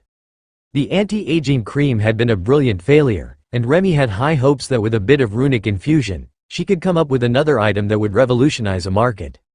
Finally, someone stopped at the stall, and Lotus internally celebrated as she realized it was a very pregnant young feline beastkin with fluffy gray ears. "What species does that birthing charm work on?" she asked quietly. "All of them, excluding the undead and some spectral or elemental species. It works on dwarves, beastkin, beasts of most sorts, including livestock and pets," Carl replied evenly. "So, it should work on the dwarven mountain goats?" she asked. Carl nodded. "Indeed. It is commander rank, and even if the beast is much more powerful than that, the charm will work to prevent injury during childbirth." She dug into her pocket, and Lotus was about to get up from her chair. Ophelia knew that she was going to offer the item at an extreme discount, both because the pregnant woman had fluffy ears, and because it would win her the wager. So, the berserker put a hand on the petite nature cleric and kept her seated. There were price tags on everything, already reasonable, but Carl waited to see how steep of a discount the locals would start haggling at. The market prices for such items might be very different here than what he was used to, as they had trollish shamans all over the farmland. The trolls could use all sorts of magic, so they might be able to do the same sort of spell, which would greatly reduce the value of the items. The only ones that Carl could guarantee were going to be highly valued were the water creation items, as there had been so much talk of drought. The woman gave him a faint smile that showed the level of exertion just walking through the market took in her current state, even as an awakened rank beastkin. And how much water can these rings create? Enough to fill the farmhouse's reserve tank. Carl frowned. I am not from the region. How large is the reserve tank? The woman shrugged. About 4 barrels. So, about 800 liters. Yes, it will fill that in under 10 minutes. Under 5 if you have some water magic of your own. Magical items work better when you already have an affinity for them, Carl agreed. 10 minutes from empty? Or from yesterday's use? Carl had no idea how much they used in a day. From empty. If you're not emptying it every day, then you will only need a few minutes for a partial refill every morning. The customer nodded, making her ears bounce. That is perfect. The tank is enough for a whole week's water, and we usually take the tank cart to the river to refill it if we don't get any rain. How pure is the water from the rain? Lotus giggled and Carl smiled. 100% pure. You see, it actually takes more magic to introduce impurities into magical water. The spell is purely water element, and it won't create anything but pure water. That comment gave Ray a great idea. She could have them make an assassin's rain. Water creation with an overlord-ranked lethal toxin. Just a splash into a drink would be enough. Or you could sip from a canteen, then poison it before passing it to your target.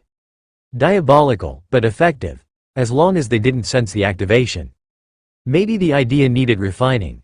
The Catwoman reached into her pocket and placed a small selection of uncut raw gems on the counter, then added one more. I can offer you this for the 2 items, she insisted. Butterfly got excited about a clear gem, though it was only emitting a commander-ranked magical signature. If it made the butterfly excited, it was probably an illusion elemental stone of some sort, and that was incredibly rare.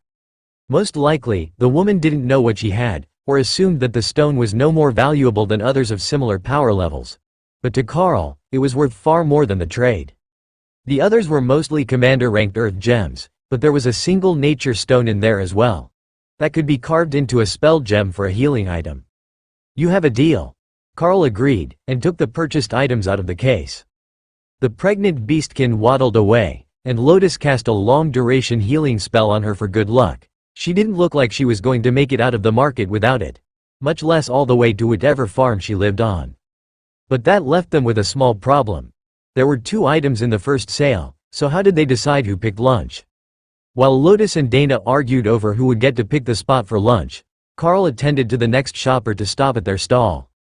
It was an elderly dwarf with age-worn boots and no shirt under his coveralls, exposing his bare arms, while his beard hid his upper chest. How can I help you this morning? We have a variety of items available, and more in our guild bank, if you need something that's not on display, Carl offered. The dwarf looked the items over, and smiled as he read some of the runes. Water. I want a spell that makes water, as much as you can, he insisted.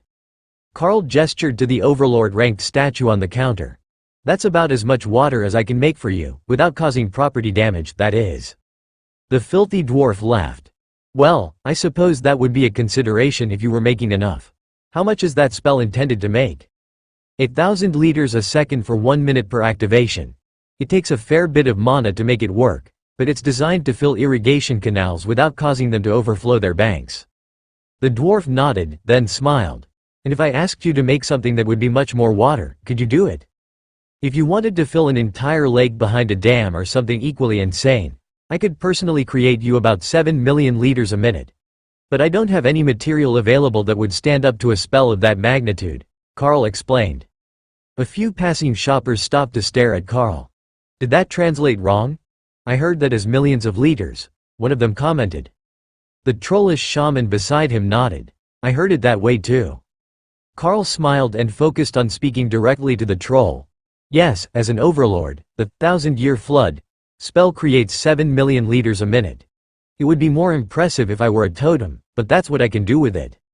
The troll smiled, and the dwarves nodded in satisfaction. You really did mean millions. Now, I can't afford that, but I wasn't expecting such a large number. Hell, you would probably need to make the statue out of pure dwarven mithril so it didn't shatter under the effects of a spell that powerful, the shirtless dwarf replied.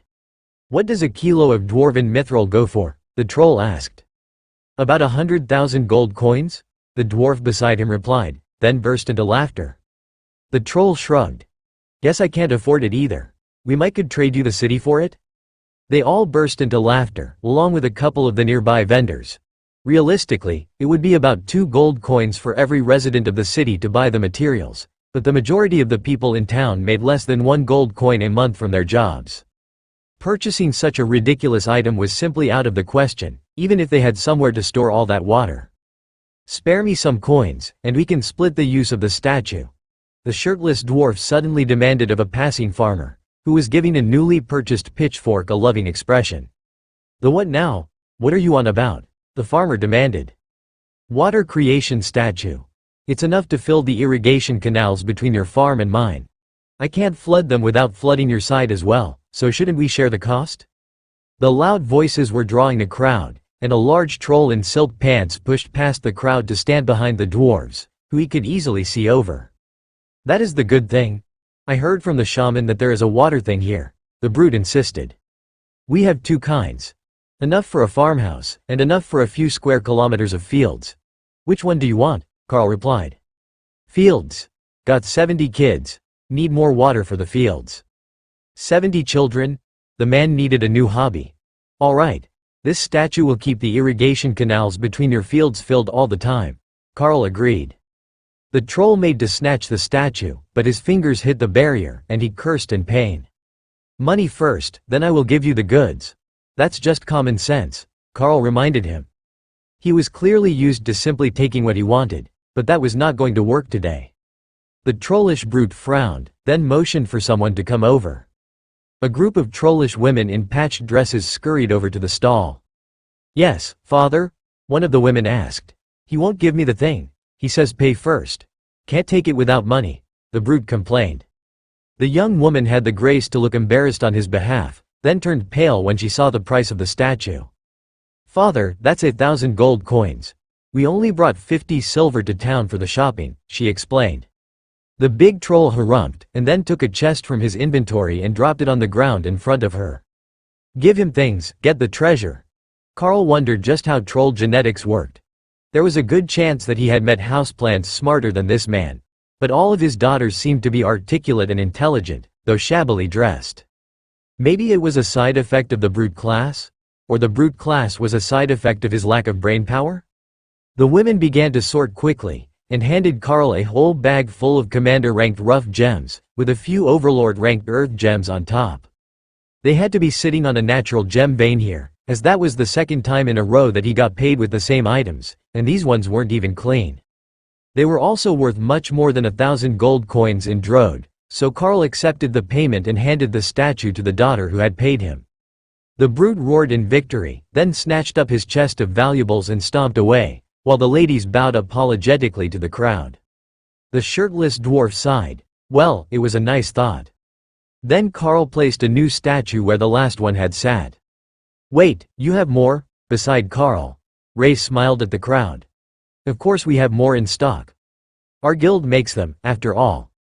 We are also happy to accept high-grade crafting materials in lieu of gold as payment." That got the dwarves excited. They had all sorts of good materials stored from their farms, and they weren't worth much here in town. When everyone had the same things, the value plummeted. Water was worth more than anything else to most of the farmers, as the supply was greatly limited. They called it a river that they filled the water wagons from, but it was hardly more than a small stream from a natural spring. With the amount that they used, it only ran for a few hundred meters before soaking into the ground and vanishing. The rest of the water was all taken away to keep the people alive.